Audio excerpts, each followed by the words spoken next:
Hello there, everybody. This is Tigitar here, and welcome back to another segment of the Tigaria project. Here we've got part number 4, I believe, and in this section we get to witness the construction of my second mini game on Tigaria, Downfall. A real quick extra explanation as well. You may notice my upload schedule has come to a very much slow down, if not a halt completely. I've just been doing a bunch of other stuff recently. Mainly, I got myself a new camera, and I've been having a lot of fun on weekends going around doing different photo shoots, finding different things to take pictures of. Some like high school sports on football team and games.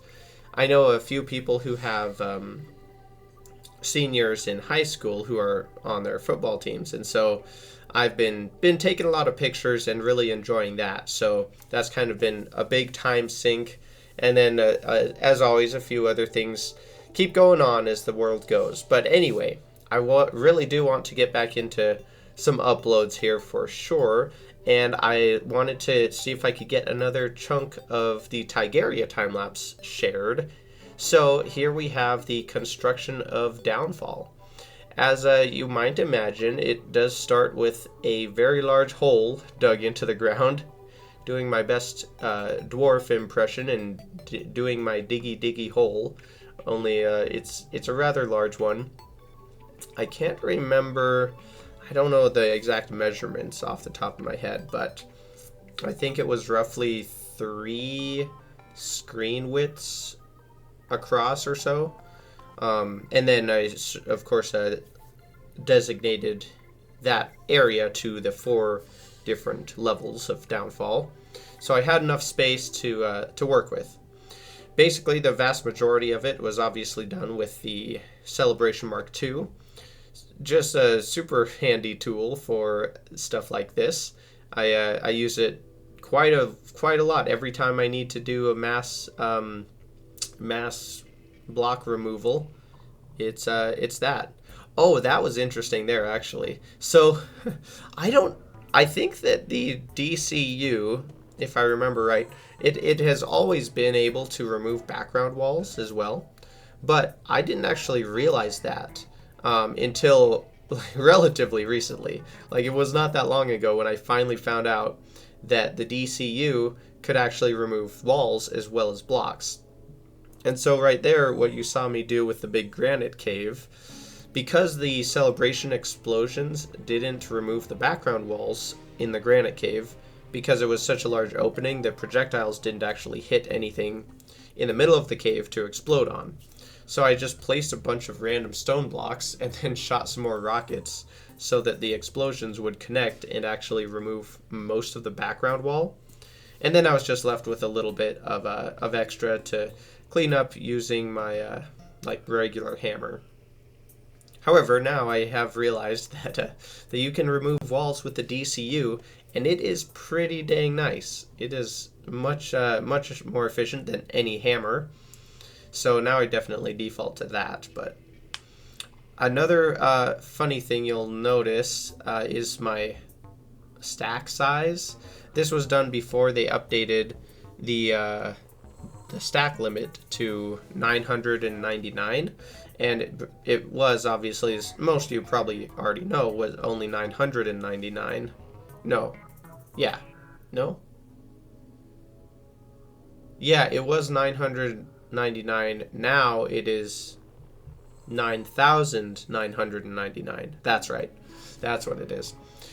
So anyway, it took me a few more trips than it would now to, of course, empty all of this block material into my storage room.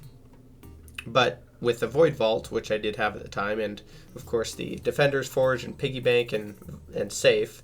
My Piggy Bank I don't use for general storage, but the other 3 definitely use and then fill up and then make fewer trips back and forth for stuff like this. But it's definitely been super nice as of this point having my storage room complete, because I didn't have to hop back to my other world or anything. I was just able to, fill up my inventory completely, go back and quick stack into all of my chests in here, and it was super, super nice to do.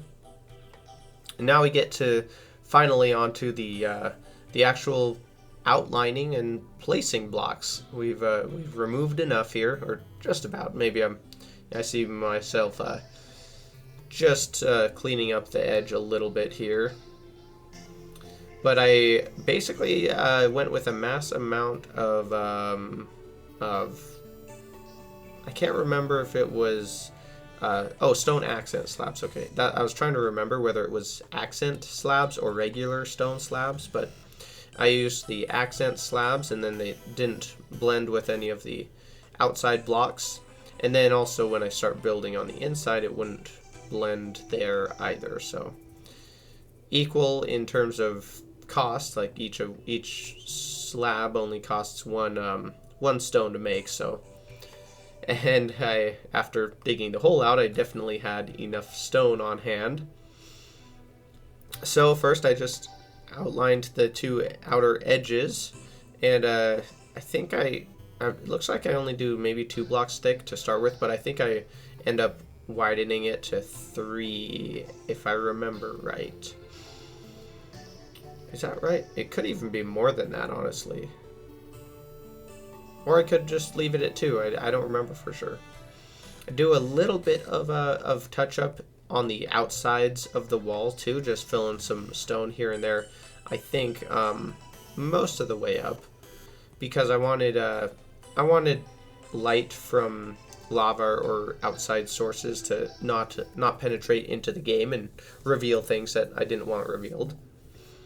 Going up into the sky, of course, the level does continue from basically underworld, bottom of the world, all the way into the sky at the top of the world.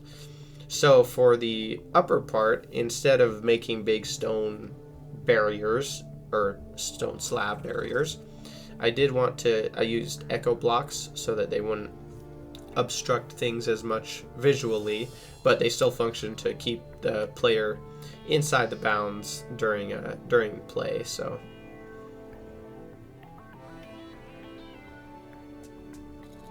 this was the time as well where during nighttime, of course, there'd be random falling stars, and stars fall at varying angles.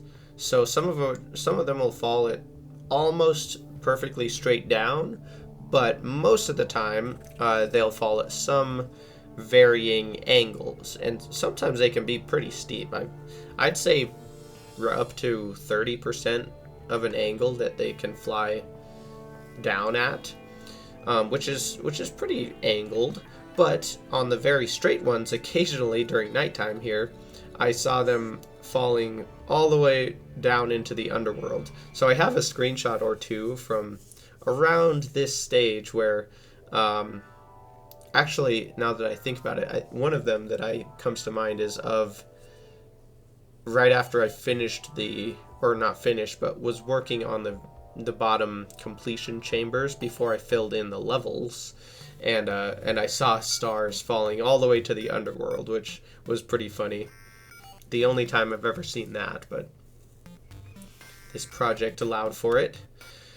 So then I roughly kind of measured out the width that I wanted for each of the 4 levels, and then of course had to separate them with barriers in between. So yep, does look like I'm thickening it up to 3 block wide walls, or well, yeah, they're walls, but not the background type.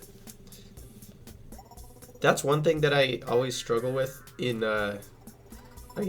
descriptions and or commentary in Terraria, is distinguishing between the blocks that I'm placing right now, which I would refer to as walls that separate the levels of the game, and the actual background walls, which are the items, of course, named as walls in game. I think most of the time we figure it out and we can understand what each other are trying to say, but it's always something I still think about whenever I try to describe stuff like this. One thing I don't know if I've specifically talked about before, looks like I did make a little adjustment to the spacing here, but when I'm placing blocks in big vertical columns like this, I often use, and this is especially helpful when there's no background walls to place onto, I use my grappling hook to spam climb up and down rather than just free flying or jumping or anything like that. I find that you can, if you place your mouse in the right spot, you can just spam your grappling hook, and if you do it pretty quickly, you can move it at a good speed, and it roughly matches the high building speed that you can get later on into the game.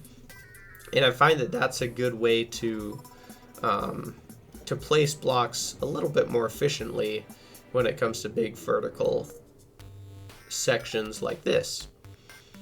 Here I am buffing out the outside edge up to 3 blocks as well.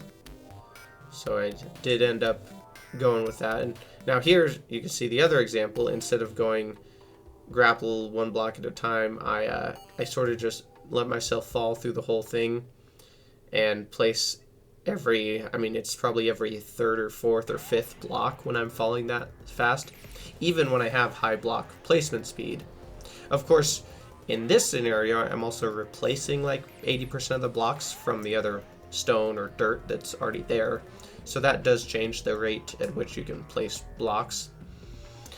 So then I wanted to add a little more than just the plain slab wall for the whole way down, of course. So I wanted to come up with a simple but I guess distinct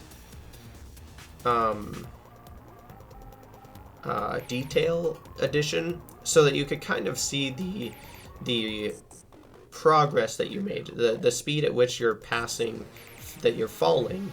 I wanted to distinguish more than just having solid blocks. So I put some little, I ended up designing some spacers that sort of, kind of like the lines down the middle of the road, I feel like.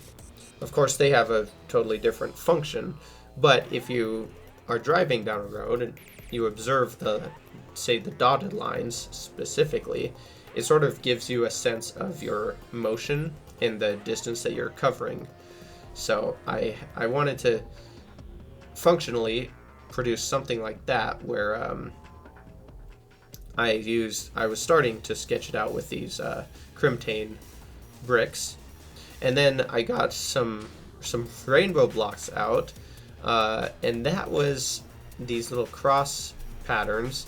I needed to designate the difference between segments or sections within each level. So I don't remember how many there were, but I ended up, cutting each level up into, it's like 8 or 10 sections maybe, and then each section had its own little theme and unique set of obstacles or whatever. I don't know that I ended up sticking with the rainbow bricks for these markers. I think I went with some didn't I go with gem spark of some kind? I can't remember for sure, but that's what those are. I basically had to decide how many sections or actually I had to decide how big I wanted each section roughly to be, and then based on that I could figure out how many sections per level I could do. So here I am still placing more of the rainbows in the cross sections, and I did most of these measurements, the section measurements with the rainbow crosses, based on my height. So I just used the depth meter, did that. As you can see, I start with the crimtane bricks and then kind of go back and forth trying to figure out what kind of color or glow I actually wanted for the striped parts. I actually can't remember. I don't feel like I had each section colored differently. Honestly, I can't remember how I ended up deciding to leave it. But I do remember the whole, process of and the idea of which I wanted to start with. Maybe, I don't know, did I? I'm trying to think, do I actually have different colored stripes as you get further and further down each level, or are they all the same? And I don't even know if these rainbow bricks are what I ended up keeping. I want to say not, but I guess I just have to wait and find out.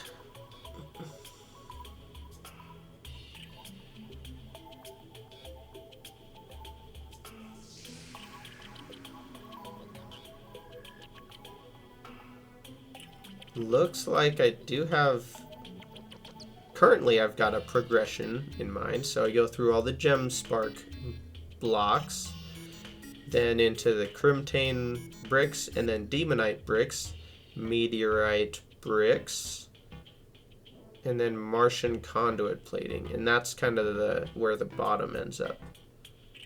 That does make relative sense, kind of, as a progression that indicates how far you are down through the game as you attack each level.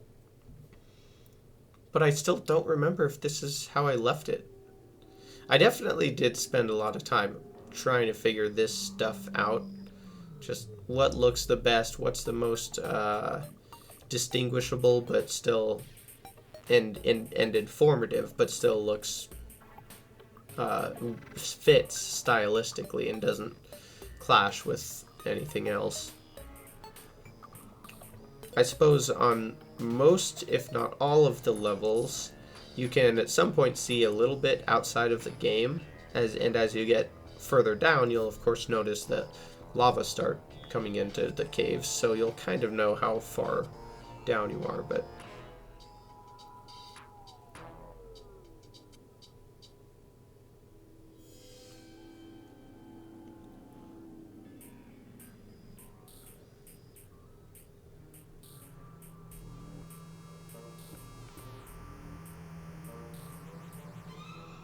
oh, that's another thing about the item limit, stack limit being only 1,000, is that it just requires a few more trips to be taken whenever doing large-scale projects. So specifically, like when we get to the background walls, each like little section of each level takes, a few thousands, I don't know, maybe a couple tens of thousands of background walls.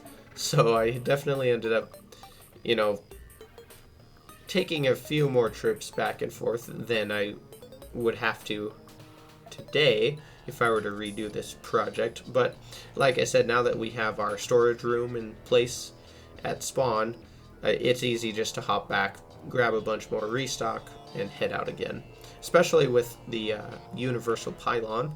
You'll see it's sitting right there at the top of on the surface level, right on the right hand side of the building site. And so that's the main reason why I wanted to get my the forest pylon set up. Oh, here's a funny part. So I had to do a bunch of testing to figure out what the minimum distance was to take. I think I wanted to take at least 600 fall damage, so that even if somebody tried to cheese with like a life force potion and at full HP, you could get up to 600 health. So I think I made it so that the first obstacle on each level appears right at the point where you take just over 600 damage. So you can't like cheese it by getting a super healthy, just boosting your health and then falling down, jumping down on the blocks. You have to actually dodge them. But anyway, as I was saying about the pylon, I wanted to get the forest pylon set up there at spawn so that I could easily just teleport to wherever I was building using my universal pylon, which did work out throughout the whole build very nicely. It helped a lot. And now that I was mentioning that about my mechanic philosophy there. I guess it occurs to me that I haven't really explained the whole idea specifically behind Downfall and what you're actually supposed to do. But it was originally, my thought was to do some sort of parkour challenge, but it quickly sort of shifted into a falling level, or like a dropper map that you may have seen people make and play in Minecraft years ago, where you would basically have little gaps and obstacles that you had to dodge as you fell through a super large vertical wise map in Minecraft. So I wanted to do a similar thing in Terraria, where I just mined out the entire height of the world from top to bottom, and then sectioned it into a big column for the player to fall down. Then I was just going to add obstacles that require the player to dodge them and move from side to side as you fell down.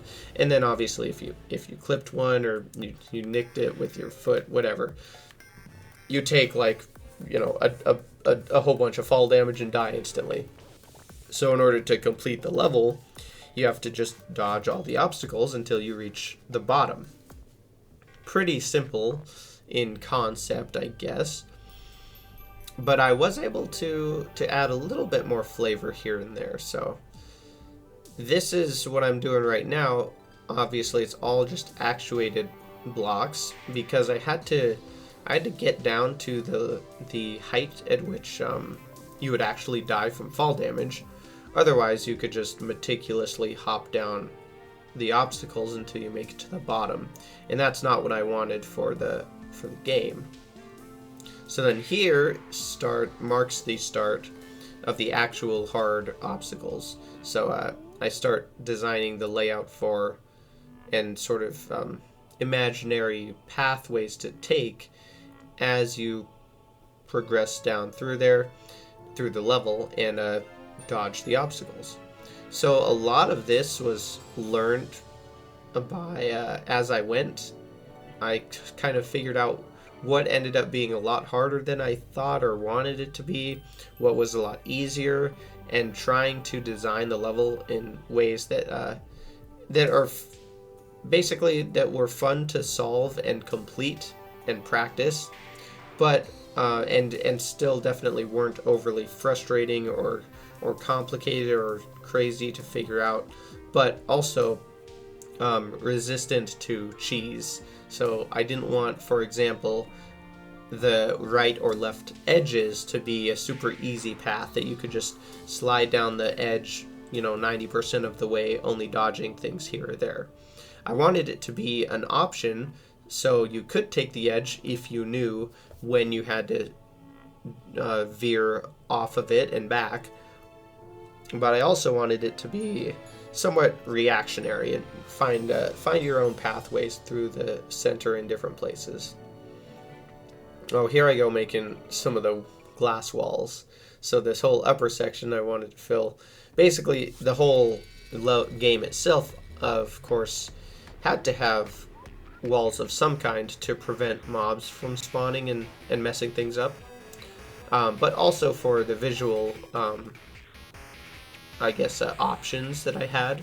I could build with walls and do different things with them. So I wanted walls for multiple reasons, but was required mainly to prevent mobs from spawning and adding, because that would not go well if you're trying to make your dodges as you fall down the level and a zombie or a skeleton jumps off of a platform that they happen to spawn on and knocks you into something else.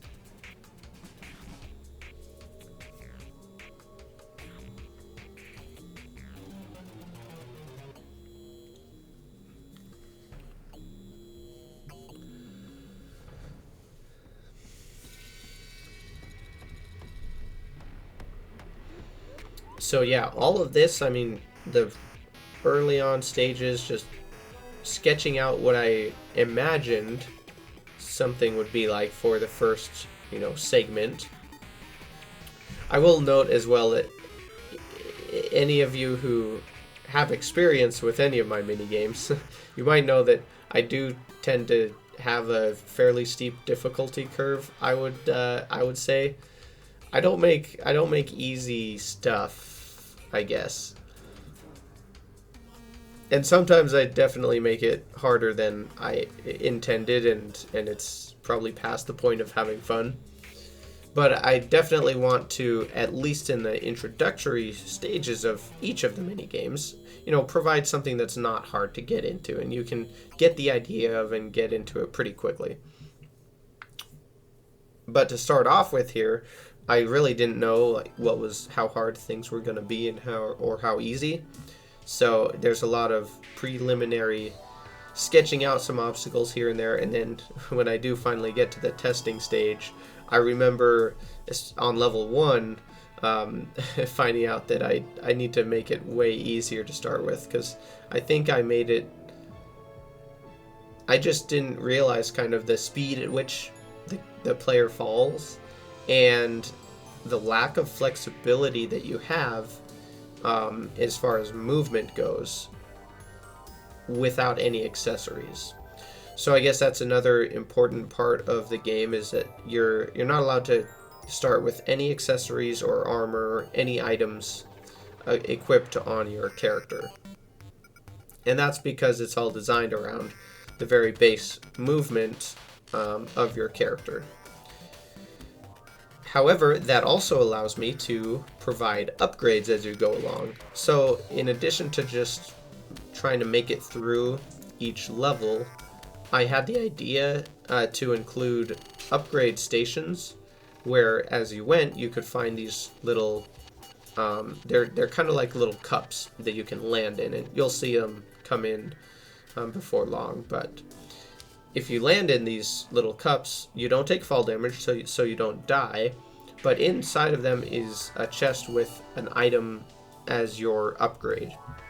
So to start off with, it's usually like a piece of armor that has a movement speed passive boost on it, or an accessory such as like the Magna Luminescence that gives you bonus acceleration and move speed, stuff like that. So there are quite a few different... Oh, here, that was one of the stars that I was talking about earlier.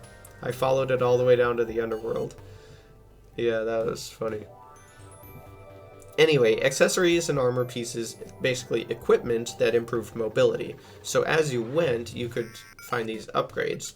And at some point, there are some of them that, such as the Shield of Cthulhu, that you get, I want to say at the end of level 1 or partway through level 2. I can't remember if it's at the end of level 1 or not. But anyway, basically, stuff like that is a major breakthrough in mobility ability. So you're now able to dash, which obviously helps a lot. And it opens up options for me as the designer to include special obstacles that require you to dash. So I guess in some ways my, quote, upgrade chambers are less upgrades and more like checkpoints that in some ways are required to complete the game. So in general, yeah, I had different items to acquire as you progressed through the game, which would make the not only would it unlock new progression capacities for you going forward, but it also would allow for the player to have an easier time making it through all the obstacles that they had already done. So that's kind of the idea behind that. And then on top of the little upgrade chambers within each level, upon completing each level, the player does get a nice different item upgrade down at the very bottom of the world. And I off the top of my head, I can't remember how I did that progression, but it is stuff like that is something I put the most thought into, is general overall progression and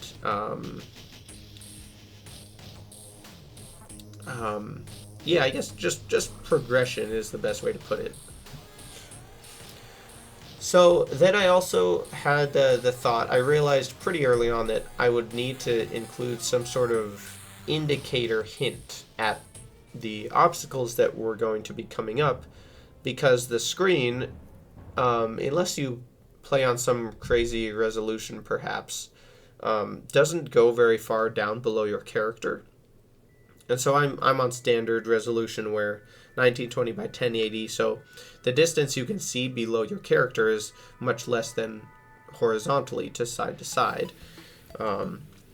So I wanted to add some hint indicators for the obstacles that you were approaching. And so to start off with, I just thought, okay, I'll go a certain distance above these platforms and then put these purple amethyst gemspark walls in as sort of an early warning to dodge. So then I tried that, and then I realized I need to get going on the next section of the level so that I have a little bit more to test with and go off of. And for this one, I themed it just as kind of a regular forest. Honestly, I'm trying to think. As I went through each of the levels, I kind of came up with different themes that progressed throughout the level themselves. But especially at first here, level 1 didn't really have a cohesive theme to it. I just, built each individual section uniquely and wanted to make it stand out as being something a little different. As I got later on into the further levels, I definitely had more of a cohesive theme that followed through, mainly in levels like 3 and 4, but levels 1 and 2 were kind of just throw everything on there and call it good. I wanted to transition somehow from the overworld to underground, or surface to underground, I guess. And so I just got a bunch of the stone slab walls to make sort of this double-sided arch feature to ease you into the underground part. Went and bought a bunch of flower walls from the Dryad, and anytime I was able to use walls that I bought, which was probably, well, maybe not most of the time, but a lot of the time. Purchased walls, I mean, basically every block and wall, or most of them, that you buy from NPCs are pretty cheap. So they don't take a lot of money to buy, and buying them is in almost all cases a lot easier than crafting. Means you don't have to go out, collect the resources, and you don't have to craft the walls from the blocks, or the blocks from the materials, and then the walls from the blocks, yada yada yada. So anyway, buying walls is handy, is all there is to it. Started figuring out how to kind of do a rough transition from section to section. So speaking of walls that I had to craft from blocks, which I had to craft from other blocks, we have the Ebonstone brick walls, which of course the crafting doesn't really take that much, but it is just an extra step to go through. So I had the idea to do this Ebonstone brick for the theme of the next section here. Just laid out a bunch of walls for that, and then I could start again playing around more with the transition between levels and how I wanted things to flow as you went through. With each of the sections, I wanted to have some amount of texture or detail in the background walls, so it wasn't super bland with just a big blank wall of these brick walls, for example. So I just designed these random like pillar shapes out of the that must be, is that demonite brick walls? I'm thinking so. And that just kind of breaks up the wall pattern and gives a little more texture and completeness to the feel. And then I just randomly came up with some unique obstacles, which for that section just happened to be squares of bricks. Not very exciting. And just threw them up in a scattered way and tried to, again, make it so there wasn't like a single path or line that you could find that just allowed you to fall straight down and remove a lot of the difficulty. I needed lights to highlight each obstacle, obviously, so that as you're falling, you clearly know what you need to avoid. Then again, I went with some little warning walls so that you get just a little bit of an idea before you see it appear on your screen that you've got to start planning and move out of the way if you haven't already. Same idea for the Ebonstone bricks down here, so just getting a little bit of a bumper warning or whatever you want to call it. So now I've got mostly laid out basically the first 3 sections here, and I can't remember, I feel like somewhere around here was where I realized I need to start doing some more thorough testing. So I do a bunch of like fall tests, see if I can make it through the obstacles. No, maybe I am just continuing to build. You know, it could be as well, maybe I didn't actually record my fall testing. I just did that off of recording and just to test what I needed to change, and then recorded making the changes, so I wouldn't really be very obvious what I did. But I remember testing and finding out that it was way harder than I wanted it to be. So I thinned out and shrunk a lot of the obstacles, I think. Of course, maybe that was also done after laying out the entirety of level 1 as well. I don't remember for sure.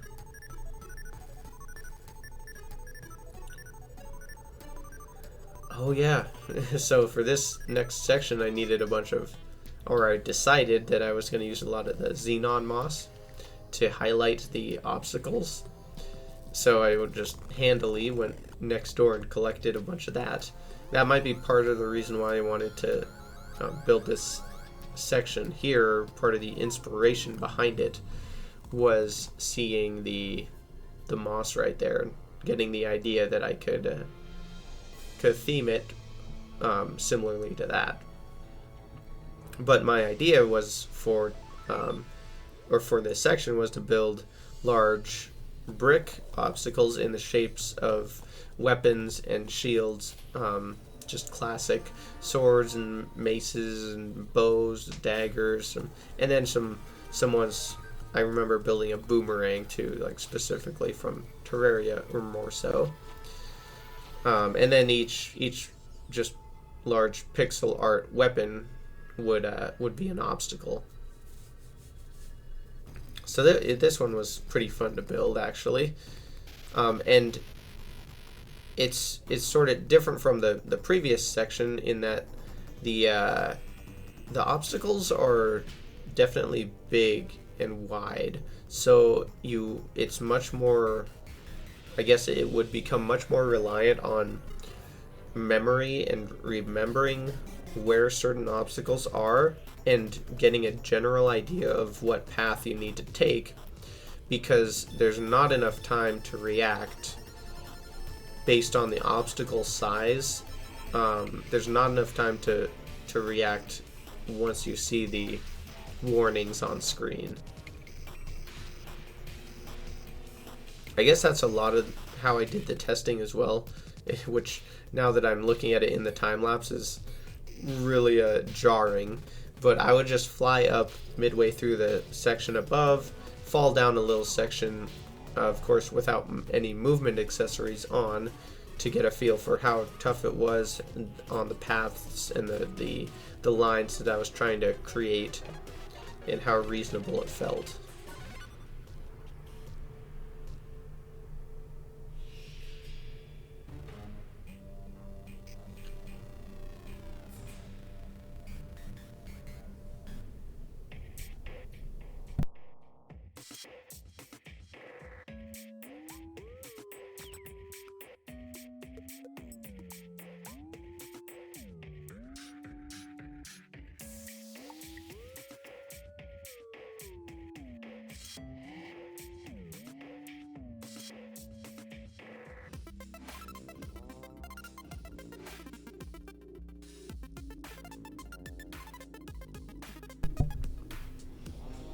I tried to add a little variation, so I mean, it didn't take me too long before I ended up having a shield, a bow, a sword, and whatever.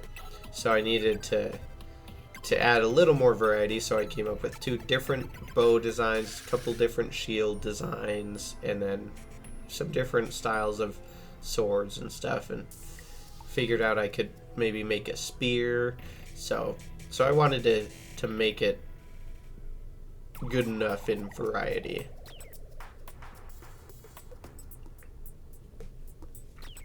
Again, made sure I included enough corner obstacles. Oh, here's my boomerang.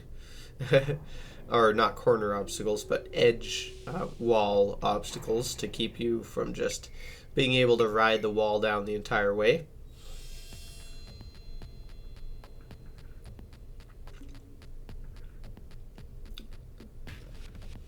Then I went ahead with the warning signs.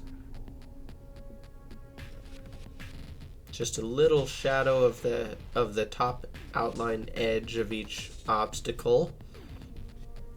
And I'm noticing now I used the wall color that I used, or the gem spark that I used, was the same color that I used to show the outline in the upper the section just previous, I guess. Oh, that's another reason why I needed walls, especially on the surface, was during sandstorms. Since I built next to a desert, the sandstorm would actually push you a little bit if you didn't have the background walls in place. So here I go with my actual testing. So this is what I remembered setting up. I set up a little bed to respawn at and just tried to do a bunch of testing. And what is this, like probably 10, 12, 15 deaths or about by now, and I don't think I still had not made it through just these first like 3 or 4 sections or whatever. So then I had to clear out all of my gravestones. Oh, I did start deciding on my upgrade item upgrades as well. So I got those all picked out. And then, oh yeah, I guess I was just testing with stuff like the binoculars. Like how much that would change, and then how much different move speed items would affect things. So I definitely had to start getting a feel for that and laying out the upgrade progression that I wanted to try to do. Oh, this was actually, it's hard to tell there. I think I had my cousin on right there. I brought my cousin on to help test it out with me too, as a guinea pig, to see just how ridiculous it was. Then I start figuring out the upgrade chambers here. So the special thing about these is I wanted you to obviously basically land on this chest so that you could get the upgrade, but you couldn't, you had to be able to do it without dying to fall damage. So I needed some way to prevent the fall damage, which I ended up going with these cloud blocks. Originally I was trying to use water too, but I wanted such a small amount of water that it wasn't enough to completely break your fall. I'm not sure if that mechanic has actually changed since I built this. But basically, I put the cloud blocks in so that the cloud blocks would break your fall, and then the water was still there. It still had to be there because it was what prevented you from being able to jump out of the cup. If you could jump out, then you could just hop down the rest of the level without actually playing the dodging game. So I remember that being kind of a unique thing to design, was the upgrade chamber, so that you could land in it, not die, get the upgrade, but then you do have to restart from the beginning of that level because you wouldn't be able to continue on. from that point, which just based on the mechanics of the game is kind of how I had to do that, the mechanics within Terraria. I did go back after that session of testing, and I ended up adding in a few different paths or routes or lines to take, and I think I made some of them easier than they had been before. Then I went to figure out what kind of walls and designs to do on the next one. So I got all my walls prepared and started building. It's definitely a good thing that I at least had. I didn't yet have the Hand of Creation, but we do have the Architect Gizmo pack, of course, and its inclusive accessories. So getting the extra wall placement speed was huge. The placement range for blocks. And during this whole process, basically the entire build, I also was using builder potions for the extra, mainly for the extra reach. Because after you get to a certain point with the accessories, with the Architect Gizmo pack, I have the tool belt on and the toolbox. I have pretty crazy placement reach for tiles, which is definitely good. But as far as placement speed, I feel like it kind of maxes out fairly early on. So I ended up still running the builder potions, even though it didn't seem to increase the placement speed a lot. Having the extra reach was important, and it may have increased the speed, but not noticeably, maybe. I don't remember.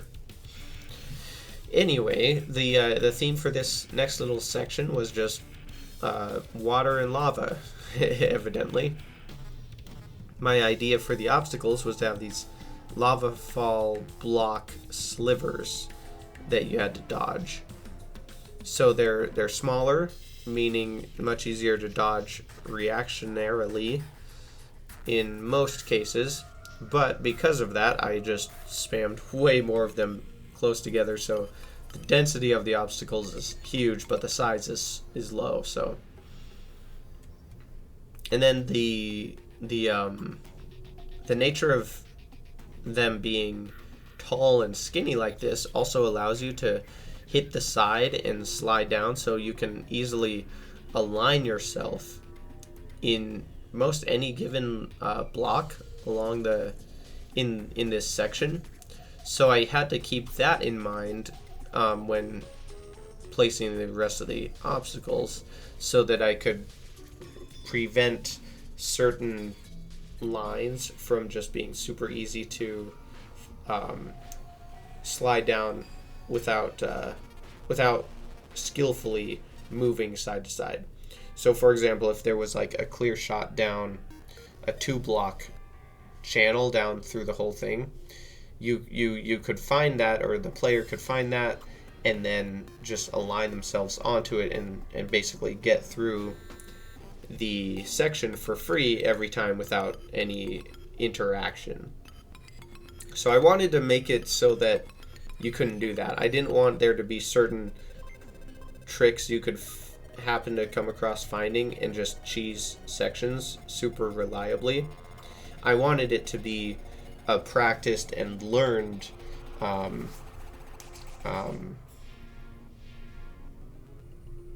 consistency performance that you would get, I guess, rather than just memorizing little tricks. And then, of course, as I did mention, I end up going back and making the first few sections easier in many ways, because I started realizing how tough it was and starting to get an idea of the actual difficulty curve. Sort of redesigning or heavily tweaking, I guess, most of my obstacle design. Especially in this, like, the blue glowing weapons section, I think I ended up changing a lot of that, because I just found it really inflexible. Like, there were only a small number of viable, like, pathways you could take, and so I really wanted you to have freedom and flexibility in finding different pathways and deciding which one was easiest or most consistent for you. So I definitely wanted to have more options than less.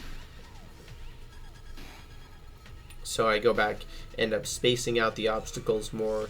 Again, that was important because the tightness that I had them at required you to basically memorize and pre-move in order to actually dodge things very well.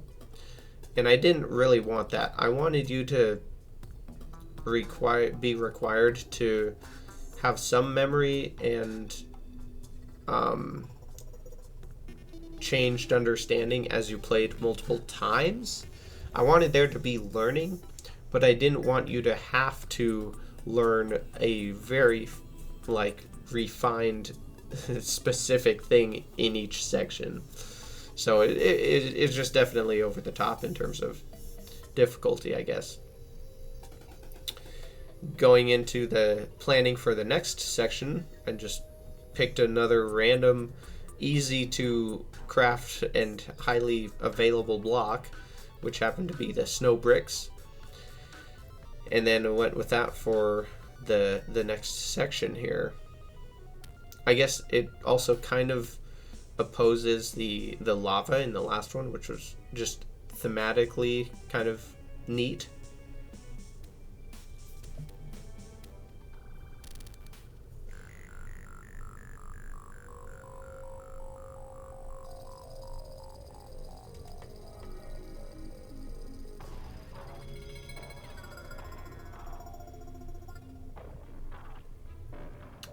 And this one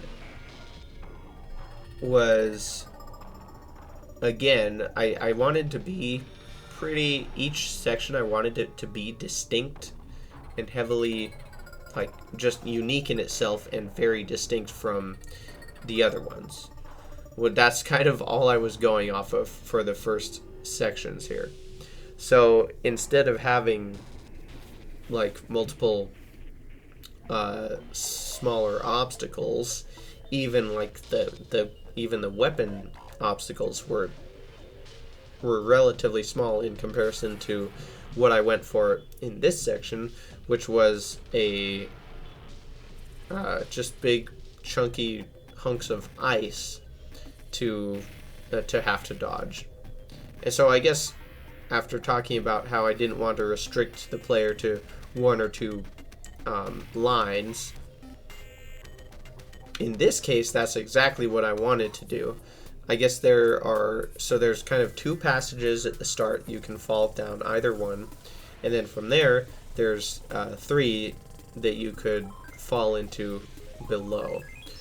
And I guess the difference in this case is it's very obvious what you have to do, and that you're not going to be falling through the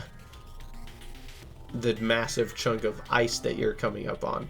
Whereas in the blue weapons section, the problem with that was functionally you still only had very limited options that you had to fall through, but it wasn't obvious because there were gaps between obstacles that didn't point you in the right path. So in this case, it's a relatively simple design, and yes, inflexible, but obvious in terms of reaction required.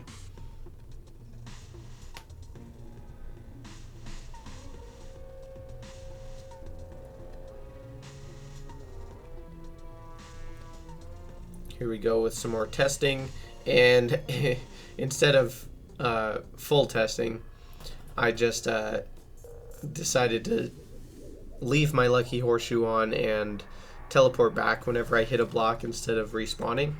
Just saved me that 10 seconds each time. Or is it might even be 15 seconds, isn't it? Which does remind me of my number one issue with the creation of Downfall. My number one downfall is the respawn timer built into Terraria. Because every time you have to retry, there's a random 15-second delay that you have to wait before your character respawns. And it's not really the end of the world, but it's definitely annoying in some ways. So that's, if I could change anything about the game, it would be that, because I don't think that is how I would choose to do the mechanic if I were to just build it from scratch, or if I wasn't building it within the confines of the overall Terraria game mechanics.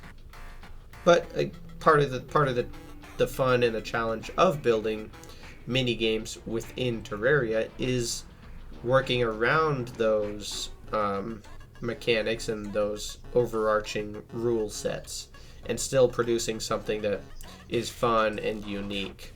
So it's rewarding in its own way.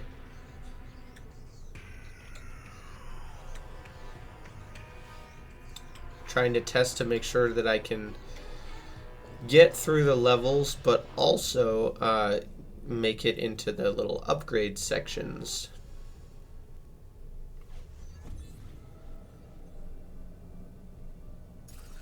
Quite a lot of just falling. Looks like, yeah, I'm making it through a couple times here. Oh, didn't make it through that time. End up just like hitting myself, or impaling myself on a pillar of lava blocks, and then just removing a bunch more and trying again. Oh, and here we are into the following section. So my heavy testing was for that section kind of finished, and then finally was able to move on. As I was mentioning earlier on about the rainbow bricks distinguishing between each section, it does look like maybe I did end up leaving those in place. Honestly, I don't remember those still being there. I thought it was like Gemspark blocks or something.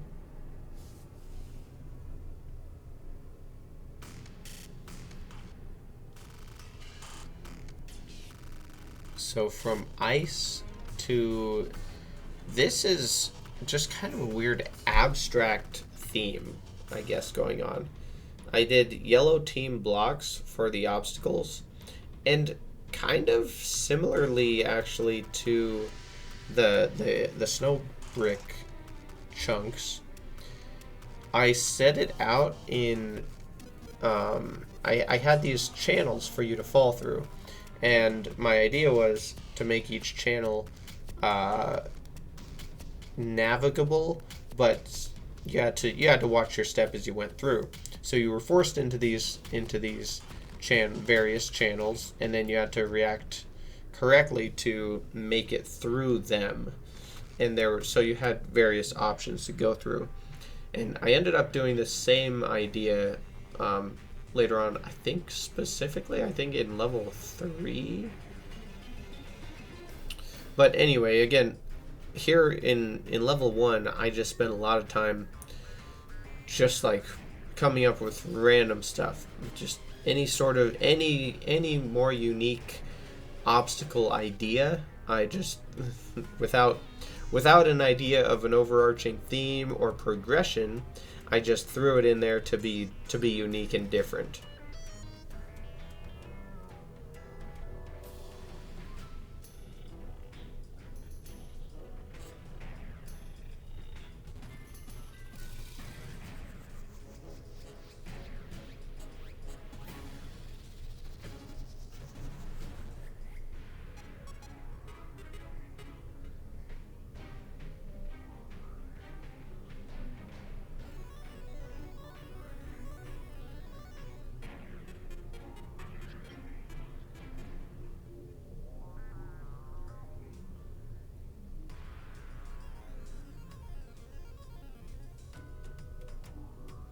Testing out real quick my my little channel pathways to see how hard they were or how easy. Again, like everyone, I tried to make unique, so there was a lot of testing and trying out and trial and error to figure out what what's hard and what's like impossible.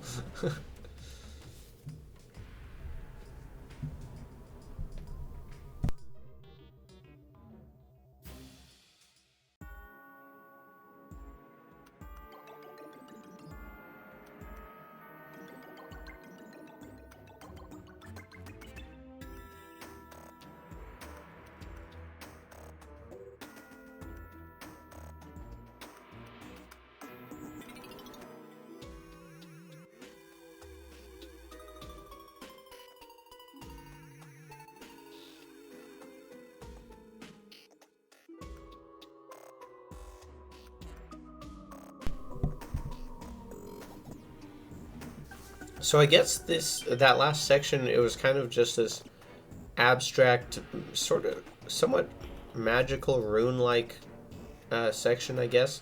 In a lot of ways, though, with especially with like the yellow team bricks, it reminded me of kind of a Halloweenish theme, and I think that may be partially what prompted me on the next section to just make it pumpkin. Oh, just I went back and tweaked the design more and more, it looks like. Anyway, I for the following section, I just ended up with a bunch of pumpkin walls. Oh, that's what I did. I went back and placed some gravestones because I wanted to furnish in general each section of the level, but as part of the furnishing, I wanted Abigail's flower to grow there, so I tried to get one of those to grow, which I'm pretty sure I did. Anyway, the pumpkin section, I just placed a whole bunch of pumpkin wall, and then built a massive pumpkin in the center of the level, and called that good for the obstacle, basically. This part was kind of funny. I kind of just wanted this evil pumpkin, I guess. That's the baseline of it. But in terms of design, it's kind of a one-time you get to this part in the level and you realize that there's just this huge pumpkin sitting there, and from that point on you realize that you have to move to one side or the other pretty early on when you get here, and as long as you do that, you're fine to get through here. But if you don't know that, if you don't happen to be on the side on your first attempt getting to this point, it's probably pretty likely that you'll just land on the pumpkin and die. So it's kind of like a one-time learn level or section where... Oh, wait. Oh, I forgot. I do, don't I? I also forgot I have... Okay, never mind. Forget 90% of what I just said. That's right. So in addition to that sort of main idea, in order to make it not quite so binary, I added a handful of very small obstacles, just these single block, like single pumpkin blocks with lights on them. So you could, and they're relatively easy to dodge by reacting. So it wasn't quite completely free just to fly down the sides.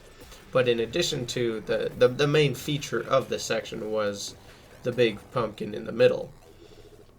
And then I put those obsidian X's gradually getting larger as the warning hint that you want to avoid that spot. Then, right below the pumpkin, however, that allowed me to find a good spot to put an upgrade chamber. So I had to figure out a good distance where once you knew about it, you could move yourself with some momentum underneath the pumpkin as you passed it, and then hit right into the upgrade chamber. So that was maybe upgrade number 3 or something for level 1, because upgrade 1 is in the forest section, upgrade 2 is in the lava section, And then upgrade 3 is right below the pumpkin. Yeah, I think that's right. I believe, if I remember right, there are 3 upgrades throughout each level, and then one at the completion of each level. So functionally a total of 4 per level. Yeah, that must be right, because we're now into the meteorite section, distinguished by the meteorite brick stripes in the column, the barrier columns. Granite section. So I figured, I haven't done granite yet in anything, so let's just make a bunch of random granite, like miniature monoliths floating in random places and make people have to dodge those.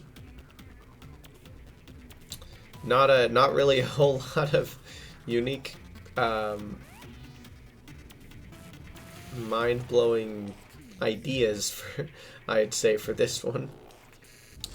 I did a little bit of the demonite brick walls, which do subtly glow as the warning indicator for those obstacles. And then following that, which going into the final section of level 1, I decided to oppose the granite that I had just done with marble. So just slap down a bunch of marble walls, and I think actually, I'm pretty sure this section ended up being very similar to that, the ice or the snow brick section.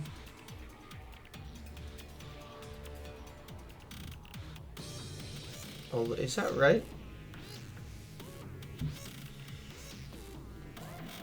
It may be slightly different in that I think there are only 2 pathways that you can take, or possibly it's 2 pathways that are that you can do very reliably because of how like precisely steep I made the corridors or the cave pathways. You kind of just had to pick a direction one way or the other, either falling to the left or falling to the right. And you had to keep holding that direction in order to keep your momentum high enough not to clip the bottom when you finally made it out.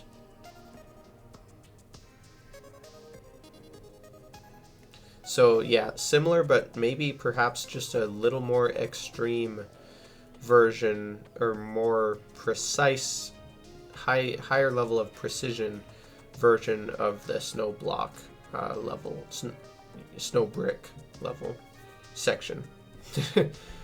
Level, section, brick, block, whatever.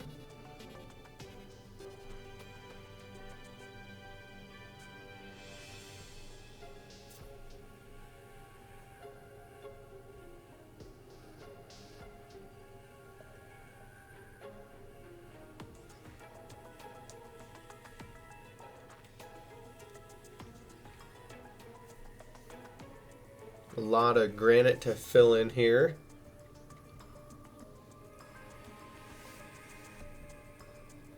For these certain sections of these levels might have been one of my early prompters to go mine other worlds out for granite and marble, which I've had to do multiple times along the construction of Tigaria since then. Get the lighting in place, plenty of lights.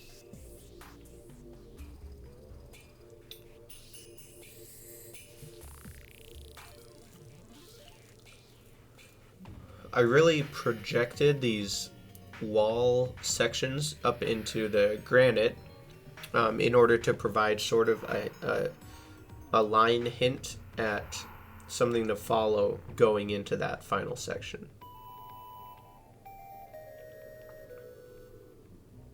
And that, I guess that pretty much does it for my first outline of level 1.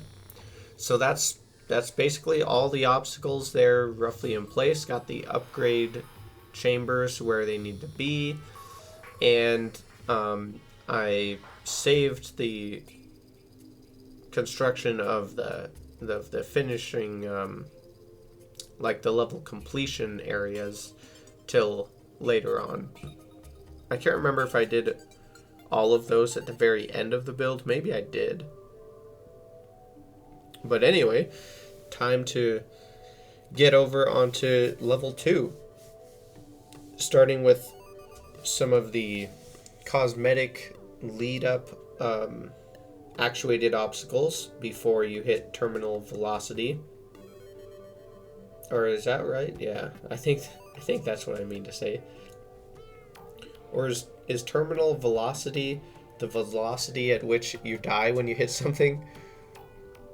Or is that the velocity at which you no longer accelerate due to air resistance? Either way, you know what I mean. Well, the former. But the first obstacles were designed as these arrows from like whatever Dance Dance Revolution or like Guitar Hero or whatever some of those other games are that have glowy arrows like this. I just happened to think about those shapes and decided on making them the theme the theme to start this section off with.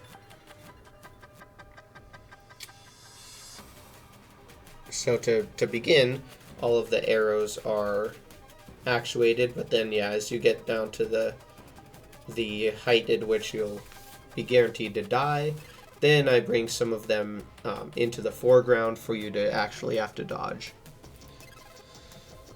And again, I continue on with just the unique randomness that I hadn't done yet, and I thought it would be an interesting theme to do ice and hardened sand, sort of combining the ice and the desert into a weird mix.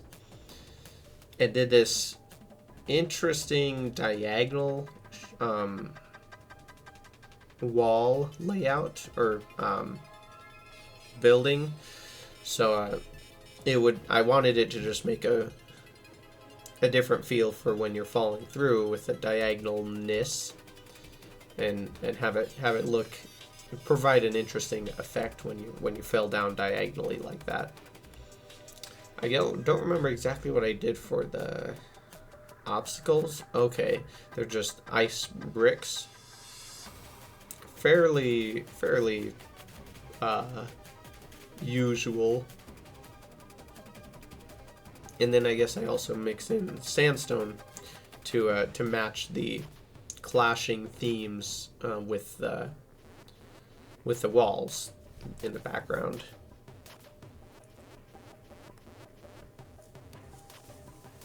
You'll also notice throughout the build I'm visiting the traveling merchant quite a lot. This was still before I had all of the traveling merchant items like fully stocked up and collected, so I wanted to make sure I had those as well as I could, so that I didn't end up getting down the road to like the armor display and realize I was missing some random vanity items from the traveling merchant, because then I have to wait around for him forever or move on to different projects while I'm waiting for those to come up. So I always like, where I can, planning ahead a little bit, and in this case checking the traveling merchant's inventory so that I get that all in line.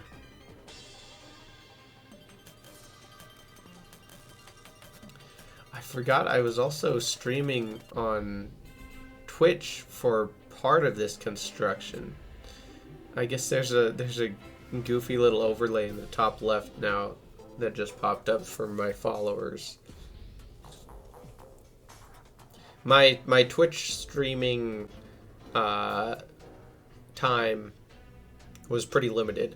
I did it for maybe for the construction of this build or most of it, and it was fun chatting with one or two people, probably who also are on YouTube and are watching this. So thanks for coming and hanging out. It was fun to chat and stuff. But I find it, especially nowadays, streaming is something that I would like to get into, but not on Twitch, I don't think. I just cannot stand the level of advertisements on current Twitch.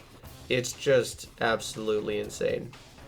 But if I were to, it would be on YouTube, and that would be fun just to be live, going along for my various building projects, or maybe even playthroughs and do some live content as well. Definitely not something I'm opposed to, but again, something that I probably do on YouTube and not Twitch.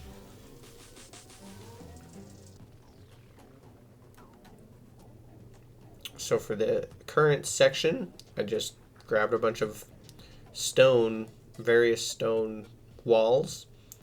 I actually really like how the wall texture turned out. It kind of looks like camo, but cooler for me. Just organic blobs and shapes of different rock textures. And then I just sort of threw up some weird little diagonal stone lines as the obstacles. And I think part of I can't remember if I leave it like this or not, but it's darker than most of the other sections. I don't know if I end up providing lights or not. But you'll also see with the little indicator warning thing. Oh, I switched it out to different types of gems. That's right. Add a little bit of color to them and some sparkle. But with the what is it? Sapphire gem spark walls for the warning indicators. I just did specifically 3 blocks in that diagonal pattern that don't actually necessarily match exactly how the obstacle itself appears. So in contrast to level 1, I do start changing or making more subtle the indicator warnings for the obstacles in different ways.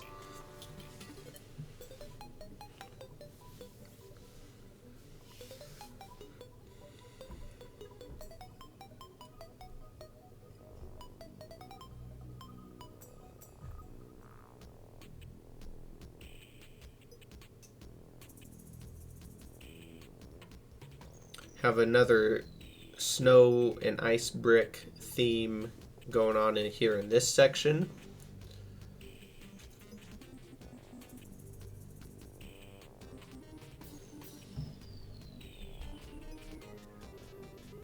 So far my voice is doing decent, but I'm starting to feel it a little bit. I got my water here ready to go. We're only a little over an hour into the time lapse here. I've realized so in this section how I have the ice brick walls placed in their own oblong patterns or sections, shapes. It was a lot easier to place those and then place the rest of the snow brick walls around them, where I could just use Smart Cursor and fill in all the gaps. But in order to place the walls, I needed something to adjacently place against. So I kind of just placed some snow brick walls scattered throughout in random lines, and that gave me enough adjacency to place the ice bricks and then go ahead and fill it the rest of the way in with the snow bricks, which added just a little bit of efficiency there, so that worked out nice. Here I actually used pink, purple, and red ice. Is that right? Yeah, pink, purple, red, I think. Which I did have to be aware of are, corrupt blocks, so they would spread to other like stone or other corruptible blocks if I put them too close. So I had to keep that in mind when laying out this section.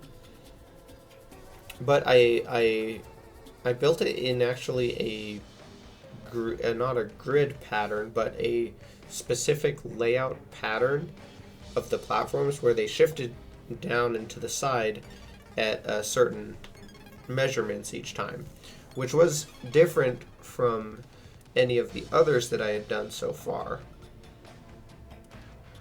I think up until now there's been at least some degree of randomness, but in this may be the first section that I actually laid out within a pattern, which basically as it played, I wanted you to not be able to just fall straight down. I wanted you to have to go side to side, but because of the spacing of the and the measurements between the obstacles, you couldn't just go straight diagonally one way or straight down a different way. You had to pick at least one place, I think, within the section that you changed directions or something. So it made it a little bit interesting. You also see me occasionally typing here. I think I'm responding just by in-game chat to the one or two people who are commenting in my Twitch chat at the time.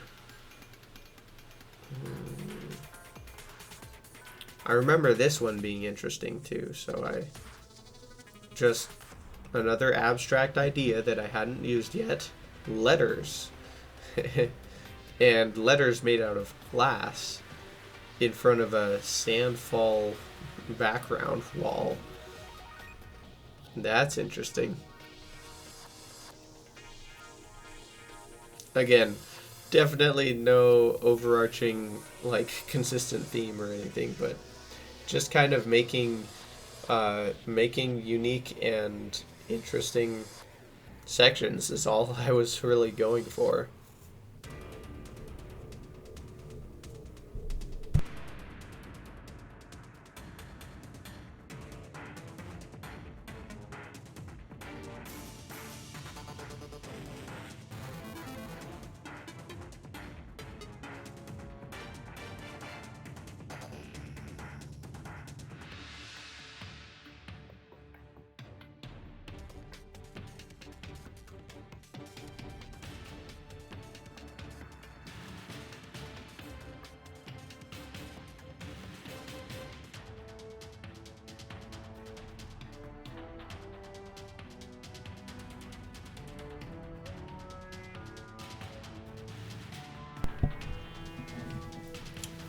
I think I remember, just trying to make one of every letter in the English alphabet, but then I ended up not quite filling the whole space, so I needed to figure out what letters to reuse or something. And then, yeah, I don't know, it was just kind of random and fun.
ended up with another location that I had to add an upgrade chamber.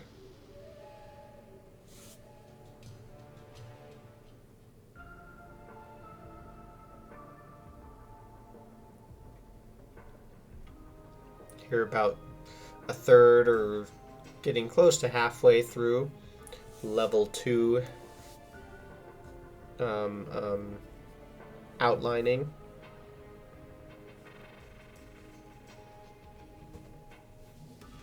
Back with the classic Ebbenstone brick walls. I used a lot of these, I think. Maybe not as much, only as like stone slab walls, because if I remember right, the entirety of level 4 is stone slab wall, and then like a good chunk or quite a lot of like level 3 maybe is too. I could be wrong about that, but I know all of level 4 is like entirely just that wall. Try to do some cool like rune sort of design in the background of this section. I guess I added in these like vertical pillars in the background wall as well. Don't know what that's about.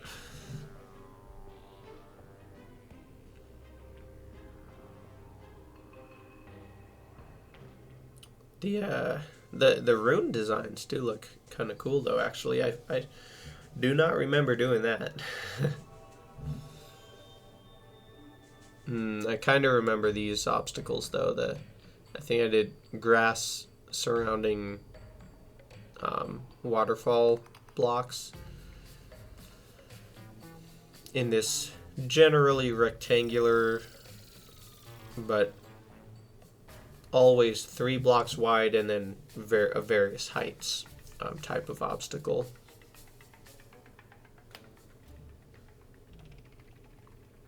Oh, it's coming back to me now.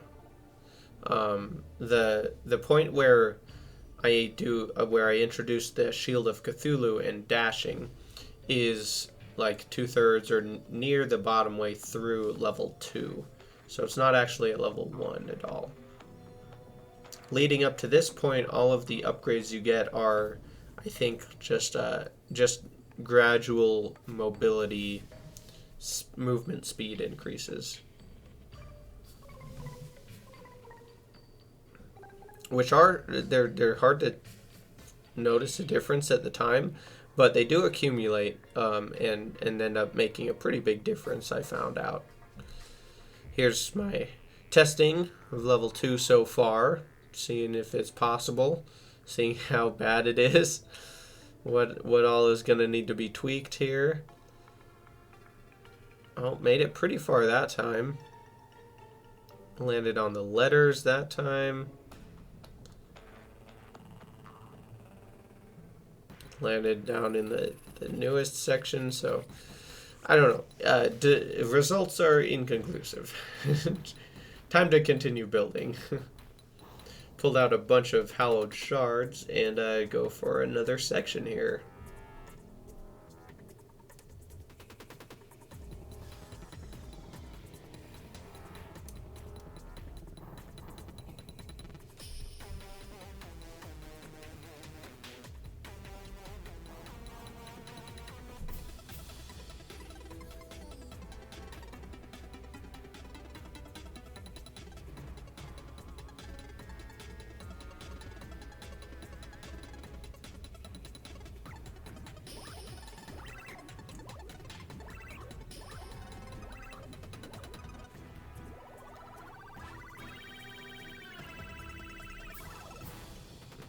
Look at this, I'm going for 2 sections walled at once. I think I may have eventually realized that I could just do all of the wall fill first and then go back and do the obstacles. So that might be partially what I ended up doing.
getting the background texture in place now, just placing walls.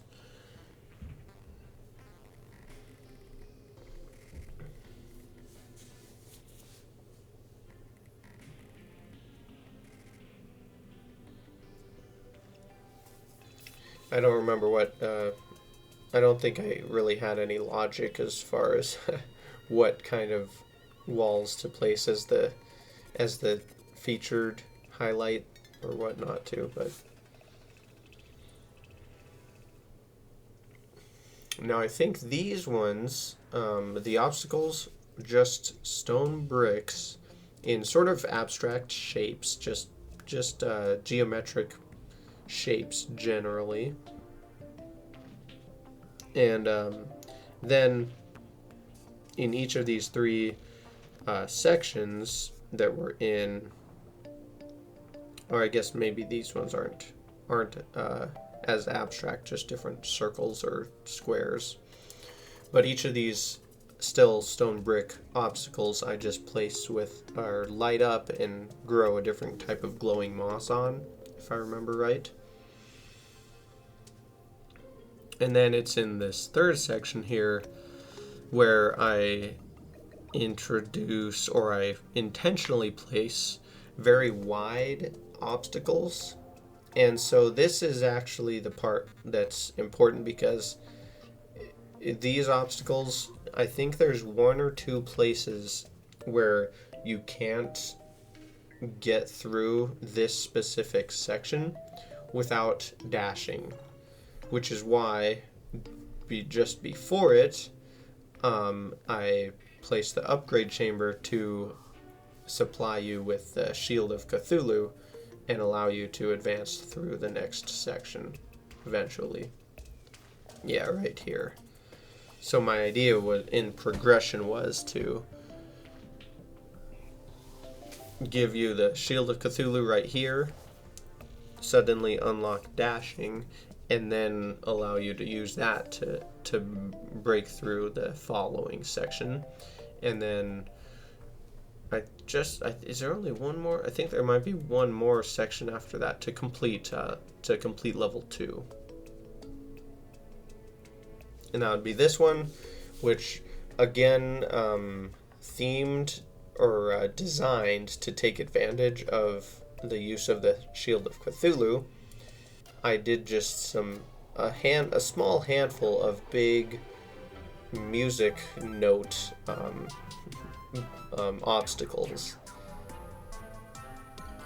And of course with the shield, it's not too bad to see it and dash to one side or the other, even though they are pretty big obstacles.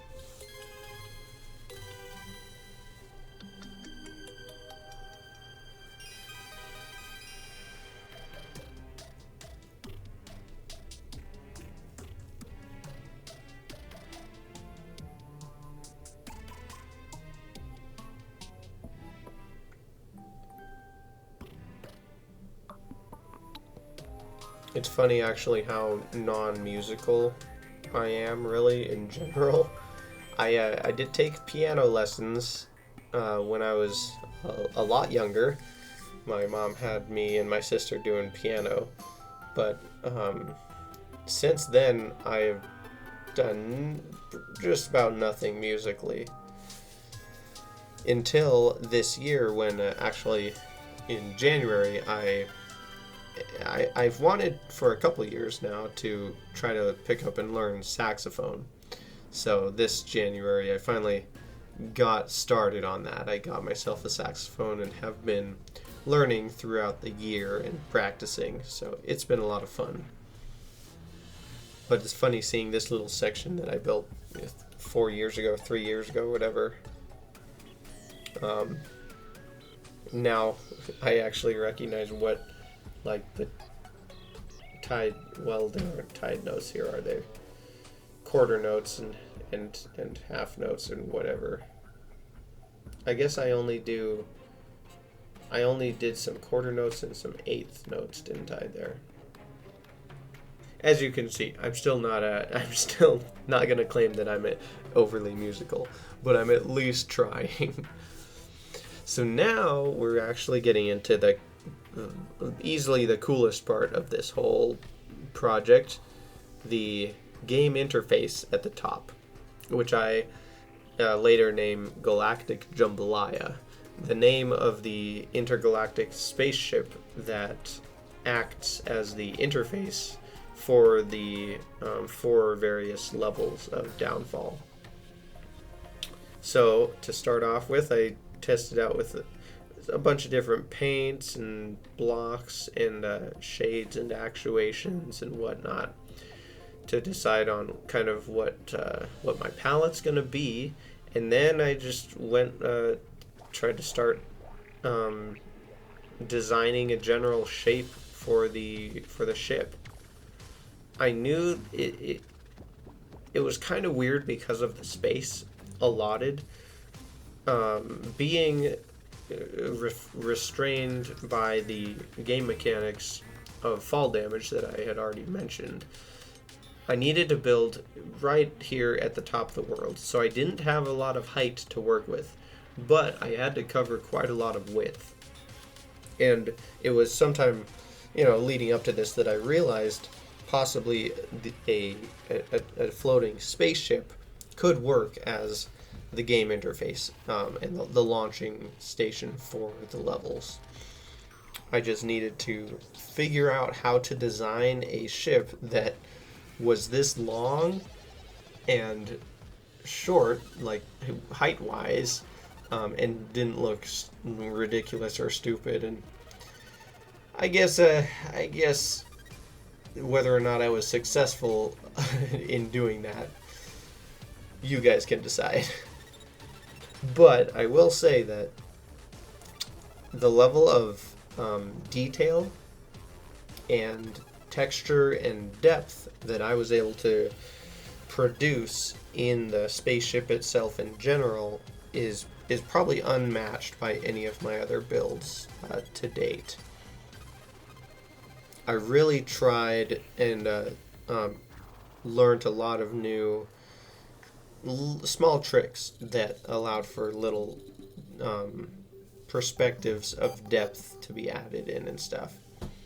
So I'm definitely pretty proud overall of the product, but in functionality it does exactly what it needs to do, no problem. So I'm starting to get the shape of the ship overall kind of figured out. You can see it start to come together. It definitely ended up being a unique, I guess. It's not like the classic spaceship shape that, as you could tell, I kind of started off aiming for at the beginning, but instead I slowly modified and found myself with this emerging shape where the front nose and the cockpit up at the front of the ship was not really symmetrically shaped, where it definitely has kind of a top and bottom part, kind of like an airplane, I guess, but most spaceships still end up with a top and bottom, so it works out, I guess. But especially on the back end of it, it's got no symmetry to it. It's just a unique couple of like fin points that come out, and then I have to figure out how to add details and textures and everything to it.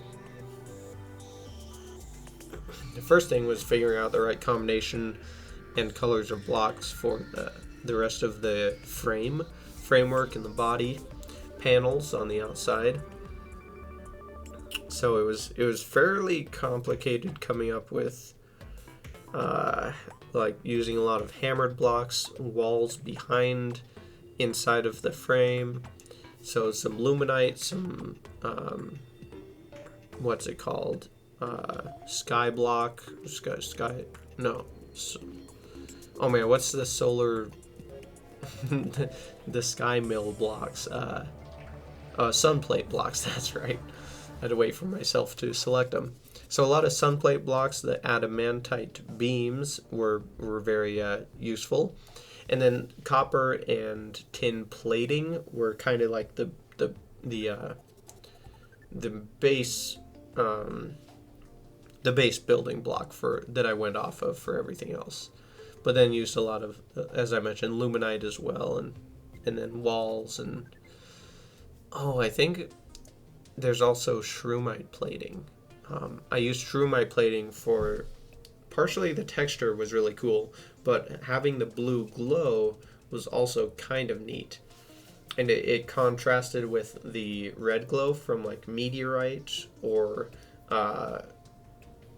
meteorite bricks, or like, what is it, crimtane bricks, which I also use here and there. So overall, a lot of cool metallic textures, and then painted gray to blend together, and then the glowing effects from various different blocks like the meteorite, the shroomite, playing into effect as well.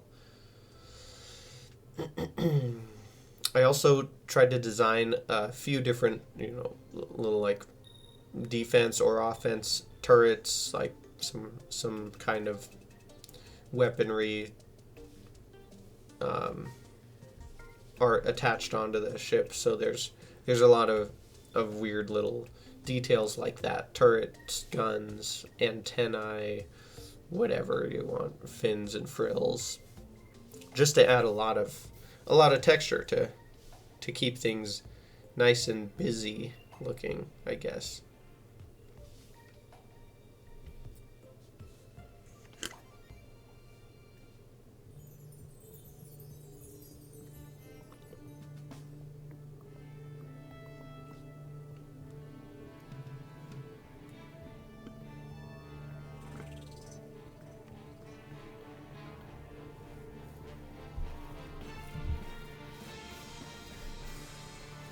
Just sitting up here collecting a lot of stars.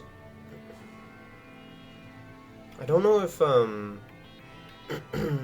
if this does it or not, but it may be around this time too. I learned that the stars, fallen stars in Terraria, they don't actually fall from like outside of the top of the world. They spawn in, which, I mean, it makes sense. They spawn in at or near the top of the world and then start falling with their trajectory.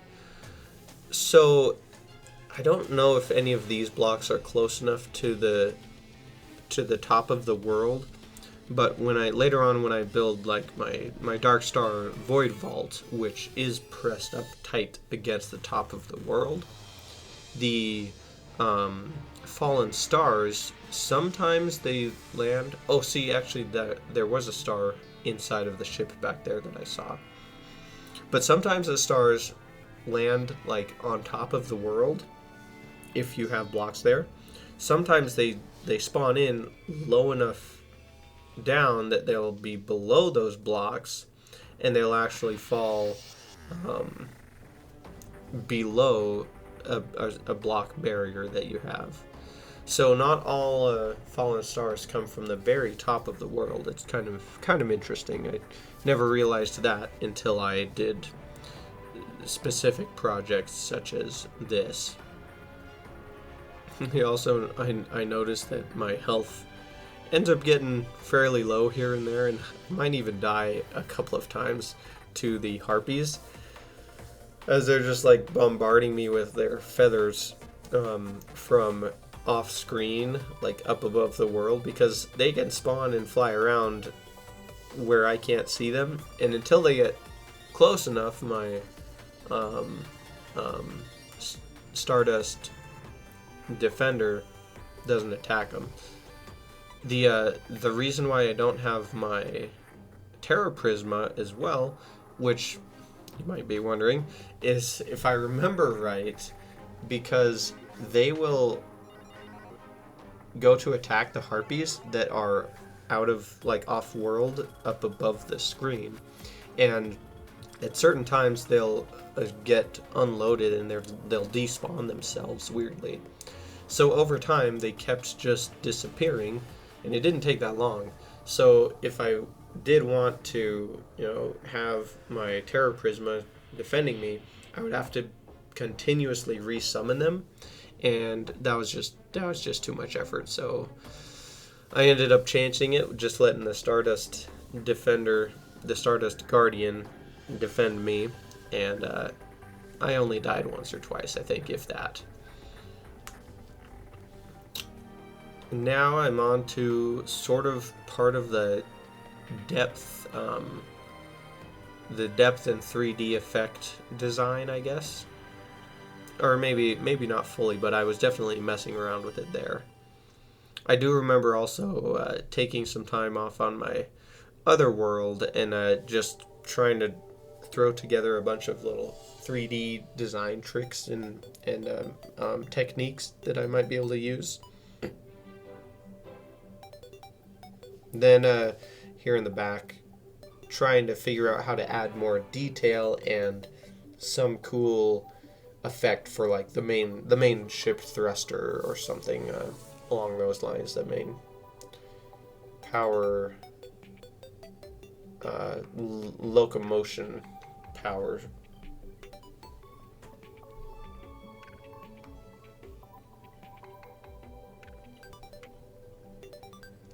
Mainly with the amethyst gemspark theme for the glowing purple. I did like that a lot and thought it fit nicely with the spaceship feels.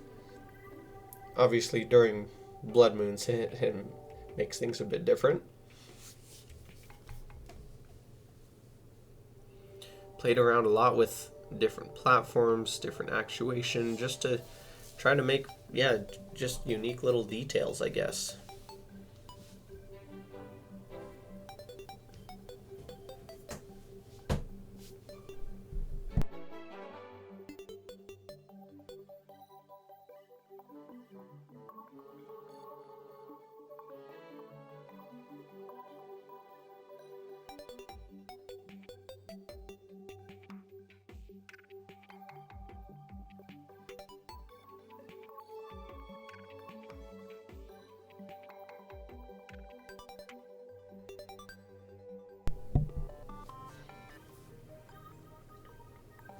One of the main things to keep in mind that I've learned as, trying to get into this more detail heavy and depth heavy style and less just classic Terraria with functionality, I guess, is the extremely high potential and high skill cap for using walls, hammered slopes, and actuated blocks, all in combination with regular blocks, and then painting to shade the various depths to provide different visual effects. So you'll see right in sort of the main mass section below where I'm standing currently, there's a big section inside that is actually just walls instead of the tin plating blocks, or actually I don't remember if it's tin or copper plating. I guess right here I'm using what am I? Come on, pull out the plating. Tin. But back there at the back there's a section of wall instead of plating, but it's pretty subtle and hard to distinguish because of the paint that I used. So, and what that allows you to do is make subtle diagonal lines. Right there you can see it sort of just inside from where the thruster is. And in this case I'm not using it to create a weird depth perception trick or anything, but it just adds an extra level of detailing and panel distinguishing, as far as in this case maybe what a spaceship panel would be like or something. Just breaks up the texture on another little level. Then I went moving to the interior partially here, so I extended the whole engine thruster energy mechanism, or whatever you want to call it, inside, where I have sort of this another a section representing the engines, I guess. Start throwing up what I tried to add a little depth with. These little fin sections and different shelves or jutting out platforms. I guess looks like I forgot to record a small section there, but I came up with this to look like a projecting a platform, I guess, that comes out from that you can then walk on and stuff.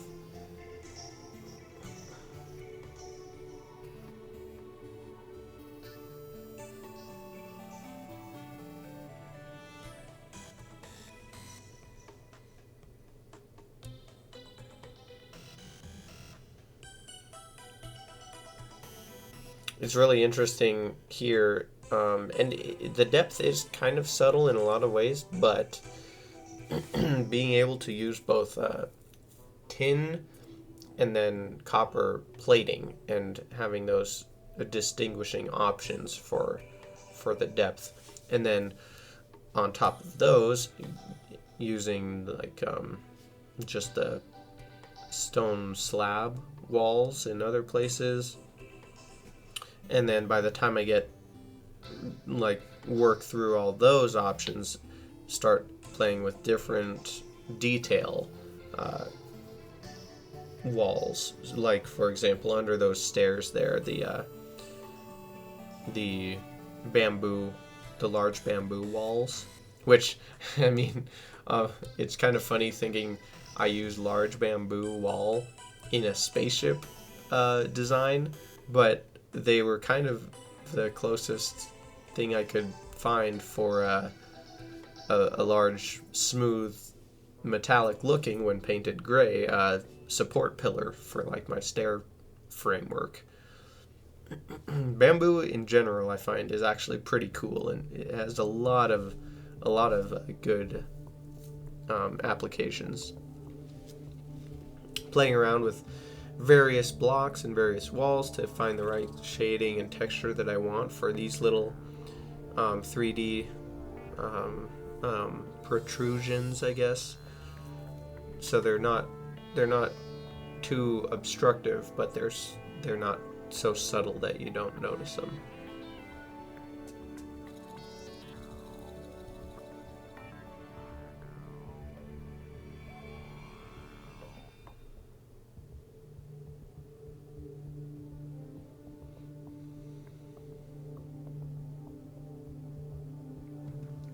That right there was kind of cool, like those just small little fin, like triangular fin pieces that I added onto these engine compartments, for lack of a better descriptor. But those little fins definitely add a lot of depth just by themselves. A lot of visually, it's crazy how much they help.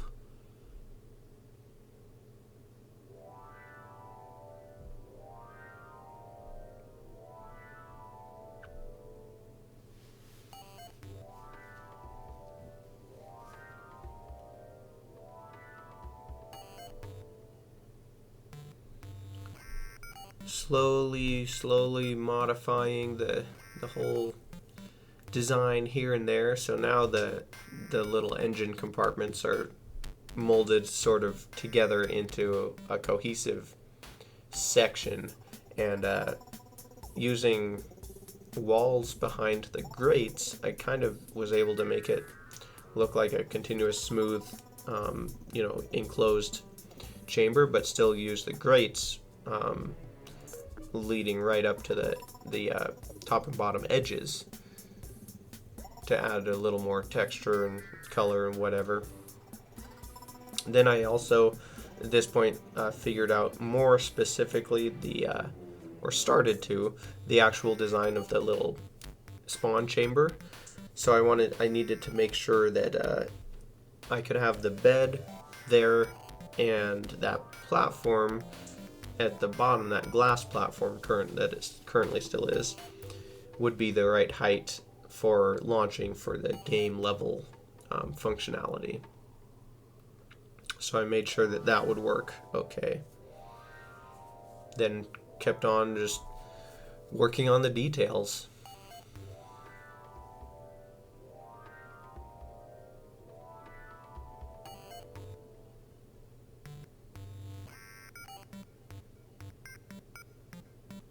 Each, I guess you'll notice that there are 4 different sections of the ship, one for each level of downfall, so that each section would allow you to launch for each level, I guess. And then within each section, I came up with a theme and a unique, distinct function for it. So in this one, the 4th section, I guess you would call it if you go from left to right, which is the level 1 launch, I would consider to be the engine bay, I guess, of the ship. So primarily for just storage and functionality and maintenance and operation of the engine itself. So that was the whole idea behind the theme and the furnishing of this section. Suddenly had the idea to completely shift the wall for a good part of the section. Almost entirely inversed it, actually, between the slab walls and the plating.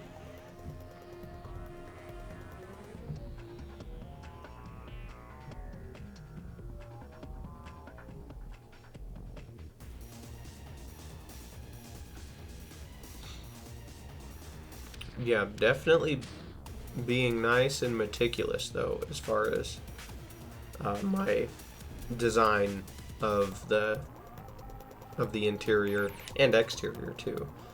And then I think what I do is I don't even do the final furnishing until I outline and fill the rest of the ship, and then I come back and furnish each one with the theme in mind. But I remember it being really fun just to see how far I could push things without using any furniture at all, how full and complete and detailed I could get the interior to be, just without any furniture. Just a really fun perspective to take on building, I guess.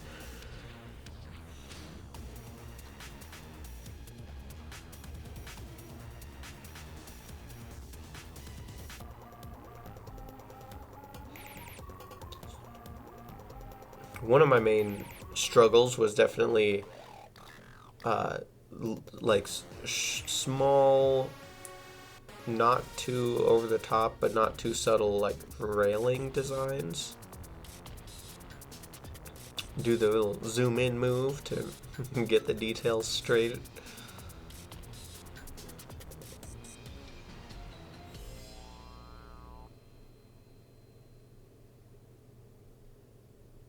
And then I remembered I have to add in my teleporter for access to the game itself. So build in a little back room or a doorway entrance which functions as the entrance to the game itself, that you just teleport into. That works out fine thematically and functionally, I guess.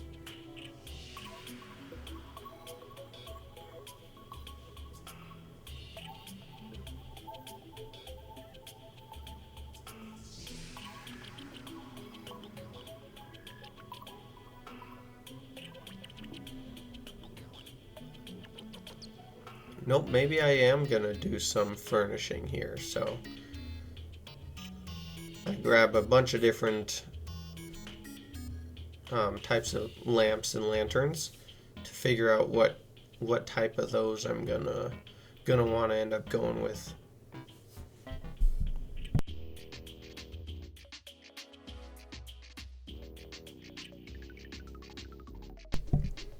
I believe like the steampunk theme worked out best in general for most of the furniture, but there was definitely a lot of Martian as well that had potential.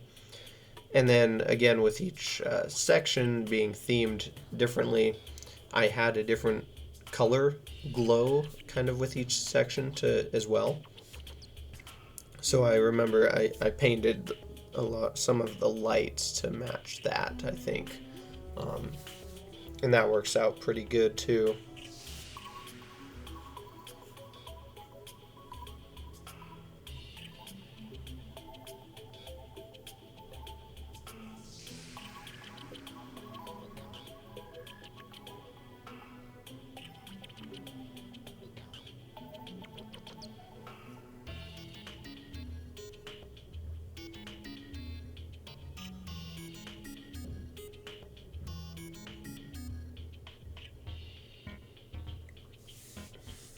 More windows with a little bit of depth. You can definitely see how much light they're letting in here.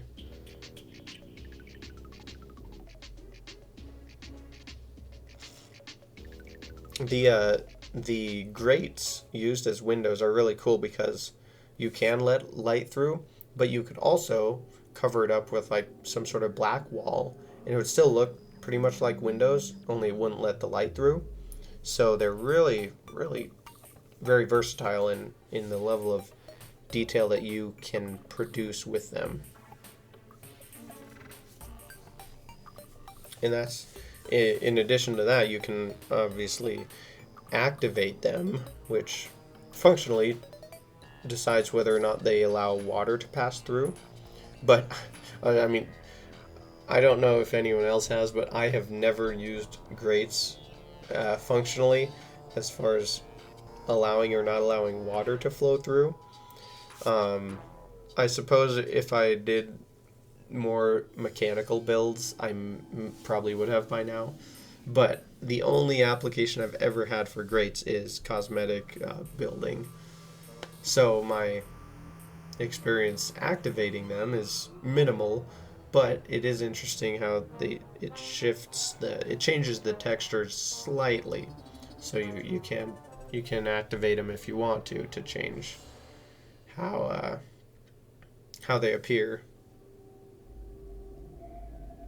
Just slowly adding in more and more details here. Get some of the copper pipe, or is that the name of those walls? Copper pipe walls. You buy them from the painter, I believe. So added in some of those here and there to add another little twinge of detail, and then get some of the main like the larger furniture pieces in place here. A little sneaky teleporter placed door there. I think I leave that there. Maybe I don't. No, I think I do, but I have to place the rest of the furniture around it first. So then I can have that door there pretending to go somewhere behind through the wall.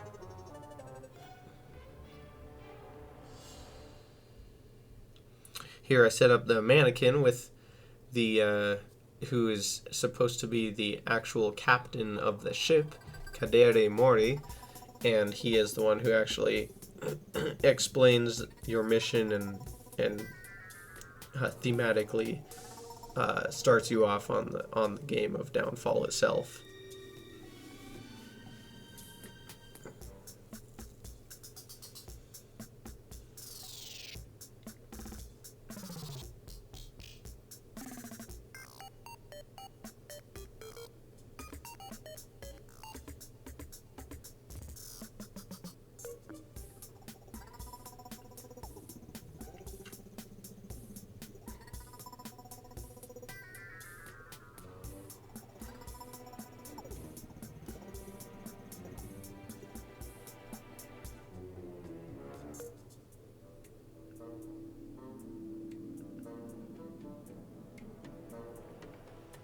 So I think this is coming up fairly close to kind of the mostly furnished out a section here. I had to go take a quick visit to the guide there to figure out how to craft something, I think. Oh, maybe that's what it was. I saw that the large amethyst was a material, and I was like, what the heck? What is it made? What does it make? And yeah, I realized that it makes the amethyst cart. So then, as far as game progression here, I wanted to make it so that you had to complete level 1 in order to unlock level 2. And so I used the gem lock in order to do that. So to get from level 1 to 2, you have to open the door by placing this gem lock, or into the lock, the gem into the lock. So then obviously at the bottom of level 1 here, when you complete it, I can just put the large amethyst down there, and then when you come back you can move yourself on to level 2 using that. So pretty simple, easy way of doing level progression, which works out pretty nice. And thematically it fits okay, just having a big gem lock. The lock itself does look pretty cool as far as the theme of like a spaceship, but the giant gem is a little bit more weird, I guess. Although not necessarily. I guess a lot of space themed like energies and contraptions involve like large crystals or energy crystals to power things or act as like fuel weapons or something like that.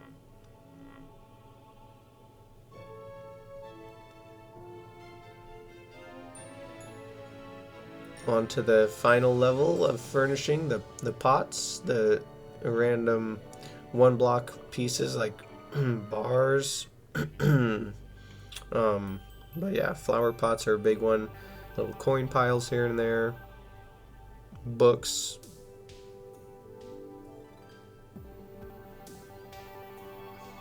There's quite a lot of one block furniture items that are cool, actually. You have cups, chalices, 1 or 2 blocks if you include. Then you can include the bowls, fancy dishes, whatever. Some of that stuff might not be as apt for a spaceship, especially engine room furniture or engine bay. And then item frames, of course, especially with the use of echo painting, can be, or echo coding actually, really, really nice to include and allow you to do a lot of stuff. So I added wiring for the lights in the room too, so you can turn the lights on and off, and when you do so, I think it also turns off and on the lights throughout the whole level below, so that was really nice. And then later on I also add music themes for each level, just by putting music boxes down the whole way, and those turn on and off with activating the lights in the level, I believe, too. So, and that's kind of explained in the game instructions here. Then I add some more little turret auto like guns and stuff on the outside, just cram a bunch of detail in there. Works out good. And then there was something else I was getting ready to say too, I don't remember. Oh yeah, I guess just you can see all the series of signs there on the bottom that allow me to explain the game, explain all the rules, and how to play, basically.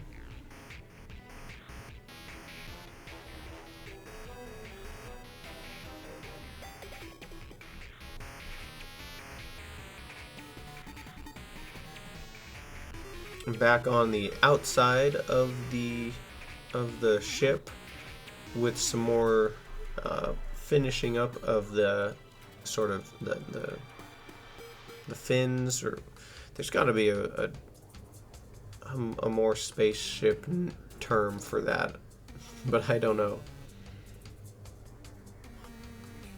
Like, yeah, the fin attachments, but you know what I'm talking about. Add in some of, or finish up the main ones, and then I also add in some smaller ones actuated in the background to again add a little bit of depth perspective.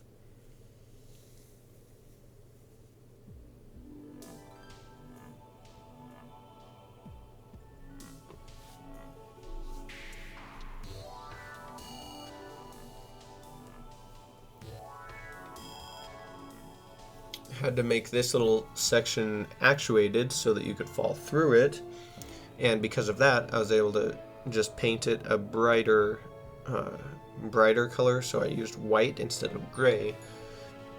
So that way when activated it mostly blends in with the rest of the fin, or a little bit better than it would if I use the same color paint. I'll do a little test fall, and it seems to be where I need it. So that kind of now provides me with the blueprint for going through the rest of the ship with. And it's just a matter of copying this theme that I've now developed and building off of it. This is kind of like the main breakthrough point of any build, is figuring out the theme and most of the like the palette and the general I guess the general method for detail designs.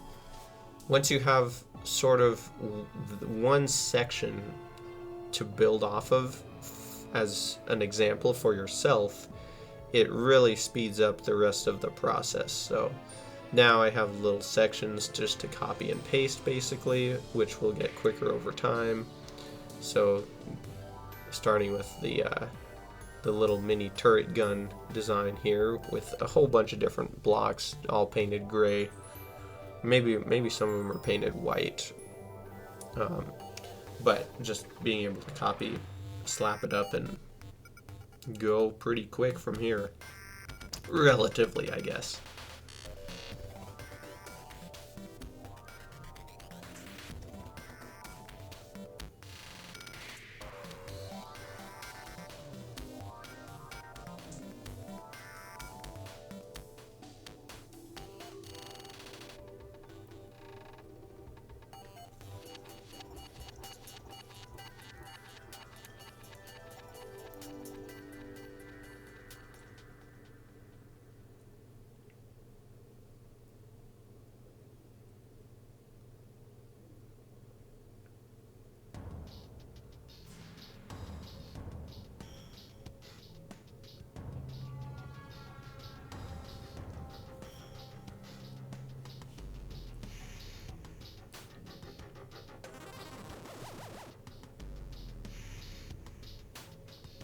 Got to make sure I get my little progress snapshot pictures recorded.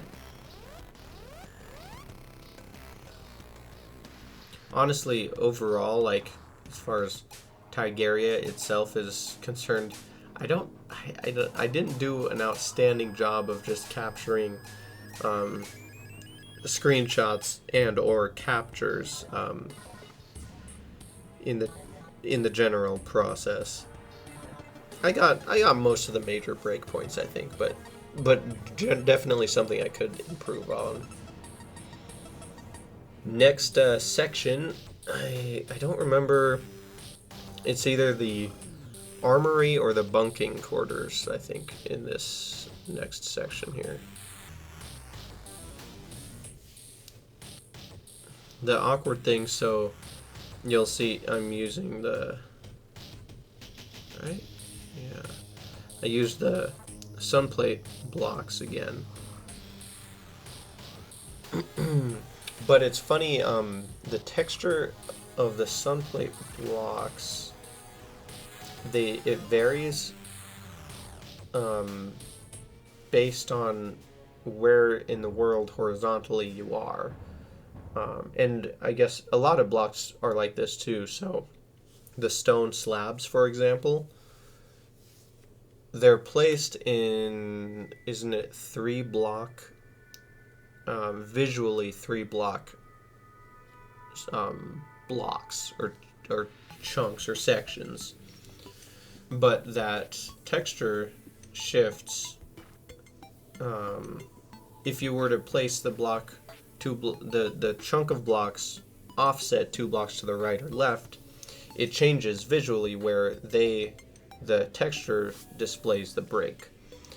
Actually, it's more noticeable vertically, where every other block vertically is a break in the texture of the stone slabs.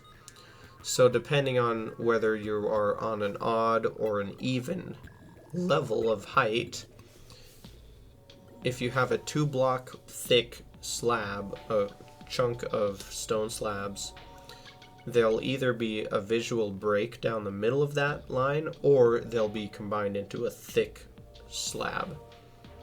So similarly with the sun plate blocks, or actually, no, I think I'm just imagining that with the sun plate blocks, aren't I? Because here I sort of custom design the sun plate blocks to have those breaks, but I manually include them by putting stone slabs in place. Oh, that's what's confusing me, because I wanted the stone slabs to be on that vertical break point. That's right, because it looks a lot better there than if I shift those seams to the left or right any block. It won't actually show the seam in the stone slab. It will only show a solid slab, which doesn't break up the texture like I want it to.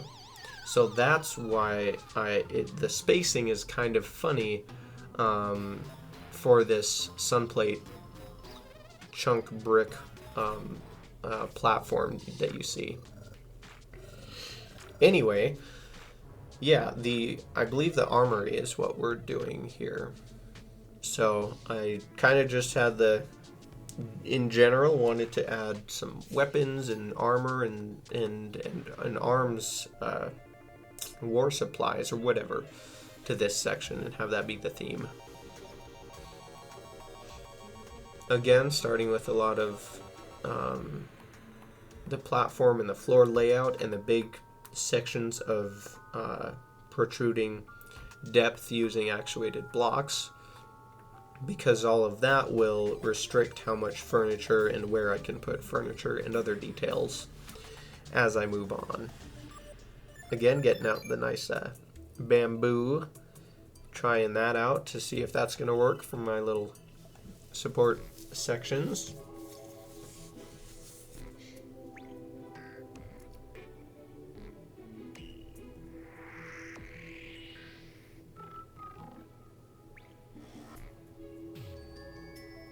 I have an interesting level of symmetry here. You can see it kind of developing, but it's offset enough. Like the upper left staircase you see there is offset 2 blocks to the left from the lower center V stairs, relative to the right staircase, which shares the same continuous support going up.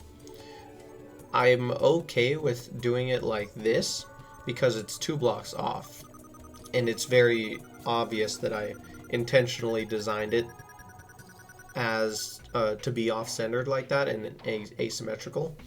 But if it was only 1 block, say if the left-hand upper staircase was shifted to the right 1 block, then I think it would just not work very well.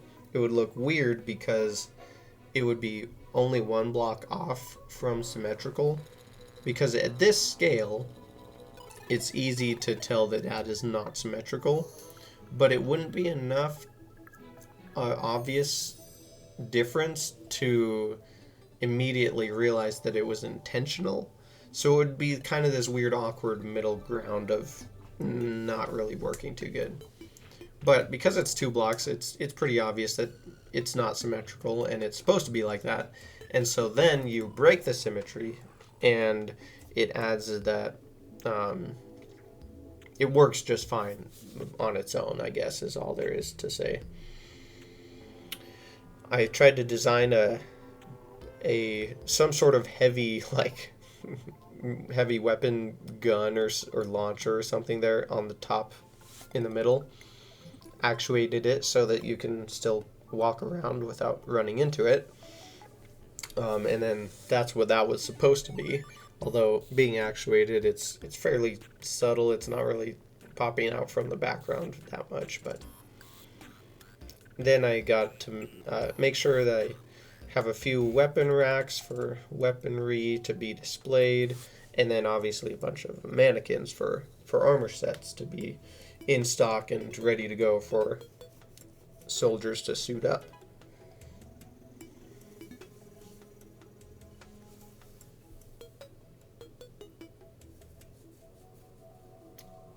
Trying to figure out, again, some more furniture items that will fit, what thematically is going to be good.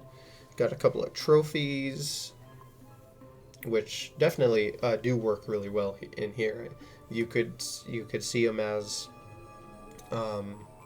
like alien or mechanical robots that have been conquered and taken out, or you could also see them up there as like some special weapons technology that's only used in like extreme desperate scenarios or something like that for high stakes situations. Oh yeah, I also included what's it called?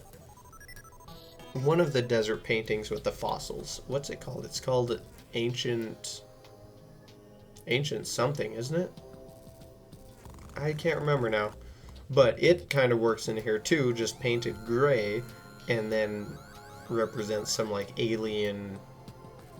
It's just an alien bone structure that had been captured or conquered in the past at some point.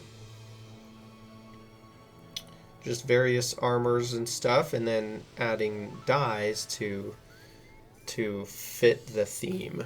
Oh, okay, so that's what it was. I think it's starting to emerge that the armory is emerald themed with a green glowing gem spark.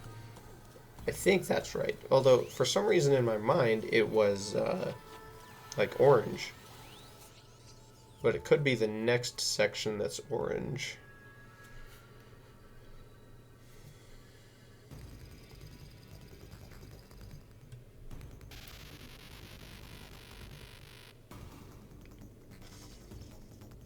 Definitely had a lot of fun dressing up the mannequins and then picking out weapons to display too. It's a cool theme to play with in Terraria, sort of the alien weaponry and technology.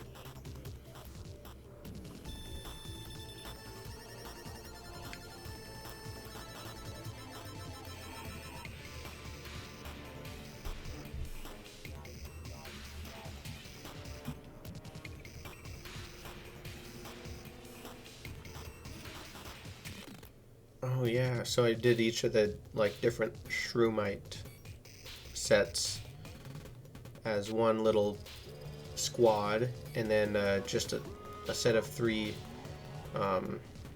dyed meteorite sets as another squad ready to go. And then a couple of other more unique ones, like down on the right, and then the purple one in the middle too, as sort of a like the commander or the general's loadout that they take out. I don't know. Again, got the little bed placed down below. I basically copied the format and furnishing for the spawn chamber for each section, so that was easy to make consistent, and just, I mean, it's just very basic functionality that has to do. So that was easy to get straight. And yeah, I used it's like the Emerald Gemspark Emerald Lock for level 2 progression. I also added a Christmas tree cookie in here somewhere. I forgot about that, but the color of it works well with what I wanted to do, the green and green theme. That pushes us on to section number 3, or section number 2, depending on which way you're counting. The third one that I built, the second one from front to back, whatever you want to call it, the launching part for level 3. That's part that's gonna stay the same. And yeah, this is like the housing or the bunking quarters. So this one, my idea was to build a few rooms and bunks for sleeping, sleeping cabins, like a shower facility and whatnot. That was kind of the general idea for here. Living space, living quarters. So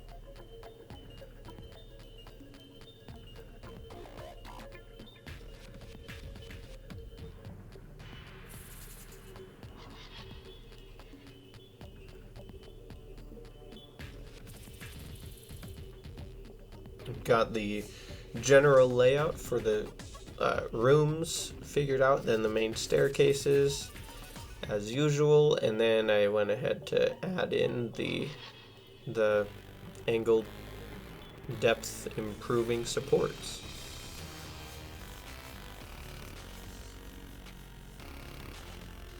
I think that, so the bottom left room down there is like with a star that just appeared in it. I think that's like the shower and maybe bathroom as well. I don't remember if the bottom right was actually the bathroom and the bottom left was just the shower and sauna or something like that. And then there's like living quarters up top. And I think the main center space was just left for living space and whatever.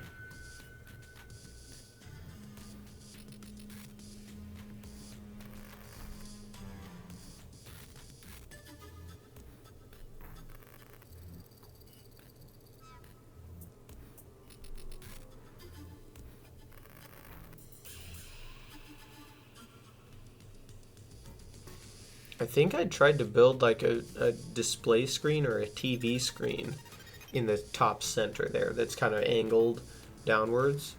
I think that might be what that was supposed to be. Grab the, actually, is that I think that's a large amber? Must be amber. So I guess yellow theme for the living quarters, the bunking quarters.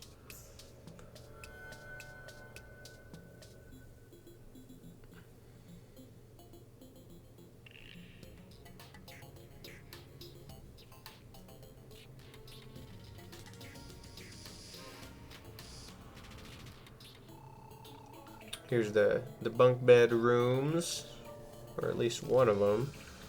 Tried to make it so that I could fit as many beds in as efficiently possible.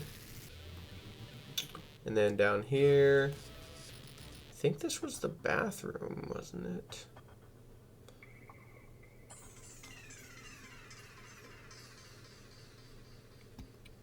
I don't think I put like a cafeteria anywhere, but that would be important. there are some food items and snacks around, but maybe I should have thought about building a kitchen or a cafeteria somewhere. That would be kind of good.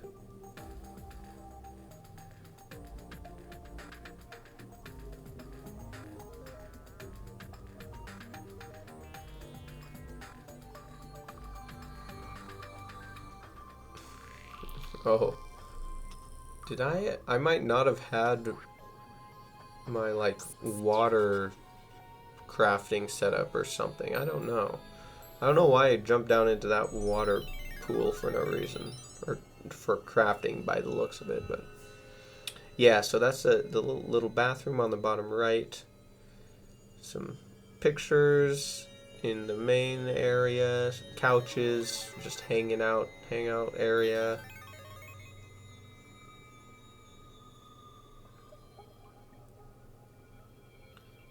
Yeah, table and chairs for eating and stuff. Yeah, I guess that would be kind of the dining area on the left, and then just some fun details to play with and make up.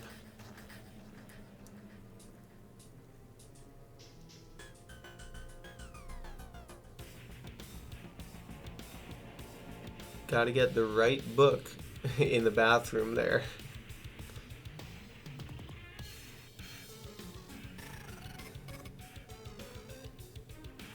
Definitely a mix of Martian, steampunk, and meteor furniture, all of which works really good too, depending on the location and everything, and the paint, of course. So honestly, as far as like themes in Terraria, spaceship is probably one of the most well accommodated, I would say. And then yeah, so for the beds, I even went with like, did I see that right? I went with like crystal beds, but then painted them yellow, matched the theme. That turned out pretty cool. So now we've got bunk beds in place there. The main living area is coming together. I was totally wrong, by the way, about like outlining the main features and the room layout for each section, or all the sections, and then going back and furnishing. I just added the final details in each section as I went along, so that works too.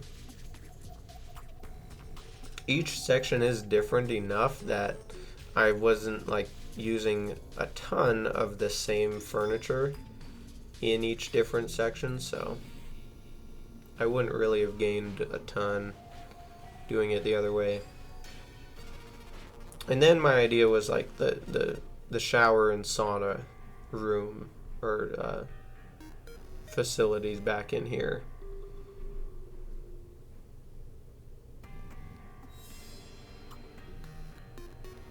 It took me a while though to sort of figure out how to do that decently, and you can decide whether or not I actually pulled anything off, but I did want to try to use like the fog machine and rain clouds for actual water flowing, and was able to come up with something okay, but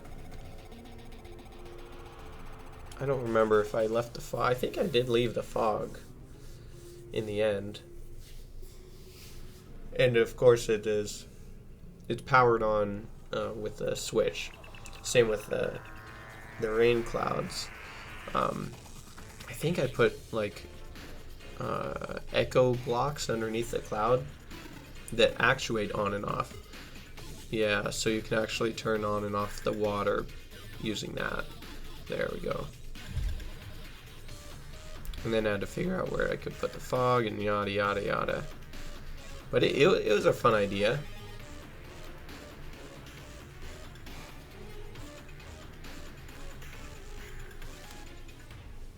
And it's close now to coming up on wrapping up the the bunking quarters. Got that little glowing snail too in the bunk room as their nightlight.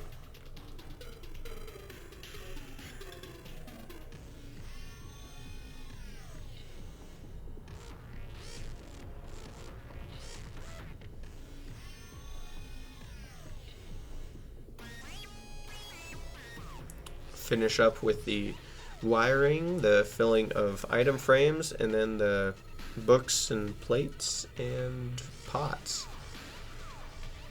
Usually the way I go about things.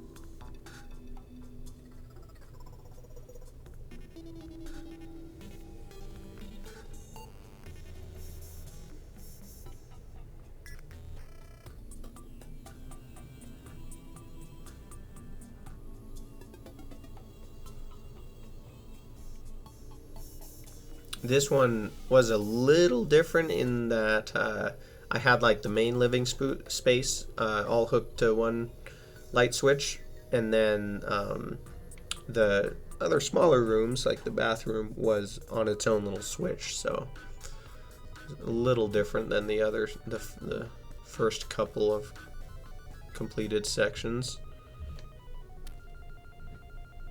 And then finally, that brings us to the cockpit, the front of the ship, where I just had to figure out how to make a cool looking cockpit area.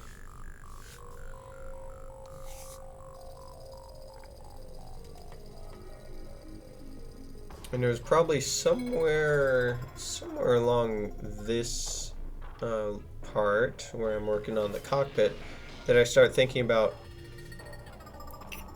where, like, what would be the final completion for the game? Would you just complete level 4 and then win by being at the bottom there? Or could I add like some other little fun thing to finish off with at the end? So I was thinking about that, and I realized basically each previous section leading from level 1, you unlock level 2. From level 2, you unlock level 3, 3 to 4. But when you finish 4, I didn't really have a, like, you didn't unlock the win or the finish. You just kind of were done.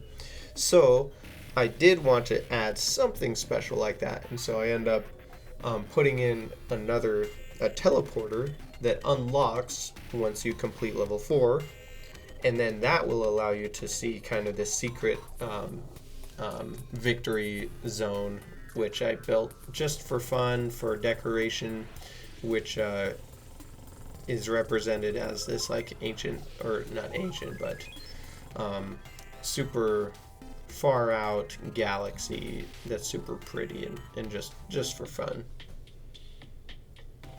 So I basically had a teleporter that takes you down underground, where I build this special, for viewing purposes only, final zone to celebrate your completion of the game.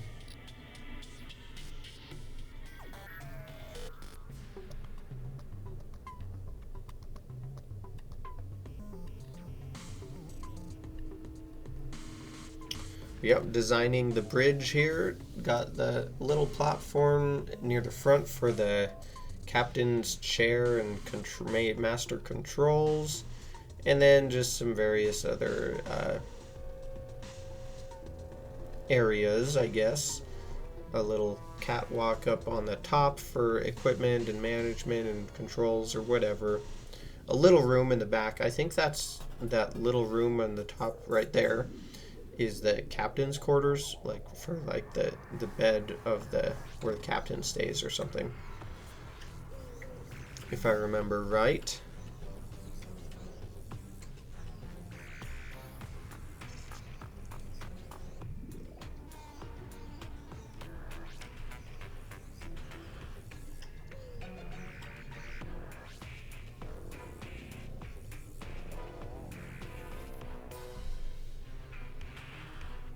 Again, adding in my special trick with the sunplate blocks in the stone slabs.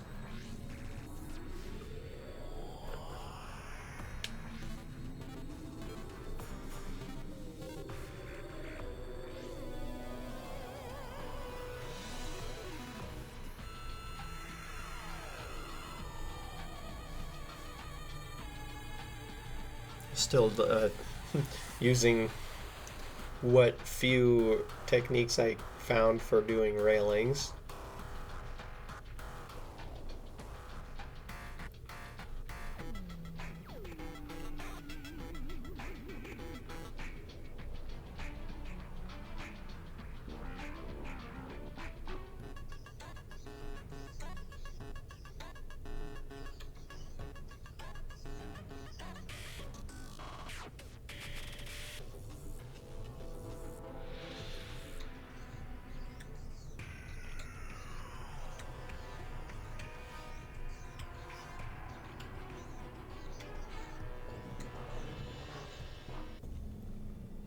Get some more detail figured out in the very nose of the ship, so some final shaping and hammering, and then again sort of uh, um, implementing the painted walls instead of blocks to add another level of smoothness and curvature where you wouldn't be able to otherwise.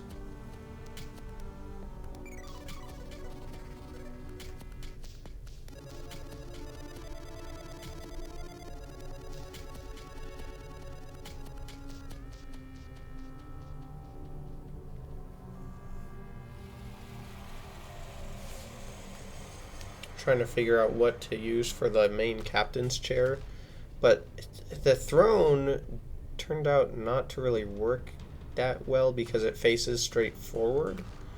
I don't think I end up leaving that because I want it to face to the side.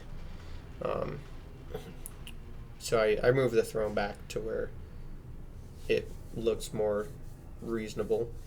And the theme for this section wasn't quite bright blue, but it was sapphire was the final gem lock that I wanted to use.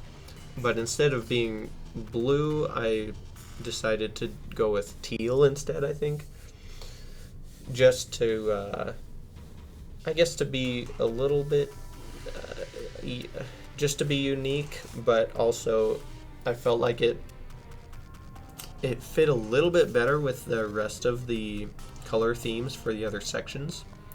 And I was able to use the teal paint on I think it's teal, isn't it? On the gem lock as well, which made it fit the whole color scheme really nice. So yeah, it worked out pretty good as far as the colors and themes went and came together.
Had a few more signs too in this section down there. I think mostly that's like closing out the game maybe, and then explaining that when you do finish the level, you can bring the lock back up to enable this other teleporter here at the very front.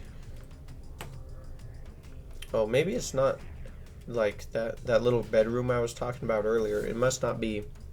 It doesn't have a bed in it, but it's like the captain's study or lounge or something. It's just got a sofa and a side table and stuff to get your work done in or something. I don't know.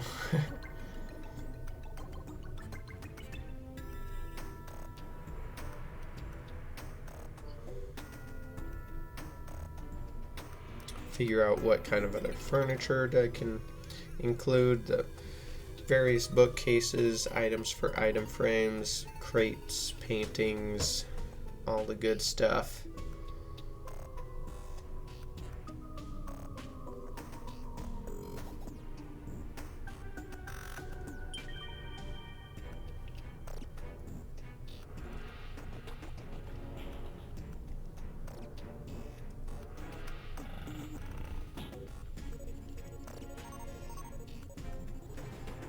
Do the wiring up here. So yeah, you can see the little logic gate that only allows for the teleporter to work once the gem is in place.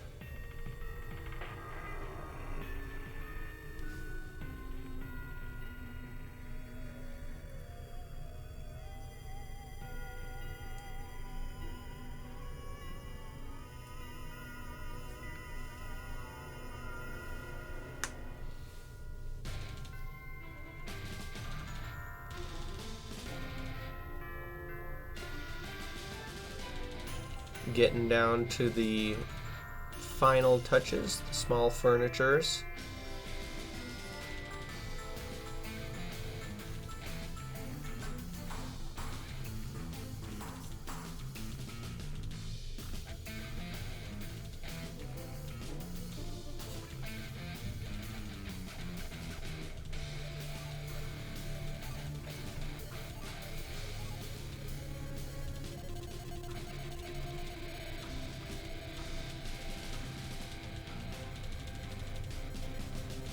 Then wire it all together here, make sure the lights are working good. And then getting close, I think, to needing the just finish up the outside basically.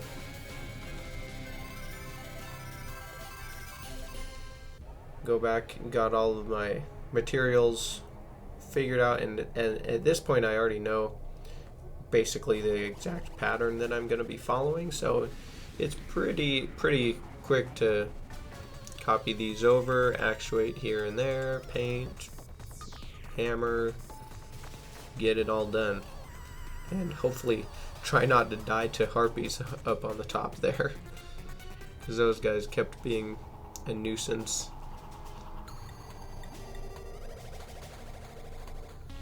I wonder how many. I didn't pay attention to how many harpies I had killed at the start of this project, but it'd be funny to see how many this project accumulated. Of course, the main part of Tigaria has some high parts as well, and then especially the Dark Star Void Vault and whatever. So I've killed a fair share of harpies, 4,400 now as of this time. But in fact, I wonder why. Maybe that curiosity is the only reason why I turned on the creature kill count, or maybe I had always just left it on back here. I don't know. Nowadays, basically the only thing I have regularly is the rare creature detector for any gold critters that pop up or other rare creatures, but primarily to try to alert myself when I'm near gold critters, try to catch those. Other than that, though, all the other display information is toggled as needed only.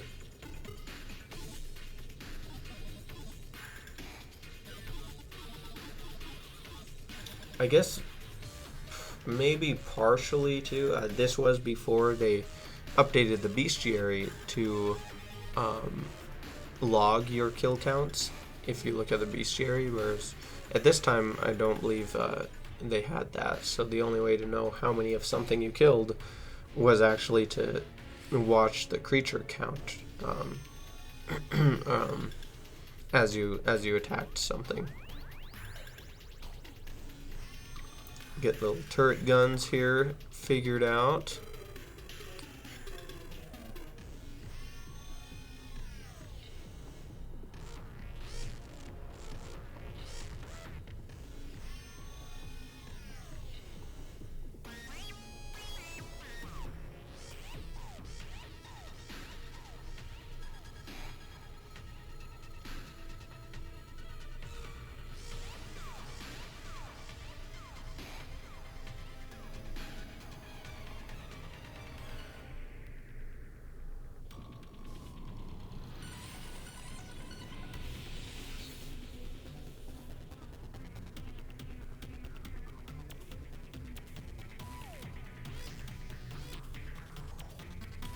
And that might just about do it there. Take a couple of pictures there, and I'm sure there's still some tweaking here and there. Oh, the main weapon pieces too. Yeah, that's right. I built this like bigger turret gun or something on the front.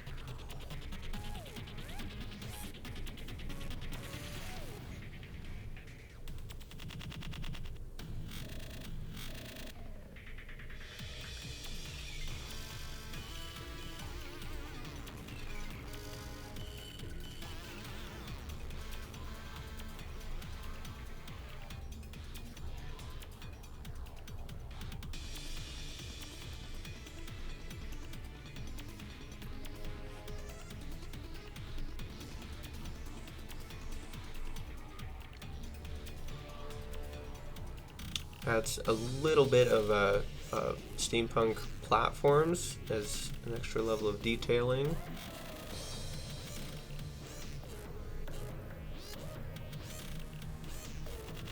And setting up for the final actuations.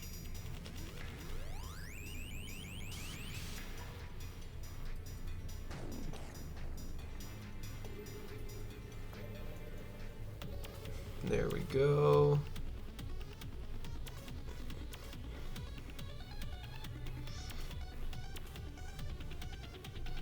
Yeah, a lot of little touch-up stuff, but that basically that's about what there is to it for Galactic Jambalaya here.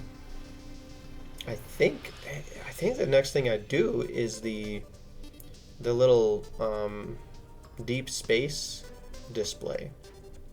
Oh, I guess I still have some food I need to add as well. Forgot to do that in some places, maybe.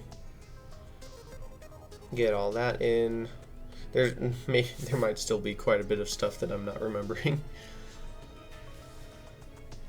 It's crazy, like even my pretty much every build that I have probably right now, I could go through and like I could add stuff to it. I could detail it a little more. I could make it a little bit better here and there, or I could tweak it this way or that way. It's crazy how much depth and potential there is in Terraria in general, but yeah, I could almost always find something to change about pretty much every one of my builds probably. But in some ways, that's kind of why I like leaving it as it is.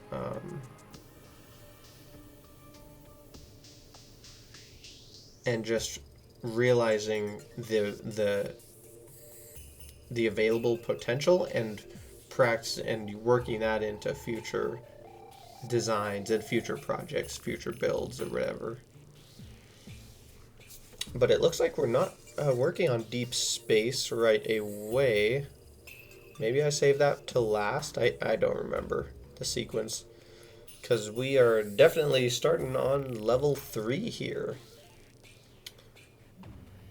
And this, I think, now is when I sort of came up with the idea to actually have somewhat a cohesive theme that progresses throughout the level. So starting at the top and going down, I wanted to just do all the different biomes in Terraria, basically, and figured out how many sections I had and then how many different biomes I needed to fill based on that. So starting off with space, just to add some made up like meteor chunks or little planetoid bloblets floating around. Then we make it down into the actual sky, add clouds in, and basically progress through the actual biomes in Terraria,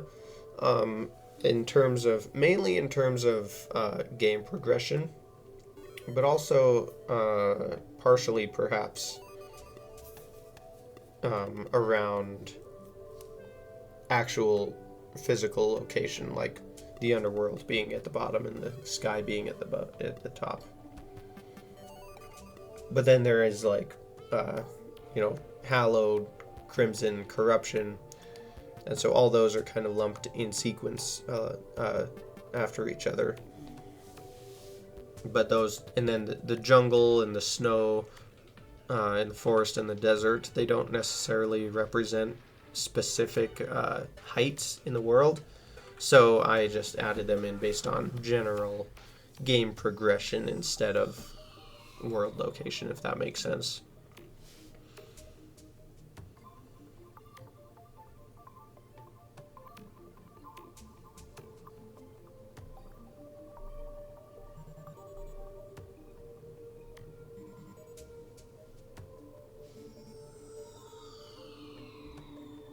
Starting off with the ocean theme, actually, it looks like.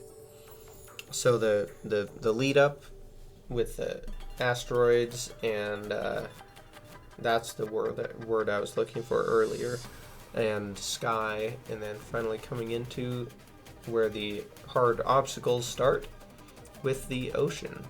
So this also reminds me that there was no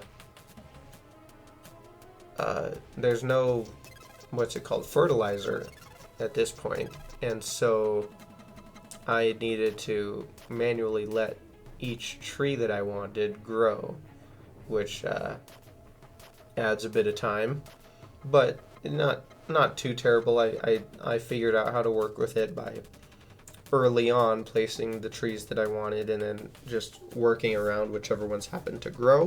So it worked out fine, but definitely fertilizer is a great quality of life improvement for many builds. You'll notice that I've used water features here, and I'm sure to cover them up with actuated block, or not actuated, echo blocks, I believe is what I did. Because obviously if there's a water pool representing the ocean theme, you could just fall into it and be fine. So you can try, but you will not live if you try to land in the water, because you'll die before reaching it.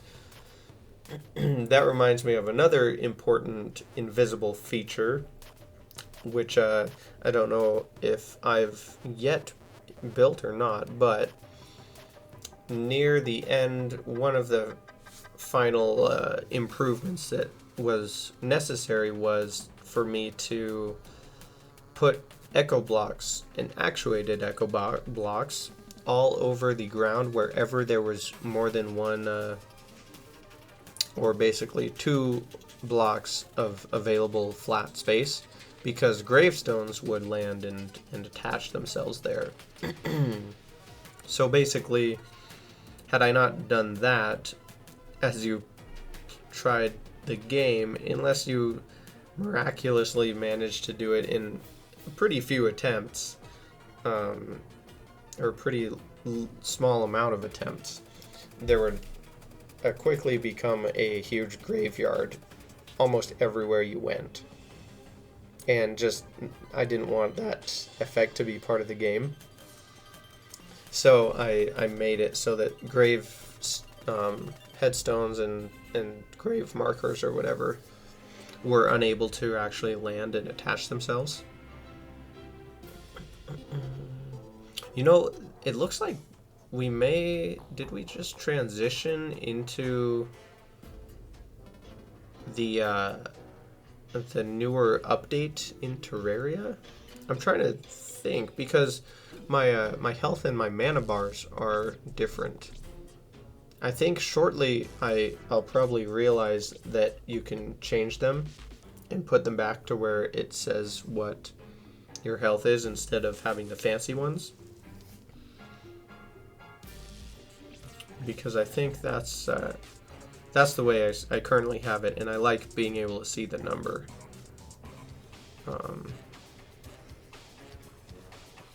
Anyway, the gravestones, and there was something else I was about to say, but I can't remember. It'll come back to me. Maybe. Maybe not.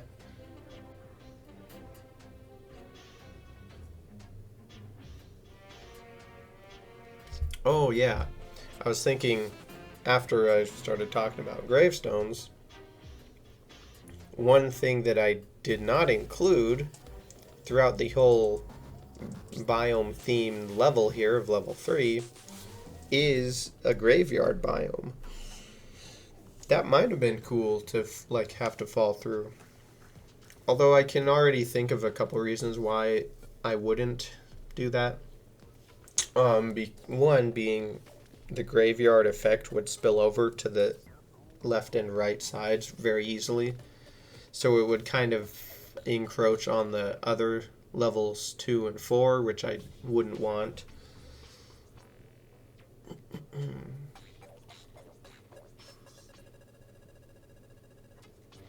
Anyway, after the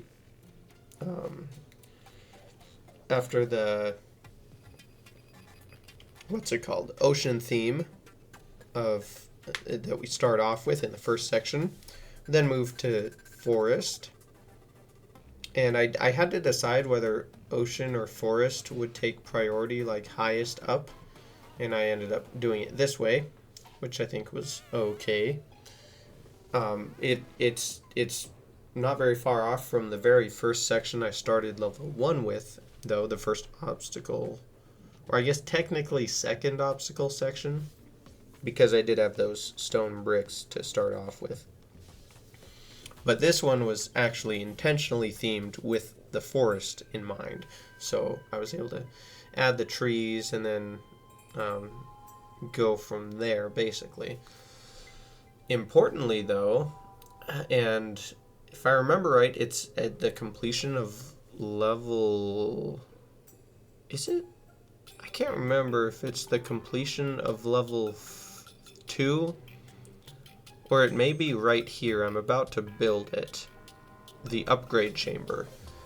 Either way, it's either right here or at the end of level 2, where I introduce and I present the blowgun with seeds, introducing another major mechanic to the game, where there will be target pressure pads. So I use the teal pressure pads as targets for you to have to hit with your blowpipe in order to open up doors for you to fall through. If you don't hit the target with your projectile, then you will not be able to continue. You'll just die hitting the closed door.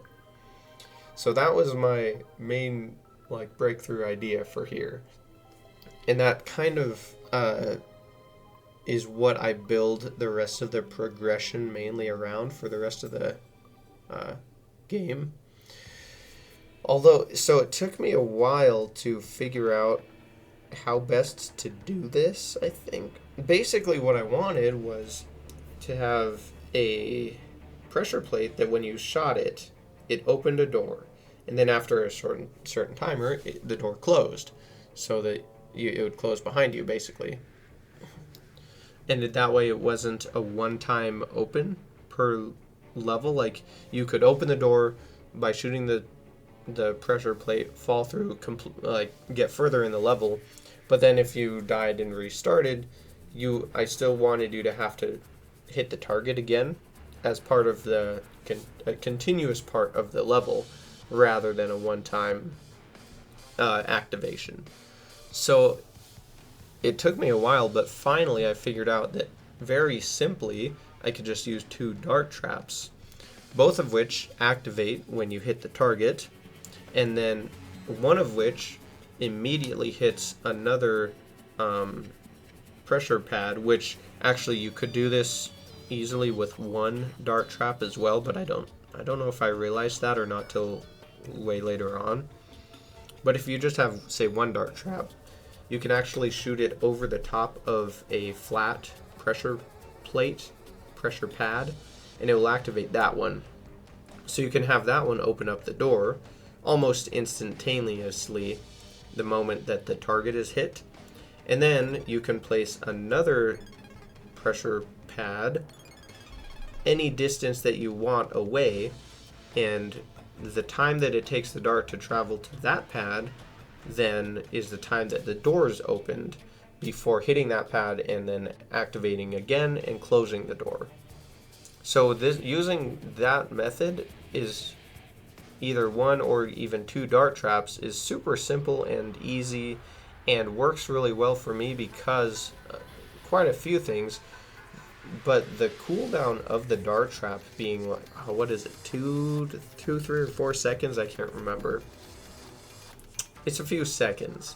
But that means that you can spam shoot a target if you want to, and it won't mess up and accidentally like close the door if you hit the target twice, because the dart trap won't be reset yet. It will just hit the target whenever you do, and if you hit it once or 3 times within a couple of seconds, the door still opens and stays open for the specified amount of time.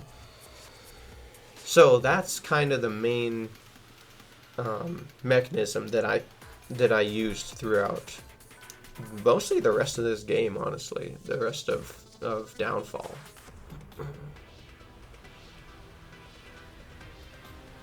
And then I just need to fill in the rest of the details for the theme here. Found out that I could sort of create some interesting features by mirroring, or not mirroring, but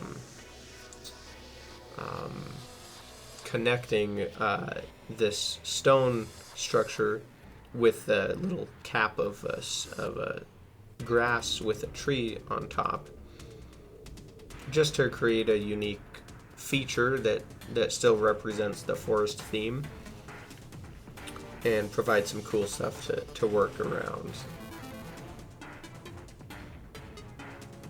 Definitely intended to be a pretty simple and easy section as far as the obstacles are concerned, but I needed, and because I needed to introduce this new mechanic of the dart gun, or the blowgun and projectiles.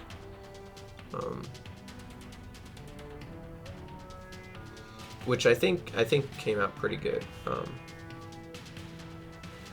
Again, it's not like explicitly explained in any of the rules that you're going to have to do this. So what I did to ease into it was add those like green arrows and the highlighted gem spark to really highlight the pressure plate targets, so that hopefully they would be easy to spot, and then you'd realize what you're supposed to do.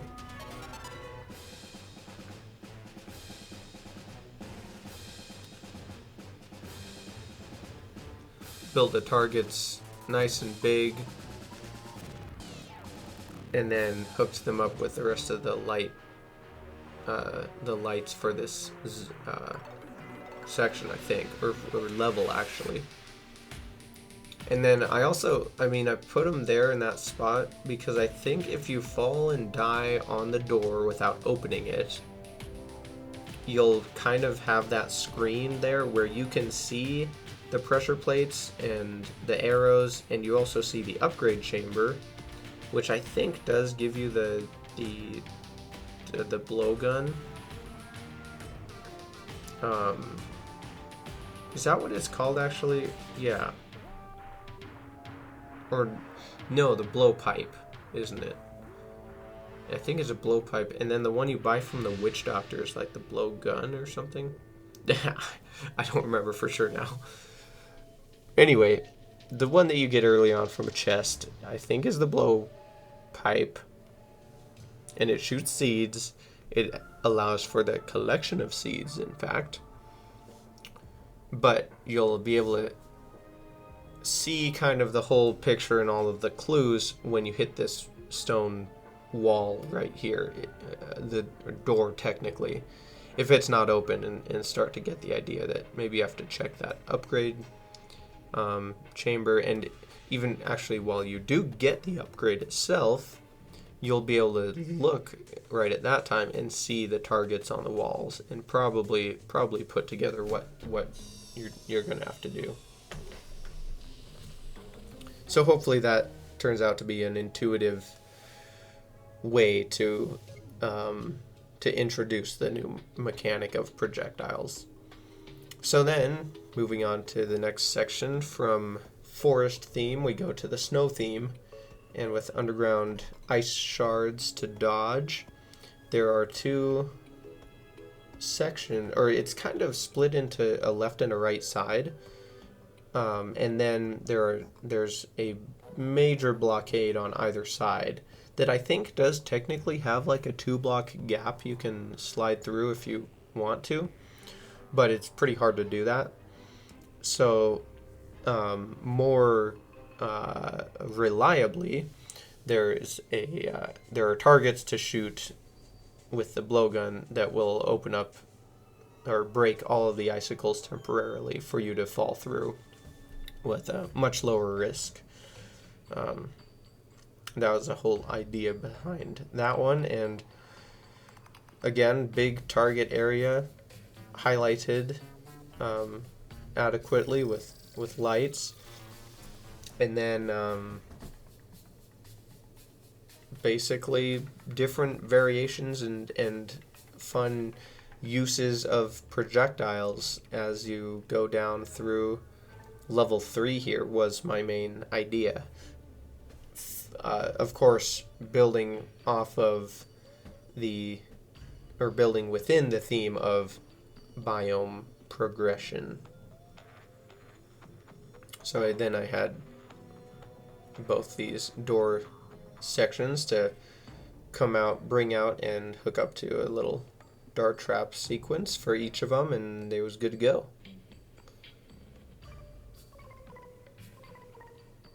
The other cool thing you can do with this, with the dart trap mechanisms, is say you want a delay before the door opens after you hit the target.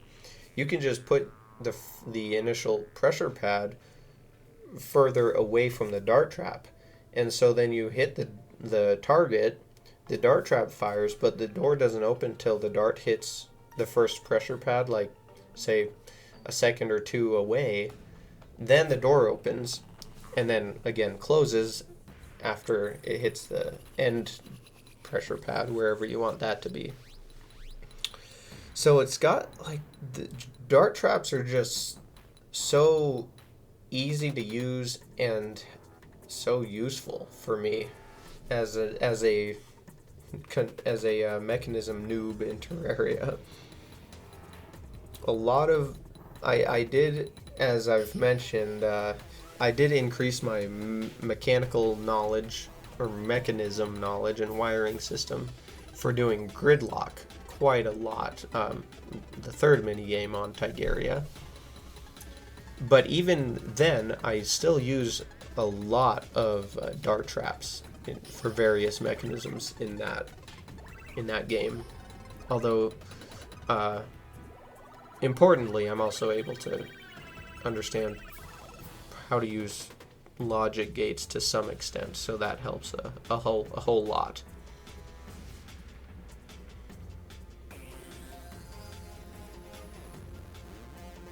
So then we move from the ice and snow theme to desert.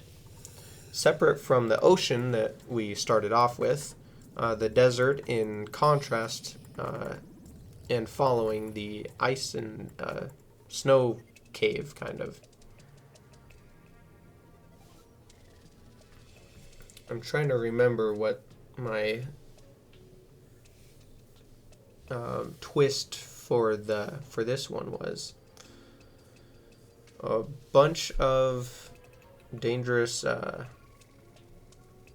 hardened sand blocks that you need to dodge, basically, is the story. And I don't remember. It's possible that I don't actually have any anything you need to shoot with your dart gun here.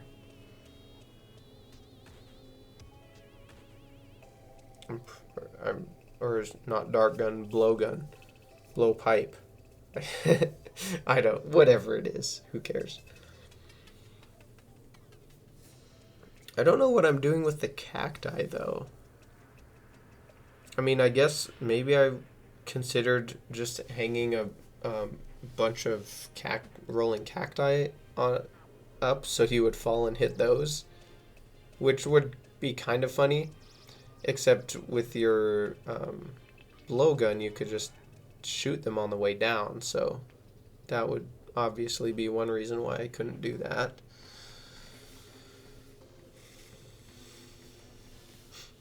Yeah, I don't think I actually have projectile interaction for the desert section.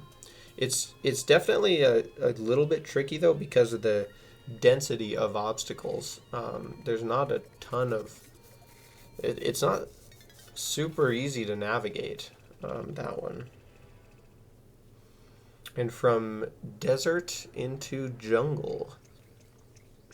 I remember the jungle, similarly to that weird magic runes Halloween theme kind of thing in level 1, the section right above the pumpkin. For this jungle here, I set up a handful of jungle passages and tunnels that vertically drop you through.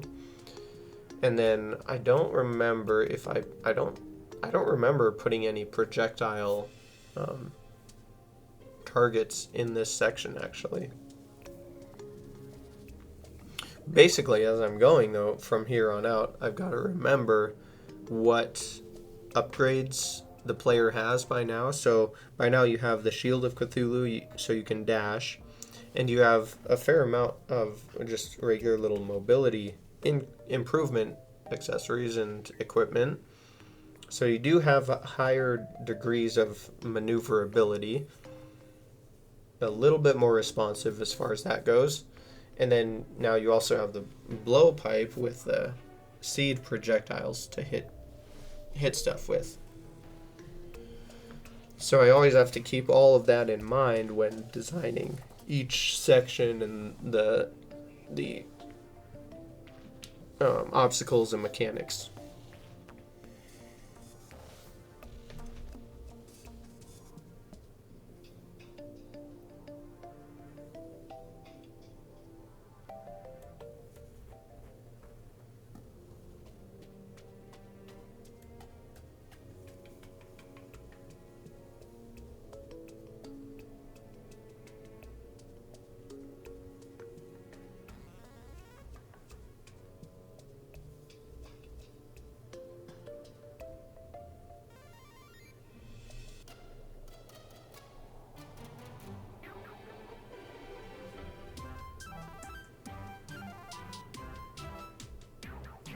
Get all these jungle tunnels sort of outlined here.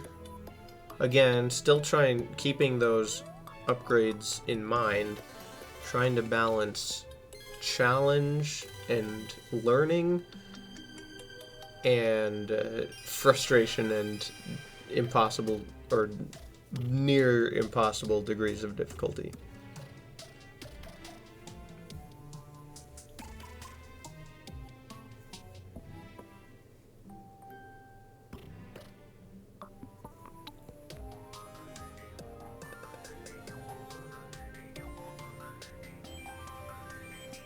doing some test falls here, and yeah, figuring out kind of where I need to shave off, what I need to make larger, need a little more room here and there, making sure that it doesn't feel too extremely precise and finicky.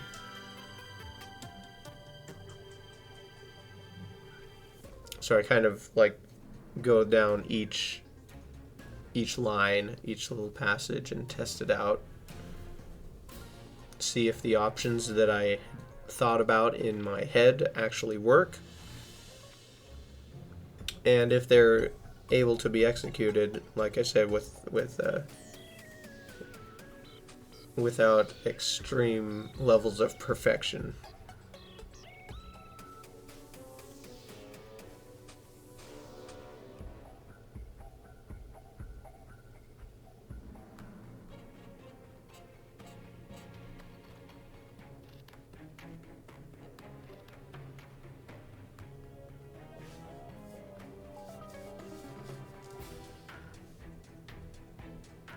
Man, it's definitely a bit jarring, though, watching this segment. Just flashing back and forth between orange and green and brown. Flying up and down relatively fast. Especially in the time-lapse mode viewing.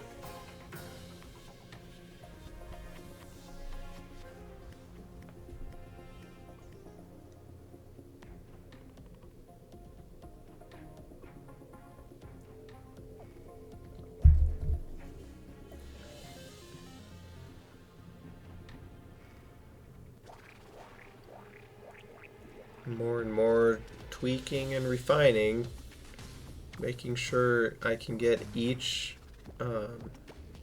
like I said, each line balanced.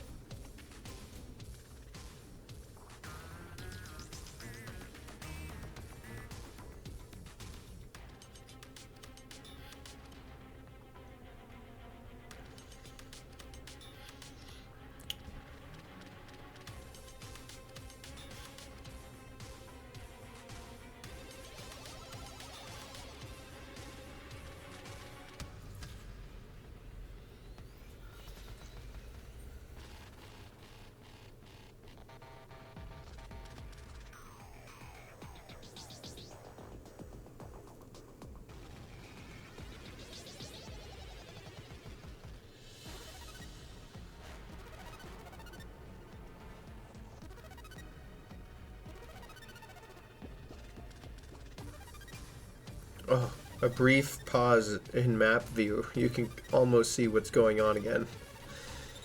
I think at this point I mostly have the balance figured out. So then I go back and so I'm just texturing certain sections, removing a lot of the blocks so that I can add some, like, I think glow effect lighting and stuff like that. Get the jungle seeds in place because I do want grass and vines to grow in this section. I don't think that there will be any spikes growing, however, because I placed all of the walls here, so I believe that prevents spikes from growing, or thorns, whatever they are. Add a whole bunch of the jungle torches. Make sure everything is super well lit.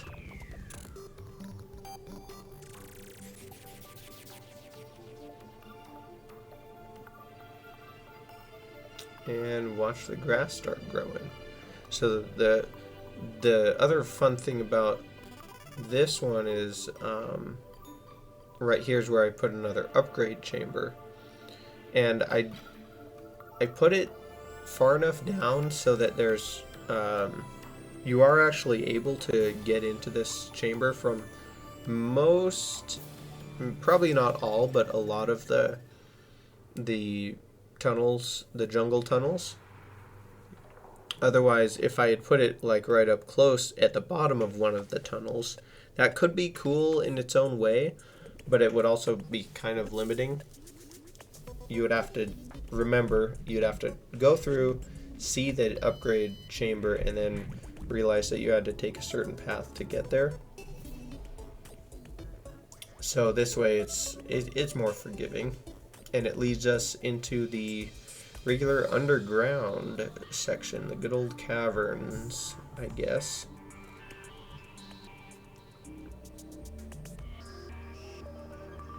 I remember this section pretty well. Actually, I remember the rest of this sections fairly well, but I enjoyed this one as I built kind of, I believe there's like 3 sort of vertical sections to choose between as far as falling down, and then each section, within each section there are various underground houses suspended between the walls, and there are targets as you go down to hit right before you hit the underground houses that blast them out of the way. They're functionally just doors that you have to hit targets to go through. But thematically it turned out pretty cool, and the cool part is I was able to use like the large fireworks in the houses in order to create a little explosion to look like as you're falling you can basically detonate and blow out of the way the houses. It turned out pretty cool.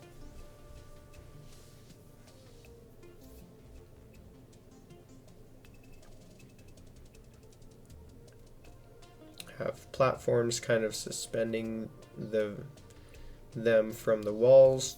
Now that I'm thinking about it, because I'm thinking about the stairs, like stair platforms that I use here and there.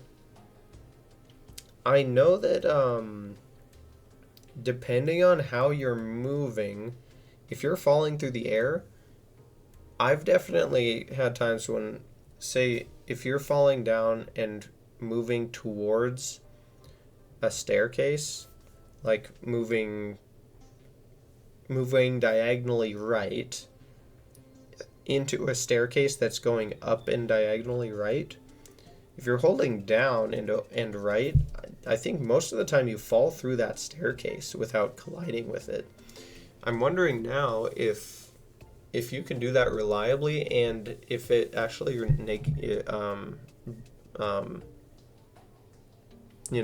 doesn't give you fall damage, which I wouldn't imagine it would.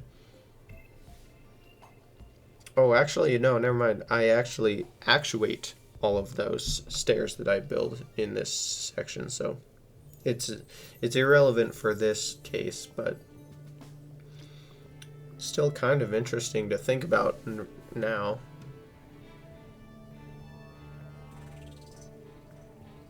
And then just to spice things up, I add a few little chunks of rocks here and there as more static obstacles. Got the targets in place. Got a bunch of ore to switch out some of the stone with. Add some more color and texture. Nice and sparkly. And then I set up the actuation here, so.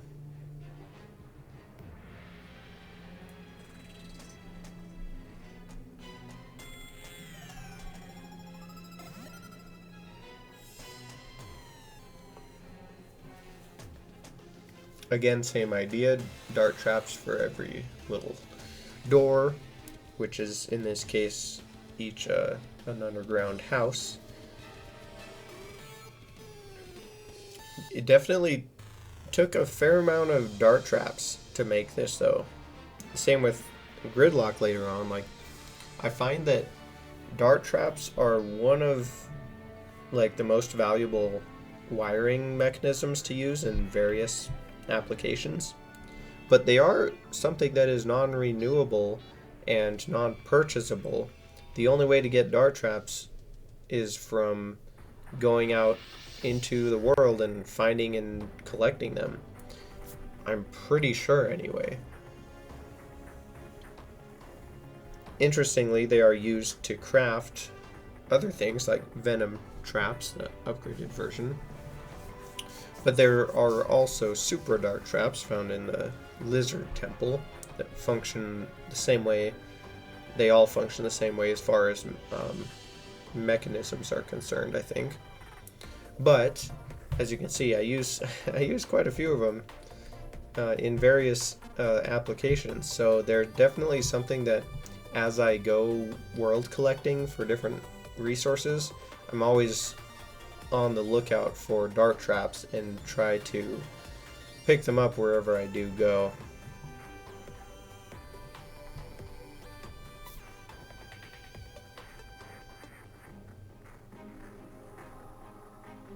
I don't remember how much wiring I used on this project, but it was quite a bit. Probably not as much as with Are You Smarter Than the Guide, though. I'm sure I used more wiring there. But I guess it's kind of hard to tell, because another thing that I did is I did finalize each level with wiring to turn on and off the entire level lights, along with the music, actually. But that would have taken quite a lot of wire. Now I'm starting to wonder, maybe Downfall did take more wiring than that. But then there's Gridlock, the third one, which I'm pretty sure that took, like, without thinking about it much, I want to say that took more wiring than either of these other two have. But I don't know for sure. I don't know that I recorded specifically how much each one took or anything. Moving on, though, from our general underground cavern section, we have another spastic clip of placing a bunch of corrupt walls. So just all the various like, what are they called,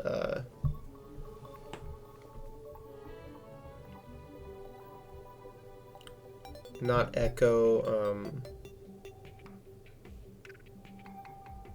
oh, what's it called, the mist, ecto mist, that's right. Various ectomist walls. I call them ecto walls because they require ectomist to be crafted. That set of unique walls from the stone, ebonstone, pearlstone, crimstone. I guess there's some from sandstone, aren't there? Anyway, you know the ones I'm talking about. I use a whole bunch of them here and just really randomly scatter them all together to make this chaotic texture that is kind of unnerving, I guess, to fit the theme of the corruption in general. And then the main features of the section are these large ebonstone, atrocious shapes, shaped after the Eater of Souls, generally. Just kind of these weird, creepy stone shapes. And then within them, I think, within the larger Eater structures, I have these like weird bone piles. And these are toggleable doors with a projectile target pads. But there's these smaller ones on the left and right, or actually no, in the center on the bottom, but on left and right in the top, where you can either fall through the big Eater of Souls things and hit the targets to open the doors, or you can opt to take the more difficult positionally, but without the requirement to hit the target, with a projectile option of taking the smaller curved stone, ebonstone features.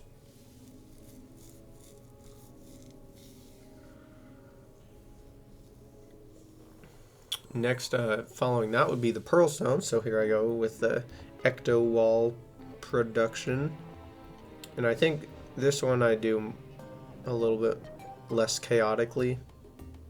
There's a good picture though of how I have laid out the underground and the corruption sections here before I go ahead and get started on the hallow here.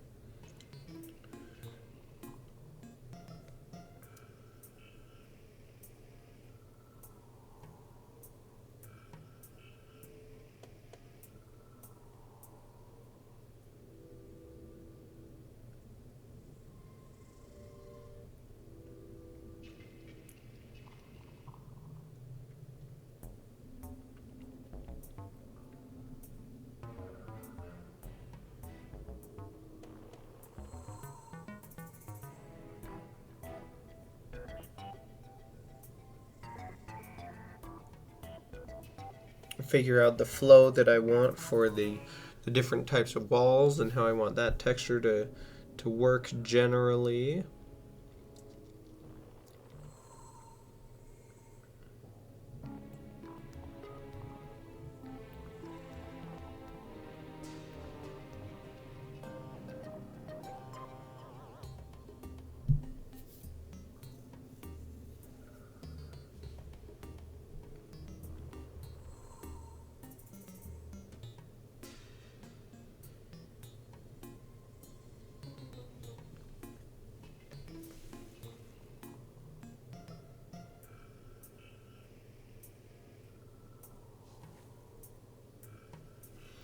Definitely do it with a lot more thought and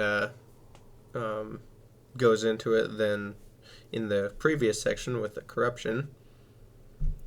Oh yeah, and then I have these crystal spikes as the main obstacles here.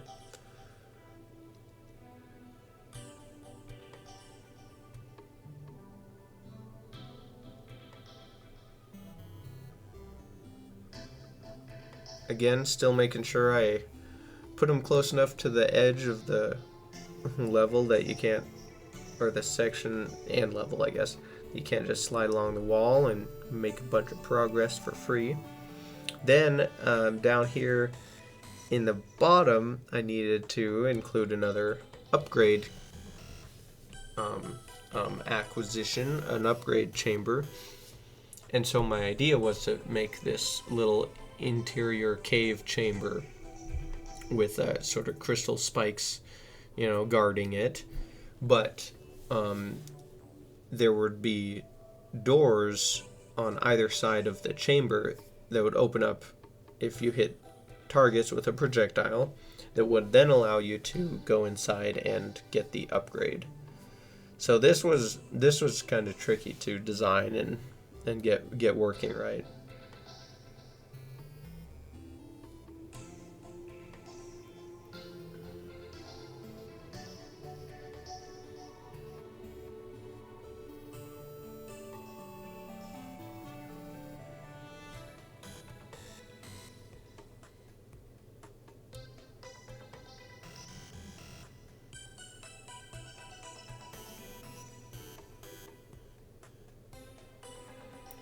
So I built both these spiked sections with the hardened sand as the doors,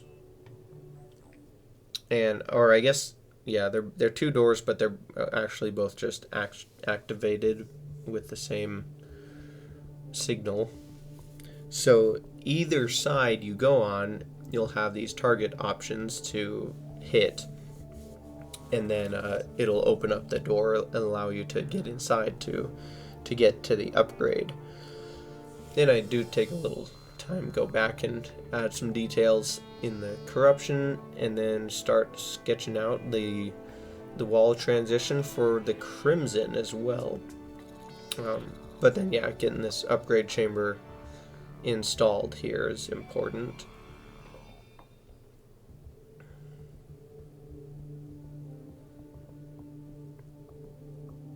And I don't remember specifically what is in every upgrade chamber. And I know that not all of them are necessary to get, but some of them are, like the one that gives you the blow pipe and the seeds. You need that in order to keep making progress. You need the Shield of Cthulhu in order to pass certain obstacles in like the end of level 2. And of course I keep that in mind for the design of level 3 as well. So you can use that in certain circumstances. Like the upgrade there in the Hallow, one of my ideas was to make it so you shot the door to open it, and then you use the shield dash to go into the door. And I think that does work, but I think I also made it shallow enough, the angle of approach, to where you don't actually necessarily need to dash, meaning that you could do it either way, but so it might actually be easier to do it without dashing, because if you do dash, you risk going too far and overshooting it, or going too soon and bumping your head into the wall and losing your momentum or something like that. But anyway, following the Hallow, I do the Crimson, where I just kind of make it creepy Crimson themed. A bunch of like eyeball looking obstacles before reaching the very bottom, where there are just 2 like gaping maws basically that you have to go through. Each one is a door again, and they have a target that you have to hit in order to open them up to pass through.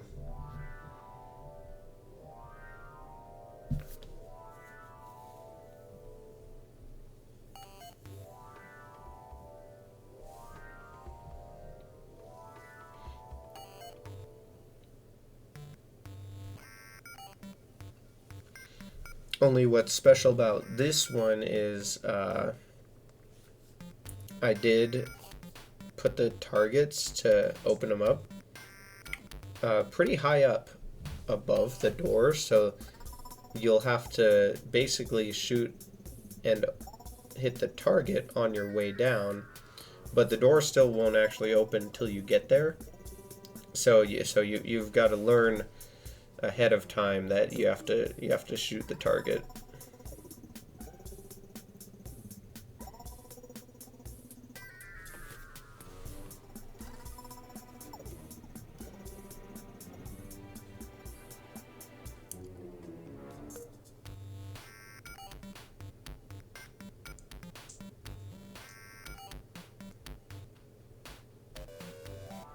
Get the lights added, wire up the doors.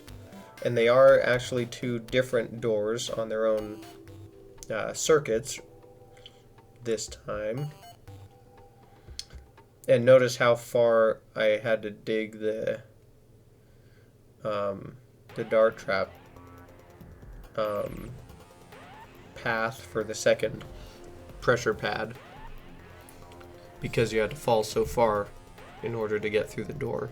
And I guess looking at it, I did actually set it up so that the door opens immediately, but it stays open for a long time. For some reason I had thought that I had it open on a delay, but it doesn't look like it, unless I changed it to that.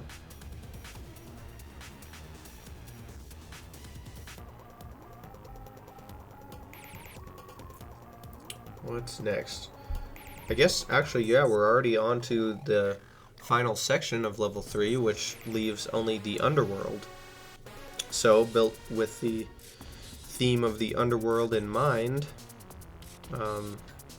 that hits most of the major Terraria biomes, I guess, with that. So we have, let's see, ocean, forest, snow, or ice and snow, jungle, corruption, hallowed, crimson, and then the underworld. With the preamble opener of like the asteroids and space and the clouds for the sky. But as far as the main biomes goes, that basically fits them all. So then finally for the underworld themed section, as you get to the real underworld of the world, I built a bunch of obsidian houses, and then have these little hellstone sections that open as doors if you hit the targets. However, in addition, as an alternative to the hellstone doors, you could just fall through the obsidian houses. Although I made it a little tricky, so you have to be careful with your movement if you do want to try to do that. So again, you can actually make it through here without the use of projectiles, but it may be harder. So you'll have to kind of it's up to everyone to decide whether to go for the door open methods or go for the pass through the buildings, or a combination of both. Just react as you go, which I think in general was kind of my main goal. My aim for designing most of all the levels was to, in each section, have at least like a couple of alternative methods to go about it, and then have the methods be somewhat interchangeable and react dependent upon your reaction, I guess.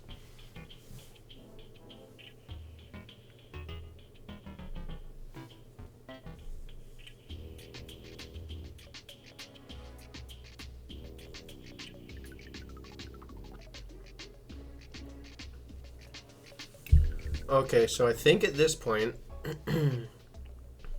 I think I had brought my cousin back on to do some more testing, and I realized that I need to soften up the difficulty on everything.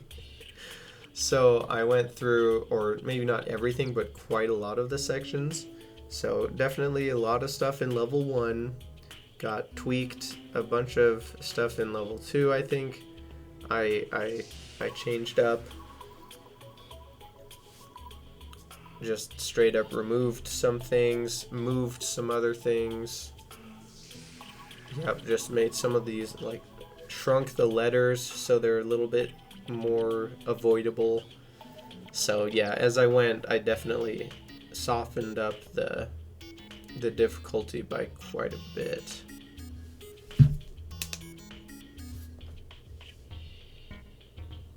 Even this section, I just shrank all of the ice. Then I think I just removed a handful of things from there. Made a bunch of the glowing obstacles smaller. Yeah, I had like a lot of tweaks to make after some more testing. And honestly, like, as I've mentioned, not this and my other mini games have not received intensive testing, so it's very they still balance wise could be very rough.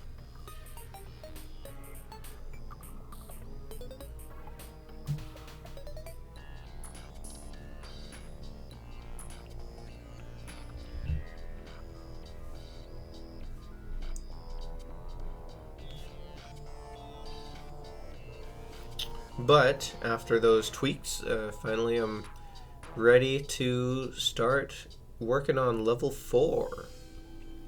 Again with the initial background details before we get into the foreground obstacles. I just threw in a few little like spaceships or space themed items. Had some fun coming up with that.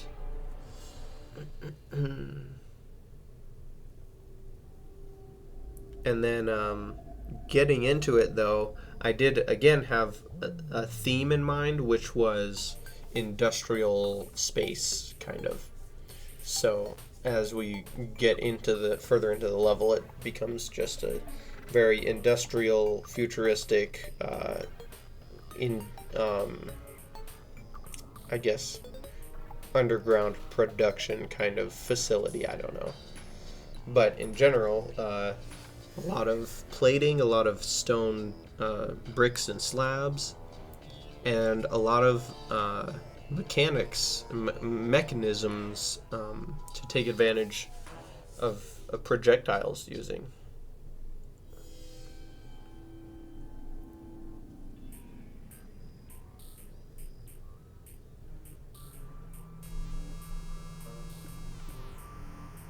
Somewhat early on here, if not in the beginning, or not in the beginning, maybe upon completing level 3,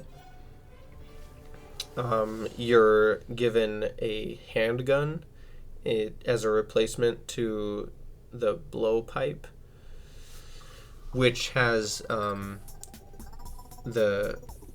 I think it also comes with an infinite ammo pouch, whatever it's called, where you have infinite musket balls.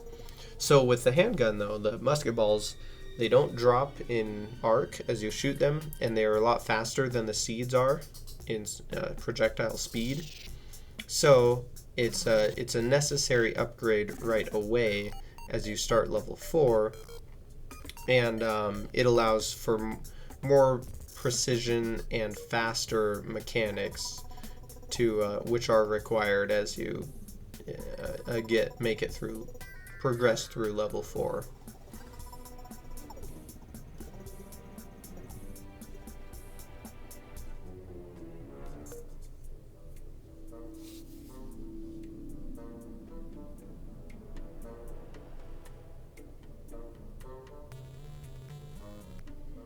Still having my fun making cool little background features here and there, just like floating like space junk or space stations or little outposts, little ships, whatever. Fits well next to the little asteroid belt in the beginning of level 3.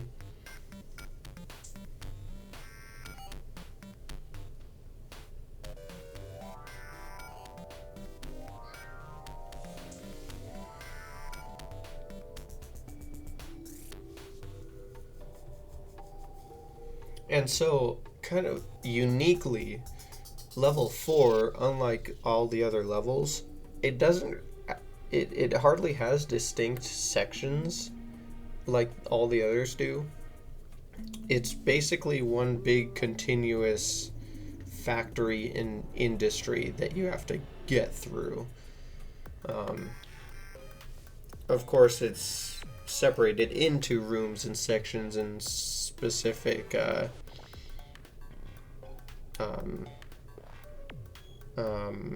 challenges and obstacles to overcome, but there's not really big breakpoints in differently themed sections in the way that all the other levels kind of have.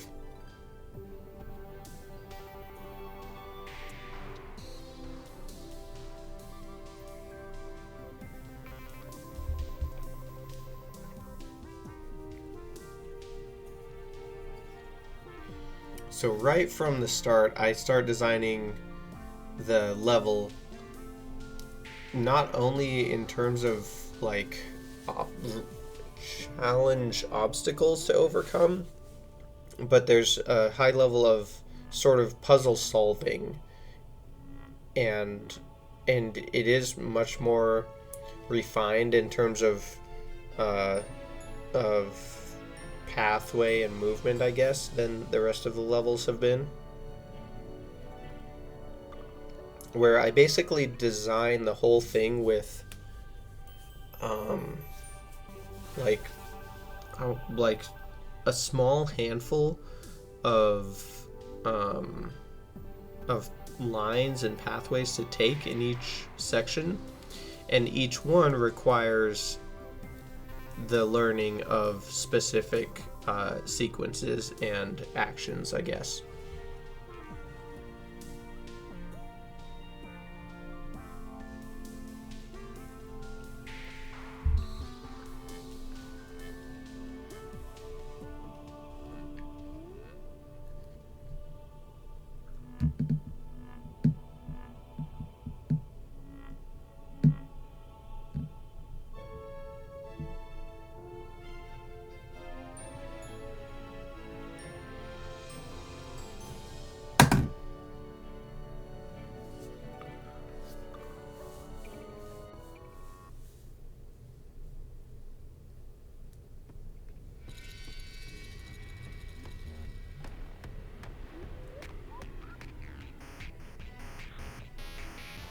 You can see though the general industrial theme that I started throwing together, and basically just consisted of the slabs, maybe some stone bricks here and there, a lot of plating, both copper and tin, and then cogs as well, bought from the steampunker to provide a little extra eye-catching movement and textures here and there. And I think maybe mainly what I use for the door passages is the adamantite beams. Used a lot of those.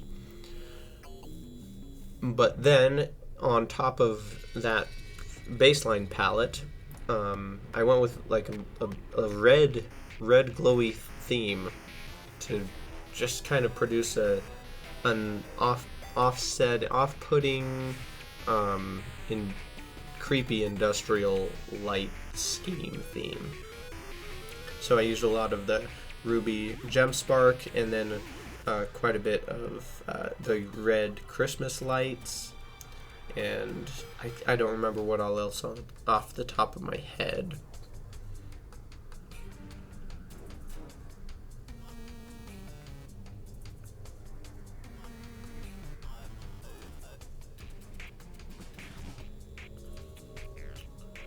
I believe this is the very exciting part where I just fill this entire level with stone slab walls.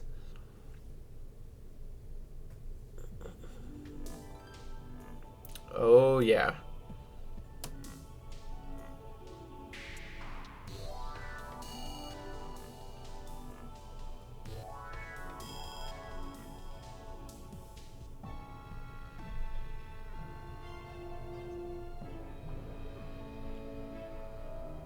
You can imagine how much nicer this would have been if I could hold 10,000 items in a stack instead of 1,000, but it's still, I was able to get by no problem.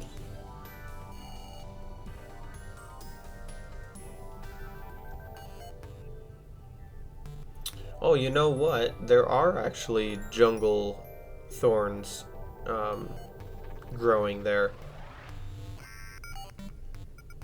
So I guess the thorns do grow even on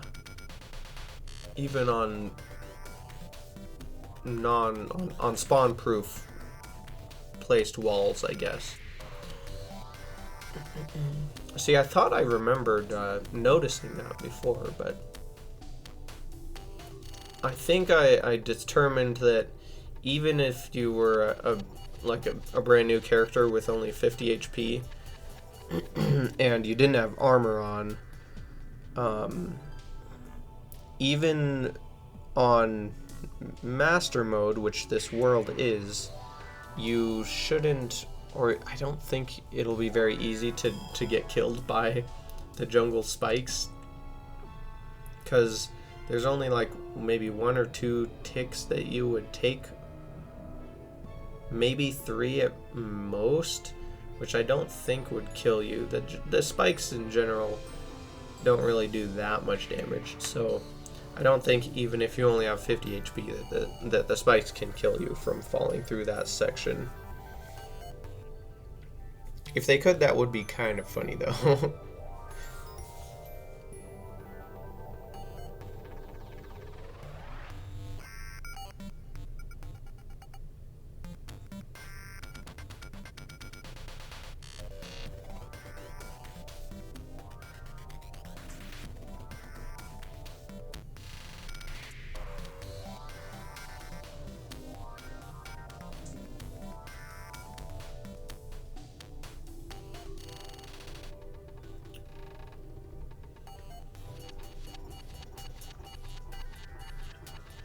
Looks like I call it good there, temporarily on the wall placing, and get back to the actual level design. I knew that I was going to have to replace a lot of the walls with other like plating walls or other types, so I think that might be partially why I decided not to completely finish it out. Although I also don't remember now. I feel like that the ability to craft walls back into their respective blocks has been around for a long time. But it could be that this this was before you could craft walls back into blocks. I guess I should be able to see if I go by the workbench. You'll be able to see if it's available in the crafting menu or not. But anyway, starting on the actual design of the rest of level 4, I basically just came up with unique little doors and obstacles and mechanisms to trigger, and different targets to set up with varying levels of precision. There's not really that much to it, I guess. I just tried to come up with fun new ways and types of obstacles to dodge through. Dang, that was 2 king slimes really close to each other there, wasn't it? Kind of weird. Again, keeping in mind that the player now has the Shield of Cthulhu and a handgun with regular bullets. Everything is kind of designed around that. Later on through the level, partway through, I importantly introduce and allow for meteor shots instead of the endless bullet pouch, because there are targets that you have to hit by bouncing the bullet off of the wall, and so you'll need to get those bullets upgraded before you can progress at a certain point. So that's kind of another I think that may be the final point of hard progression that you get from the upgrade chambers.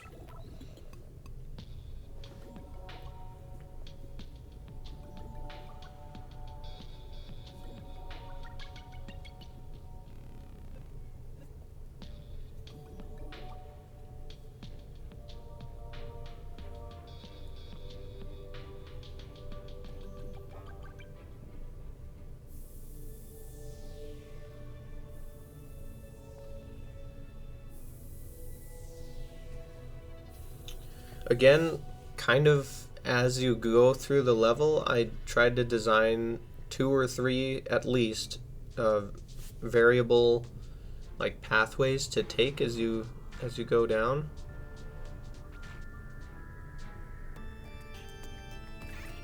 And then I figured out I needed to get the upgrade chamber included here.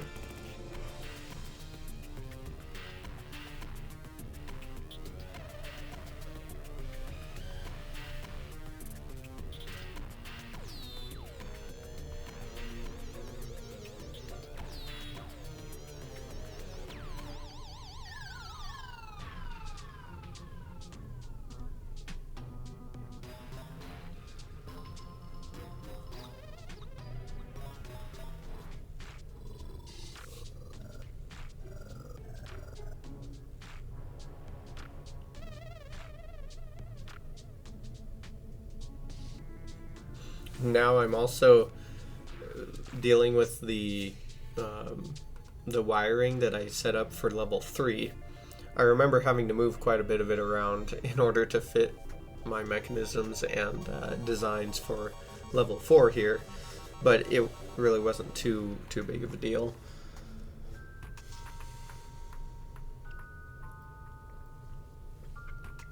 This might be a spot where no matter what you do, you basically are required to shoot a target to open that big door, the big palladium column door, which I guess is another thing that I used for some of the big doors. But you have to shoot a pressure plate to open these ones up, and then you have to use your shield to dash through in order to make to make it through, because they open vertically instead of horizontally. So that's one of the main features, one of the main mechanics that I forced throughout level 4 is a combination of opening doors and then dashing through them using the shield. Stuff like that.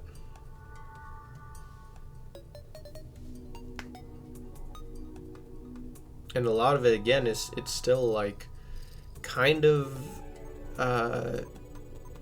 testing required, because it's hard to say as I'm building it how much is enough room to dash through and how much is enough time to make it somewhere and like turn around your momentum, or what can you do, how hard is it actually to make certain distances in certain areas.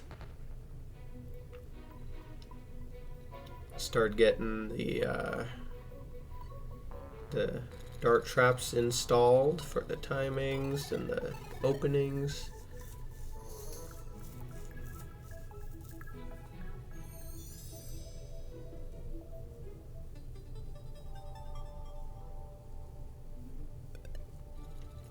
In terms of overall theme, though, I mean, I guess partially because level 4 is the only level that has a continuous theme throughout it, like a cohesive one.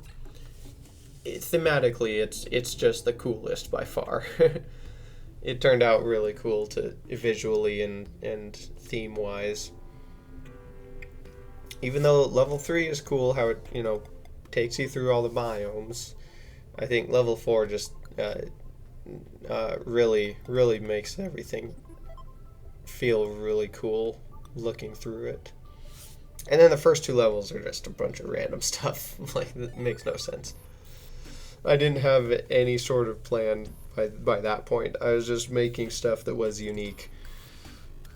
And functionally it works okay, but visually level 4 is pretty cool. I think anyway.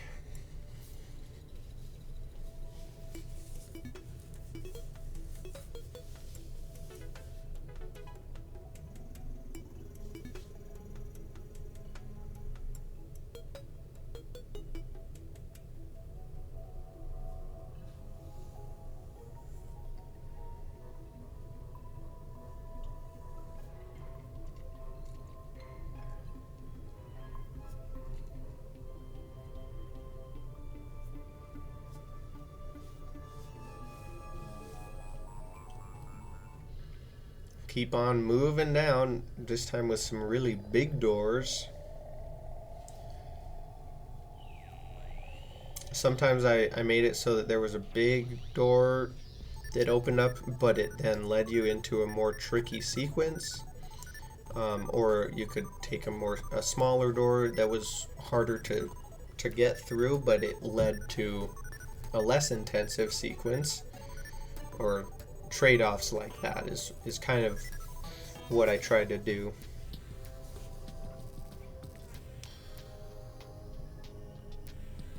I wanted there to be different options, but each option having its pros and its cons, and I didn't want it to ever feel like there's an obvious easy solution. I wanted there to be different solutions, each with their own up and down sides.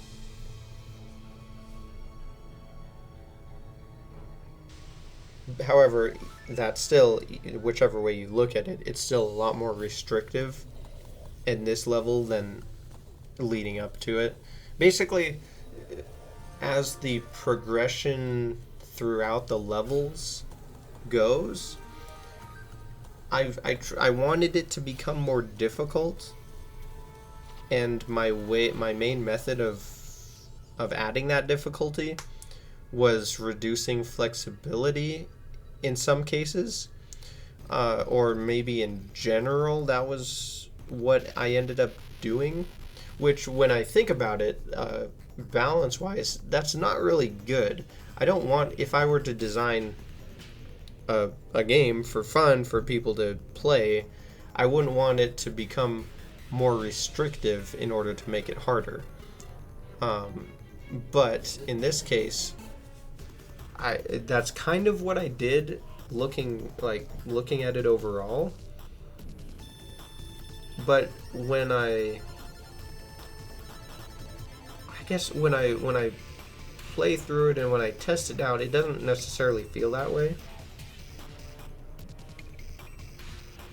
It feels like instead of being more restrictive, I'm just learning more and more refined techniques and mechanics.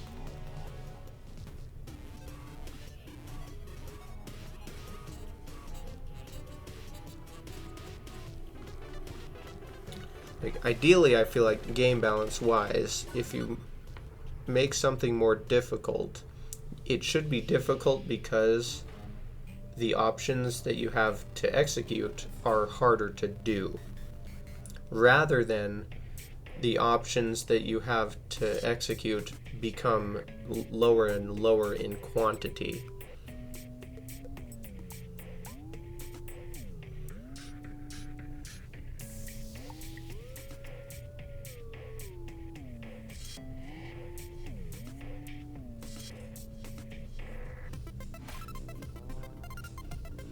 I guess my argument or my justification for the way that my levels ended up progressing is that the harder and harder that I made the degree of execution, the more space intensive it became in the level. And so I just didn't have enough space in the level to design a whole bunch of interconnected options that all require that high level of execution. When the level of execution reaches a high enough level, then, or a high enough point, it requires more space and more precision to build into the game physically. And so I guess that is what mainly limits my ability to increase the difficulty while also retaining the high level of freedom and flexibility. But I suppose inherently having more flexibility makes things easier. Having more options makes things easier. So in general, balance is hard to do. It's hard to increase the difficulty without decreasing flexibility, I guess. I guess that's probably something that is accepted widely across most all games.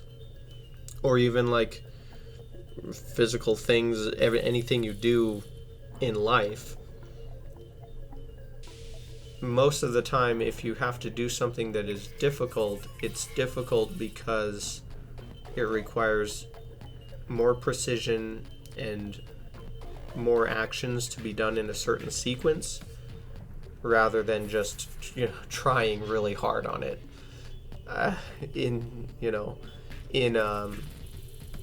In contrast to something like lifting weights, where you can lift a small amount of weight or you can lift a large amount of weight in the same motion, but with varying difficulty. It's all relative, I guess.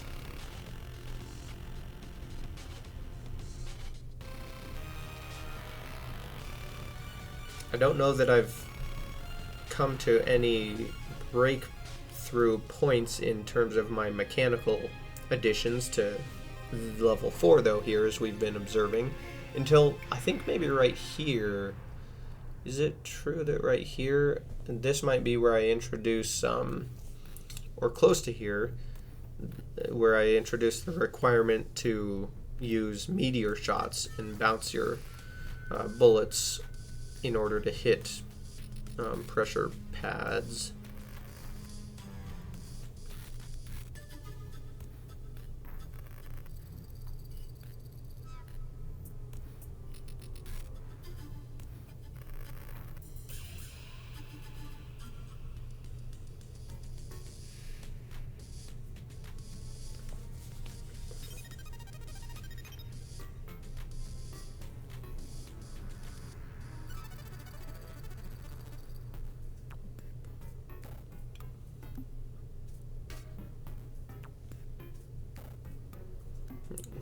ended up having to make some more slab walls, that's for sure.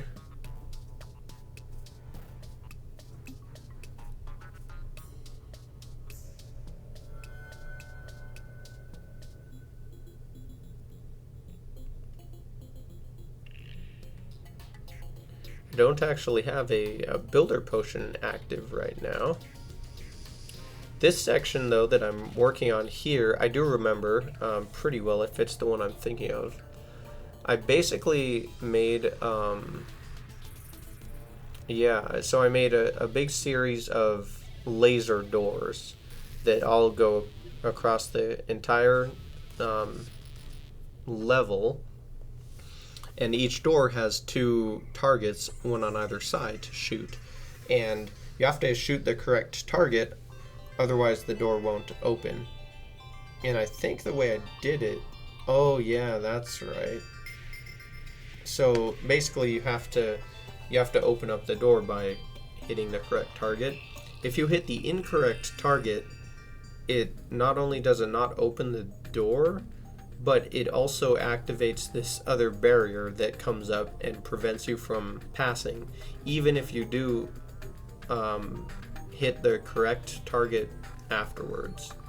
So say you shot the wrong one, but then you turn around and you shoot the correct one quickly, the door will open, but you still won't be able to get through because the barrier will come into place and block you.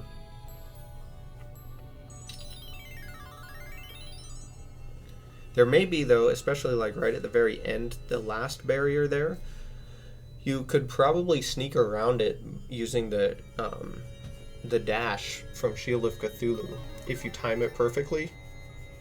If you manage to open the laser door but still accidentally or unintentionally close the barrier. But I do remember liking that sequence there. It's fun. Probably not very hard, but it's hard to say.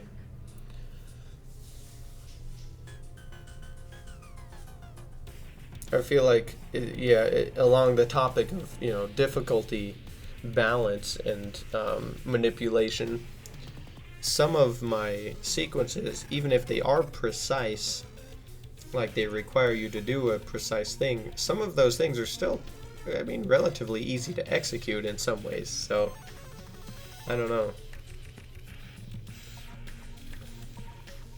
Like this section right here may actually have ended up being easier for the most people than some of the other sections leading up to it, or even in the previous levels.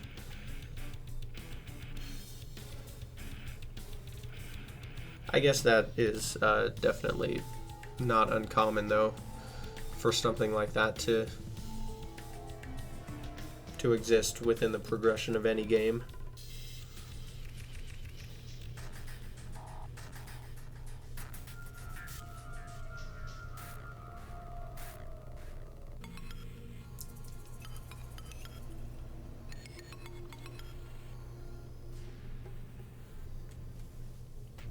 Then I have a whole bunch of other doors to get set up and established.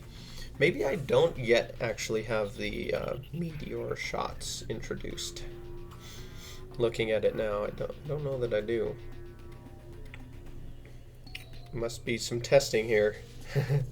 Yep. No, I'm not using meteor shots. I'm just using the endless ammo bag.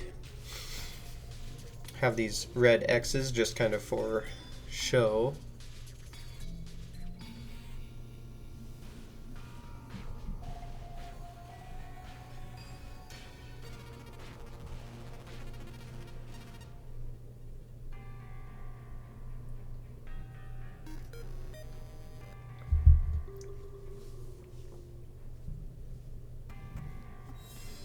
Alright, I gotta go to the bathroom. I'll let you continue the observation, though. I'll be back in a couple minutes.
Alright, I'm back.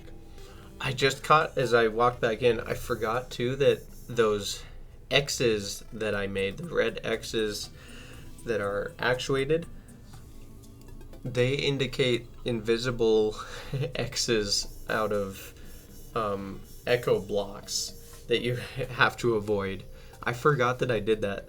Yeah, there's a couple like kind of mean things I would say that go on throughout basically everything that I do actually. But yeah, that's kind of one of them. And then finally, I wonder if it might actually be this upgrade there, the final upgrade chamber that gives you the meteor shots that you're required to use to shoot certain targets with. Like, so right here I set up yeah, immediately afterwards you need the meteor shot to bounce in off of this wall and then hit the target to open those doors.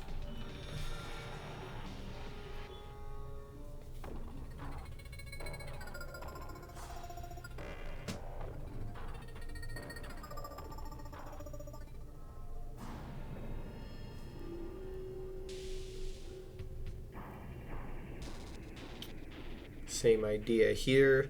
You have to aim your shot to bounce off of one of the floors to the left or right, and then hit the target up above there in order to open the doors up, or the door. Some more red glowing stuff here.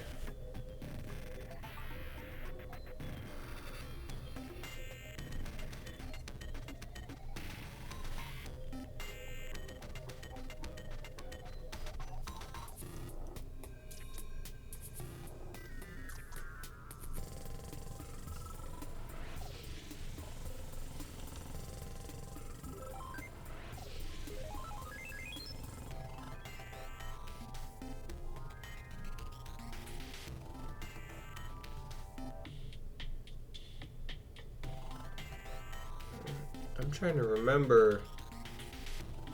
Oh yeah, that's right. This is also kind of mean.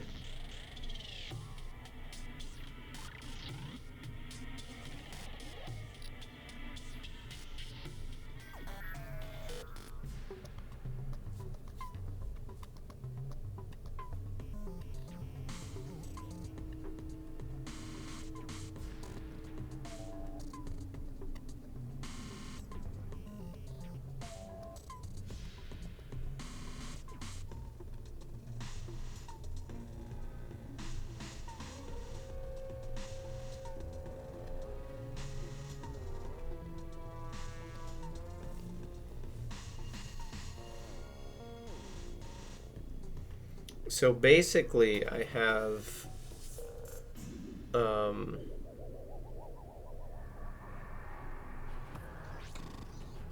think I lined the entire walls with pressure pads right here in this sequence, and then only a small section of those walls is actually the like correct pressure pads that open the door up.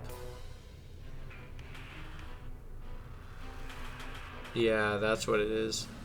So I put in all these little red lasers, all these like red horizontal laser blocks, and so those by default they're actually actuated, and they're in their background. But if when you're going down you accidentally shoot one of the other pressure pads that's not directly on the target, then all of those lasers suddenly come back into actuation or become non-actuated, I guess, because actuated would be putting them into the background, I think. Anyway, they pop back into the foreground, and they're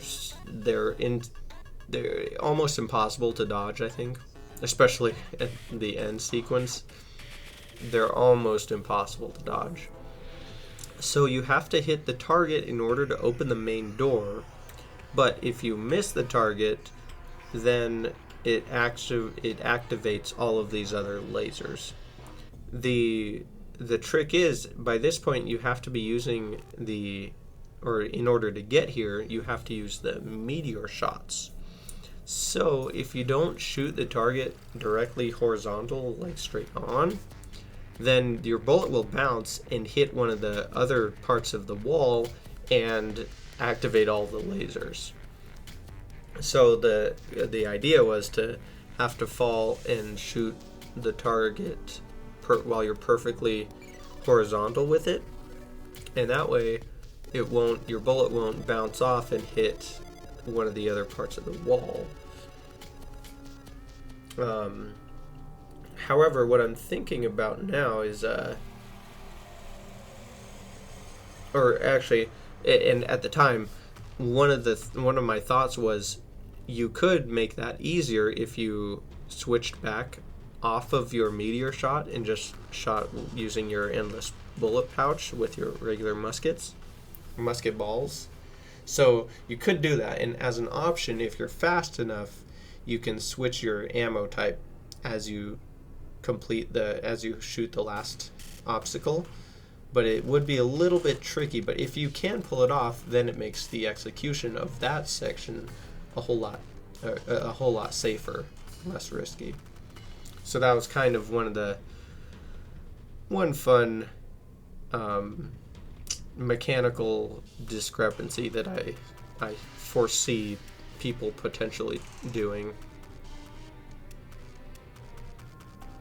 And then I think I spend quite a bit of time when I place my Defender's Forge on dart traps there.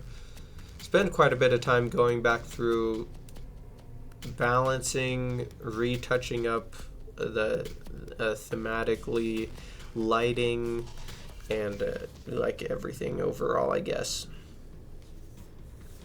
Added a bunch of those arrows to indicate sort of directionally where you're supposed to be going, and add more visual clues and stuff as you go.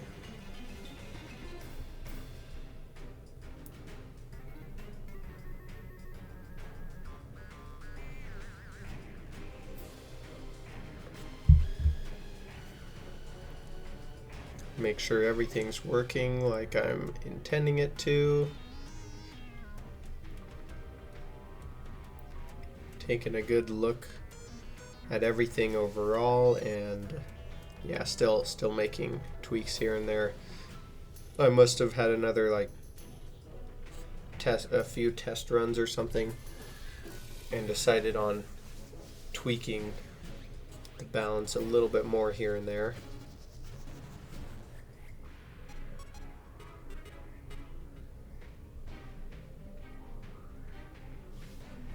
Looks like I needed to make this section a little bit easier. I think there's kind of a lot of just slowly tweaking into making things easier still for a while. Oh, and then maybe some accidental live testing where I forget to put the lucky horseshoe on.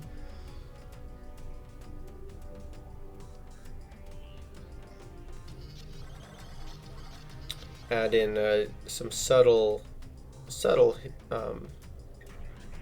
warning signs here and there where I didn't have them before.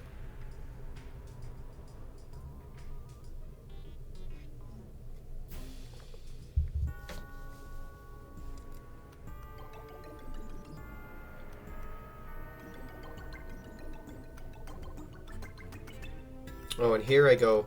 So this is the important part where I go through with the echo blocks, and I actuate all of them and make sure this way that gravestones can't land and place themselves on any of the surfaces.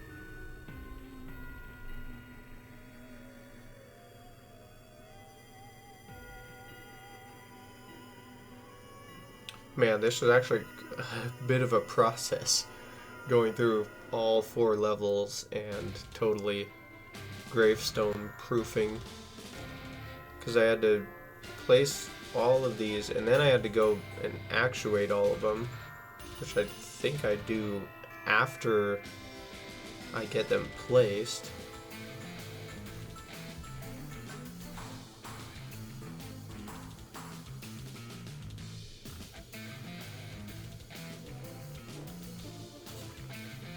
A little overview of the world map as of now.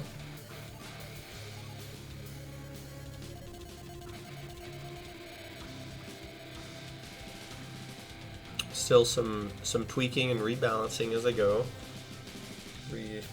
Redesign some small things here and there.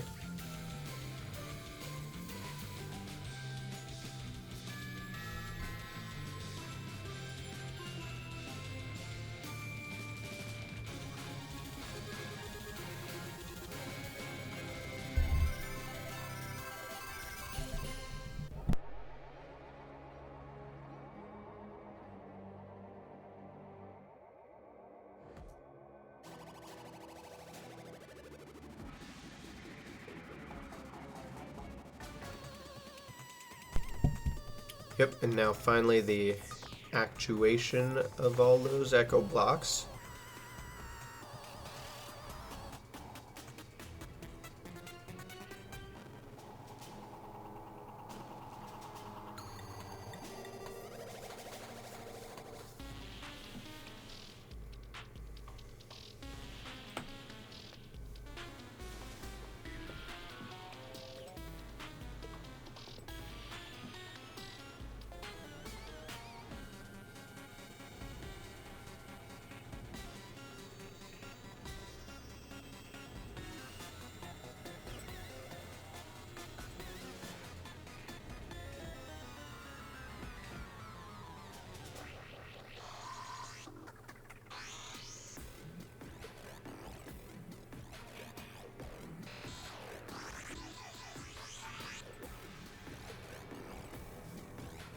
Go through level 2.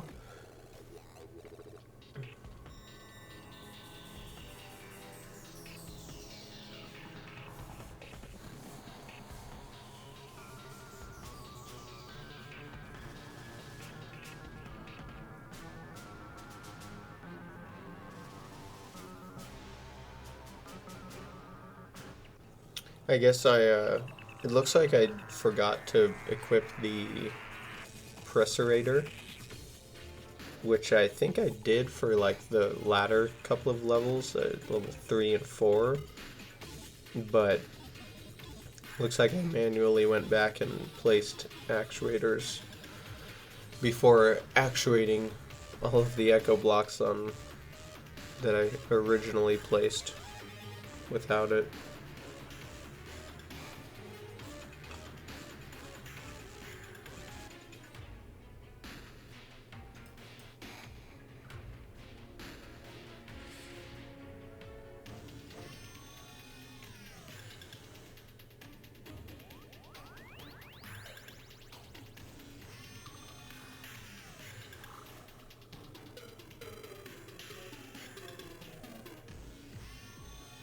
Get down to level 1, and that should just about do it then for those the echo blocks. Yeah. Oh, and then so I think this is music. I figure I want to do music blocks, or not music blocks, music boxes, to theme each level, so I figure out where I'm going to put those and then turn so that I can turn them on and hook them up with the wiring for the level.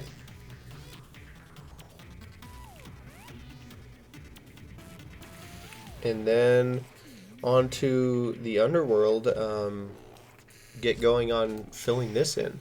So it looks like I had to extend the upper wall by just a little bit, and then I just brought glass all the way down from throughout the underworld, again to prevent anything from spawning, I think, as the main functionality of it.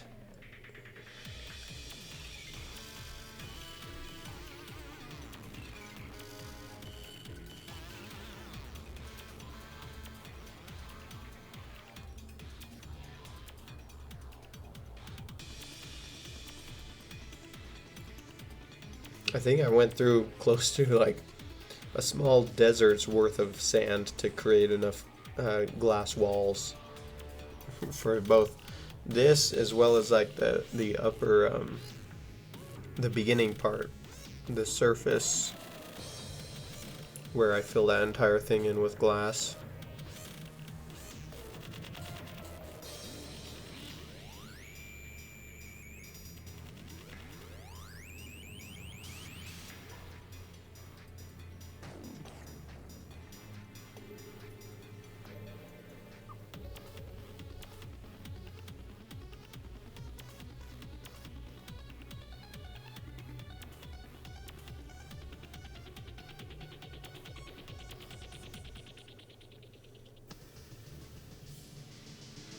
Ended up going with a better transition using the stone slab walls, just like the same one I did from surface to underground.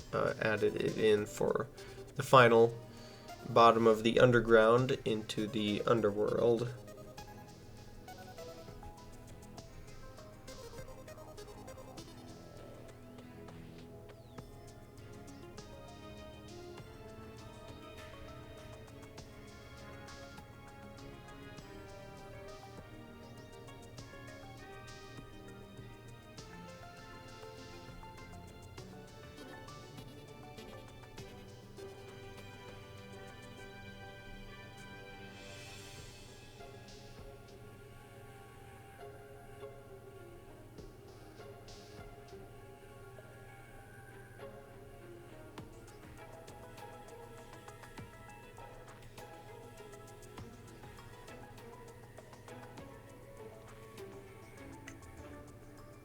Maybe now is where I'm trying to figure out, yeah, how to put the music boxes in place. And I just sneak them into the wall, echo painted so that they're invisible, I think, or echo coded. And then they're just wired in with the rest of the regular lights.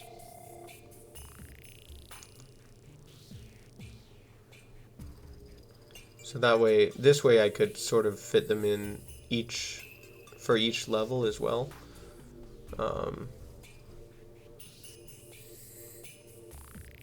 Kind of the same idea. There'll just be a little notch in the wall here and there. Not big enough to get your toe in though as you're falling, because it's only 2 blocks tall. So it didn't affect the game at all, which was handy.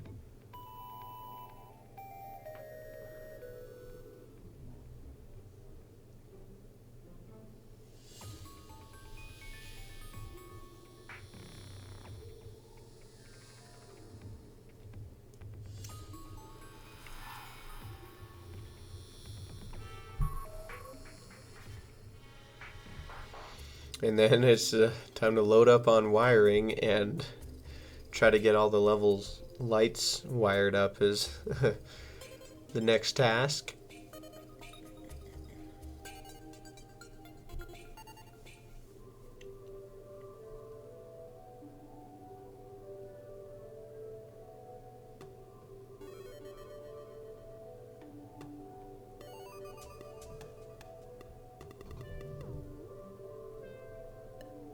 Pretty straightforward, but definitely a little time consuming to get all these connected.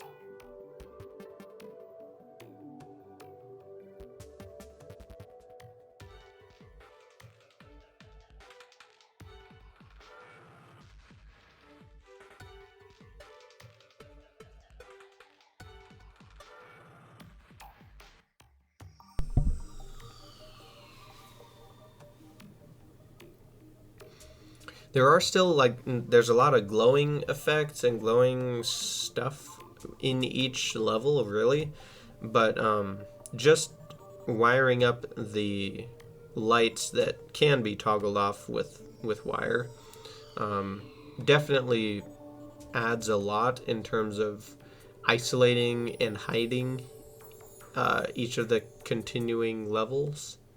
So like when you're in level 1, you're not really seeing most of what's going on in level 2 until you complete level 1 and are able to turn all the lights on. Like most of it is fairly well obscured, and then same with the other levels as well.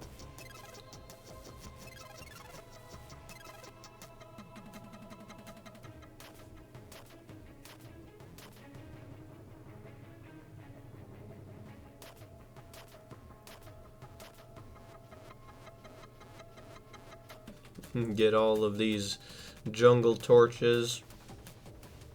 A lot of the sections, I mean, were fairly easy, but stuff like sections like those definitely were a little more tricky.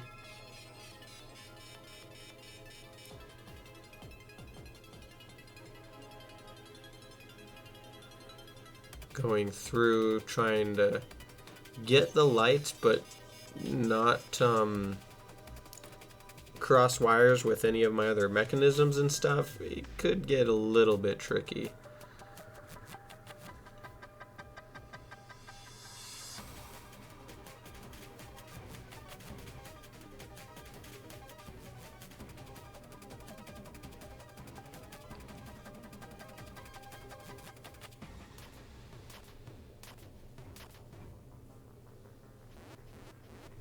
Especially as I got to the further and further levels where I have more wiring involved.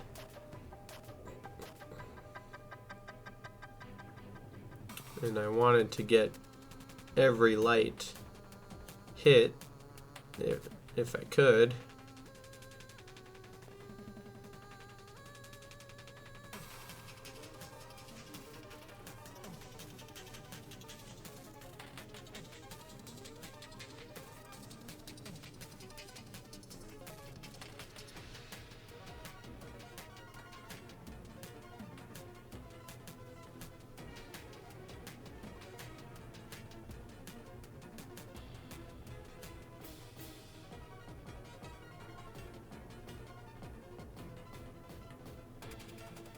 It is kind of satisfying watching this all get drawn in, actually. I feel like this is a good speed to watch it at. It's still kind of digestible. Like, there's enough pausing and slowness that I can kind of tell what's going on. And then I think this is hooking in the music boxes with each circuit.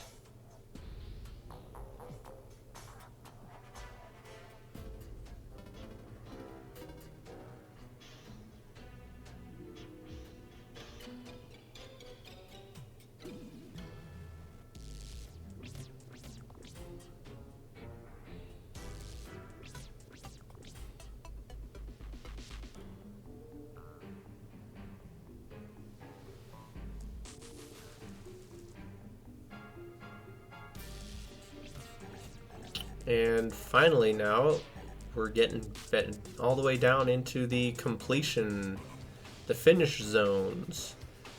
So I needed to just figure out how to make basically the victory chambers for each level. And so first thing I needed was some way for you not to die when you got there, which was an easy use for cloud blocks. So got the clouds out. Got those all lined to the floor and then made a little entrance like so where you'd enter the actual little victory chamber.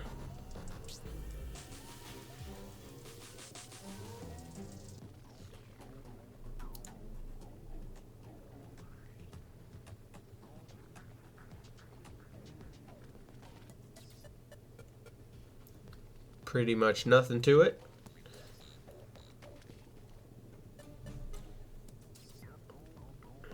then just build in the little barrier segments so that everyone is distinguished. And I kind of went with a similar design and theme-wise to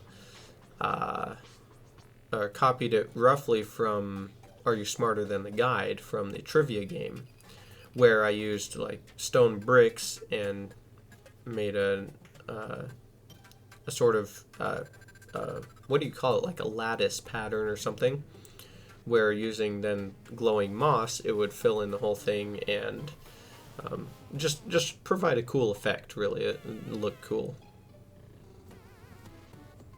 And then I also wanted to, of course, theme it to tie into the space and spaceship theme from the game itself, the interface and the ship that you launched from.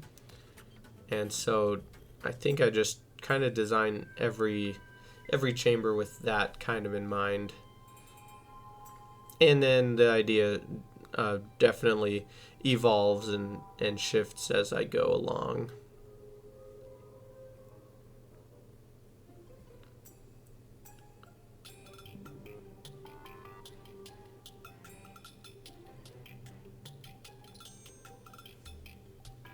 And because each level was a unique width, I ended up with varying sized victory chambers. So some parts I kind of copied the base blueprint over to each one, and then ended up with different sizes. So, filling it in and furnishing and whatever ended up being unique every time. Just kind of still trying to match the main theme between from the ship up above and the level itself, I guess.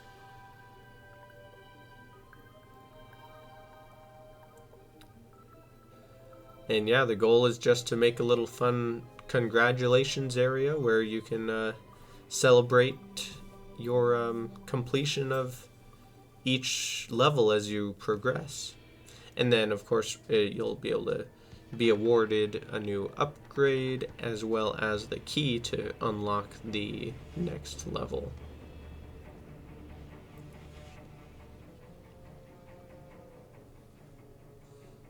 Double checking in my mind how my upgrade progression is going to go for all the items and stuff.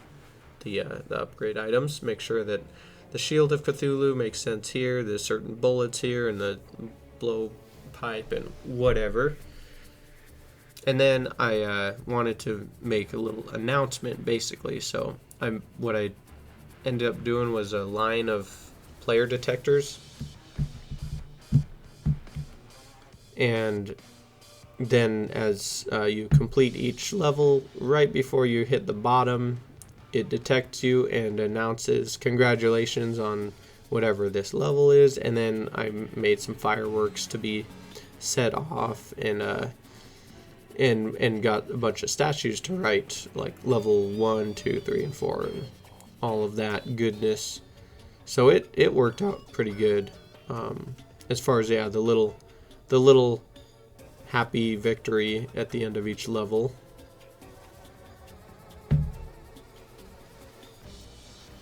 Got some fireworks going, and they trigger with your arrival at the bottom of the level.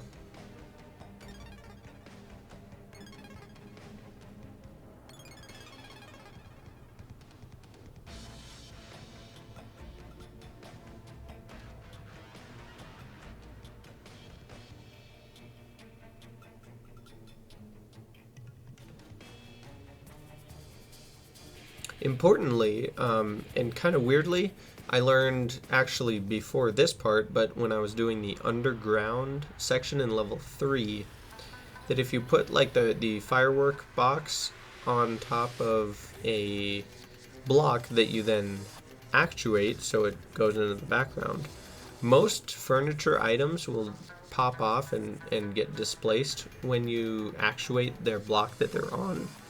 But the firework boxes actually don't. They don't care if the block is actuated or not. So I'm able to just put them on top of actuated echo blocks, and so they're floating in midair with no collision underneath them, and they don't pop off the ground or anything. So that works out nicely. Add the rest of the statues and the wording, and I basically just add with each level a few more like a few more fireworks to represent each level being more important than the last.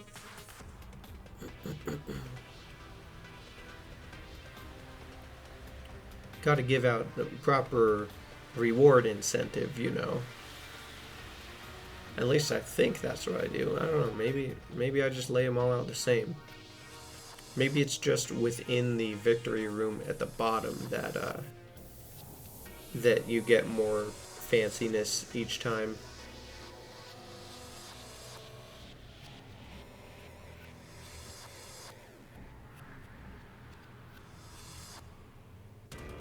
Again, I have to make sure that I make the whole ground you know, gravestone proof, because a lot of the gravestones, if you do die anywhere in the level, a lot of them are just gonna bounce or fall all the way down to the bottom. Got the little congratulations announcements set up. That's always important.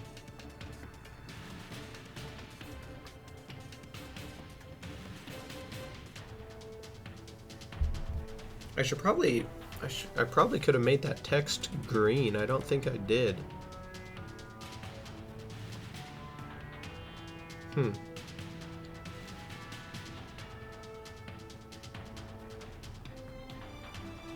Some confetti guns at the bottom as well. Balloons, yeah, just fun stuff.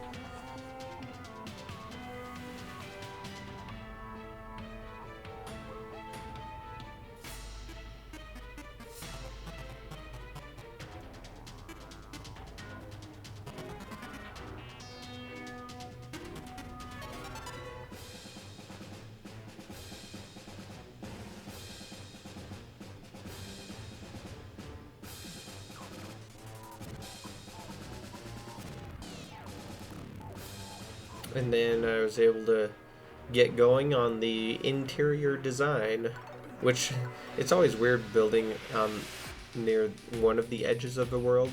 Like building the spaceship up at the top, my character is constantly not in the center of the screen, it's up above. And now building the end chambers, it's down on the ground, which is just a little bit weird, you know, because 99% of the time you're playing this game, your character is the center of the screen, and it doesn't really move. Maybe people who like master snipers who use a sniper rifle and or binoculars or the rifle scope, if you use those all the time, maybe you're a little bit more used to it.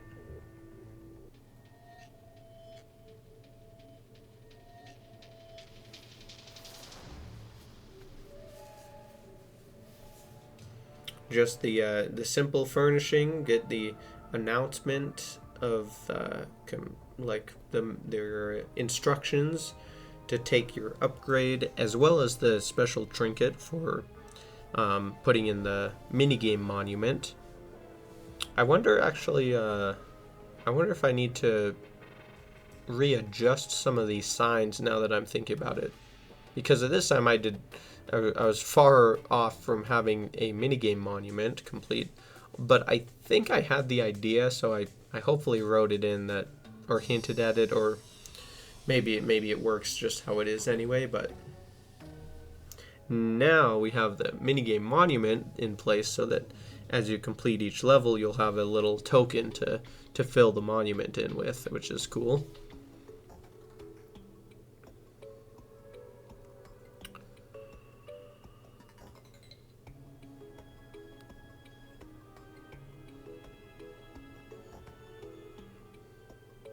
We already on level 3 here? Or is Or is this 2? I can't tell. It's either 2 or 3.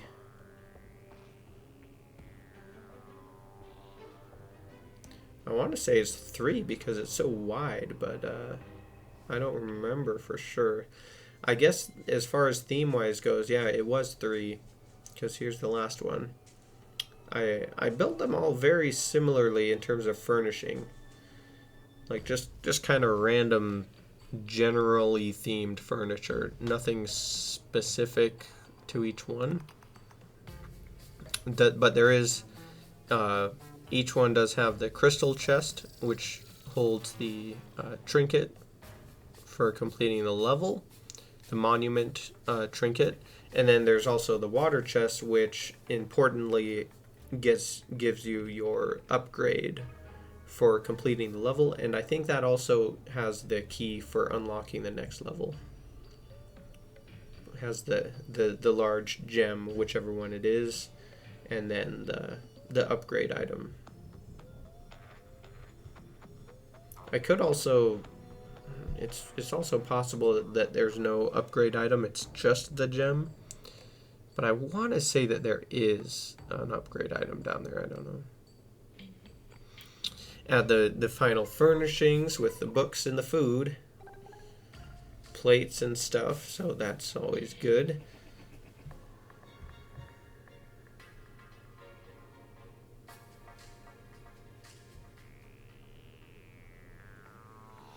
And yeah, so finally to wrap up Downfall is the special deep space pocket, which is revealed if you complete all 4 levels by getting the large sapphire from completing level 4. You can unlock or activate the portal that takes the teleporter that takes you from the cockpit, the bridge of the ship, to this cool little display space section. I basically just wanted to build a big art or display thing just for viewing purposes. So I built this big black box and a miniature version of the ship right in the center of it, where basically the captain as thanks would take you to visit this special part in the galaxy that he's visited or knows about, and so you can go there and then observe it and look at all the crazy stuff or whatever. So basically I just built a weird abstract looking section of space using a lot of echo paint and then weird glowing space alien looking textures and colors, and called it good. And also built a miniature version of the spaceship, which was pretty fun.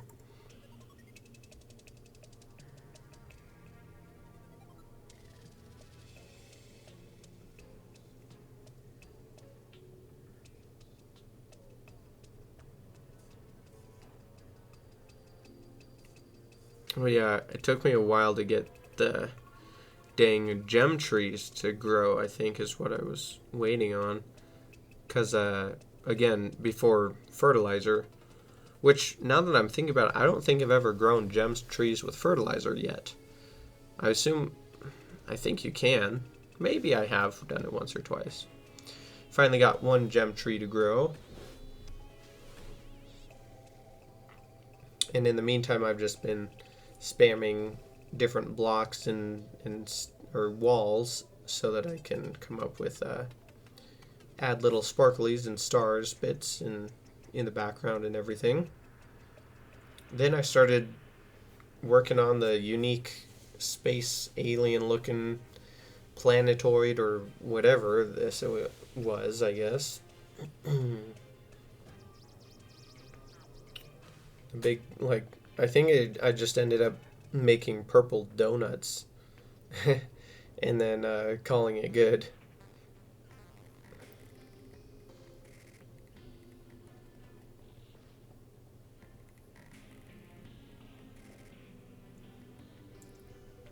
But yeah, basically, with the use of a lot of, like I said, shadow paint, a lot of echo coding to make things invisible, and then item frames, weapon racks, and all kinds of stuff to make unique looking space stuff.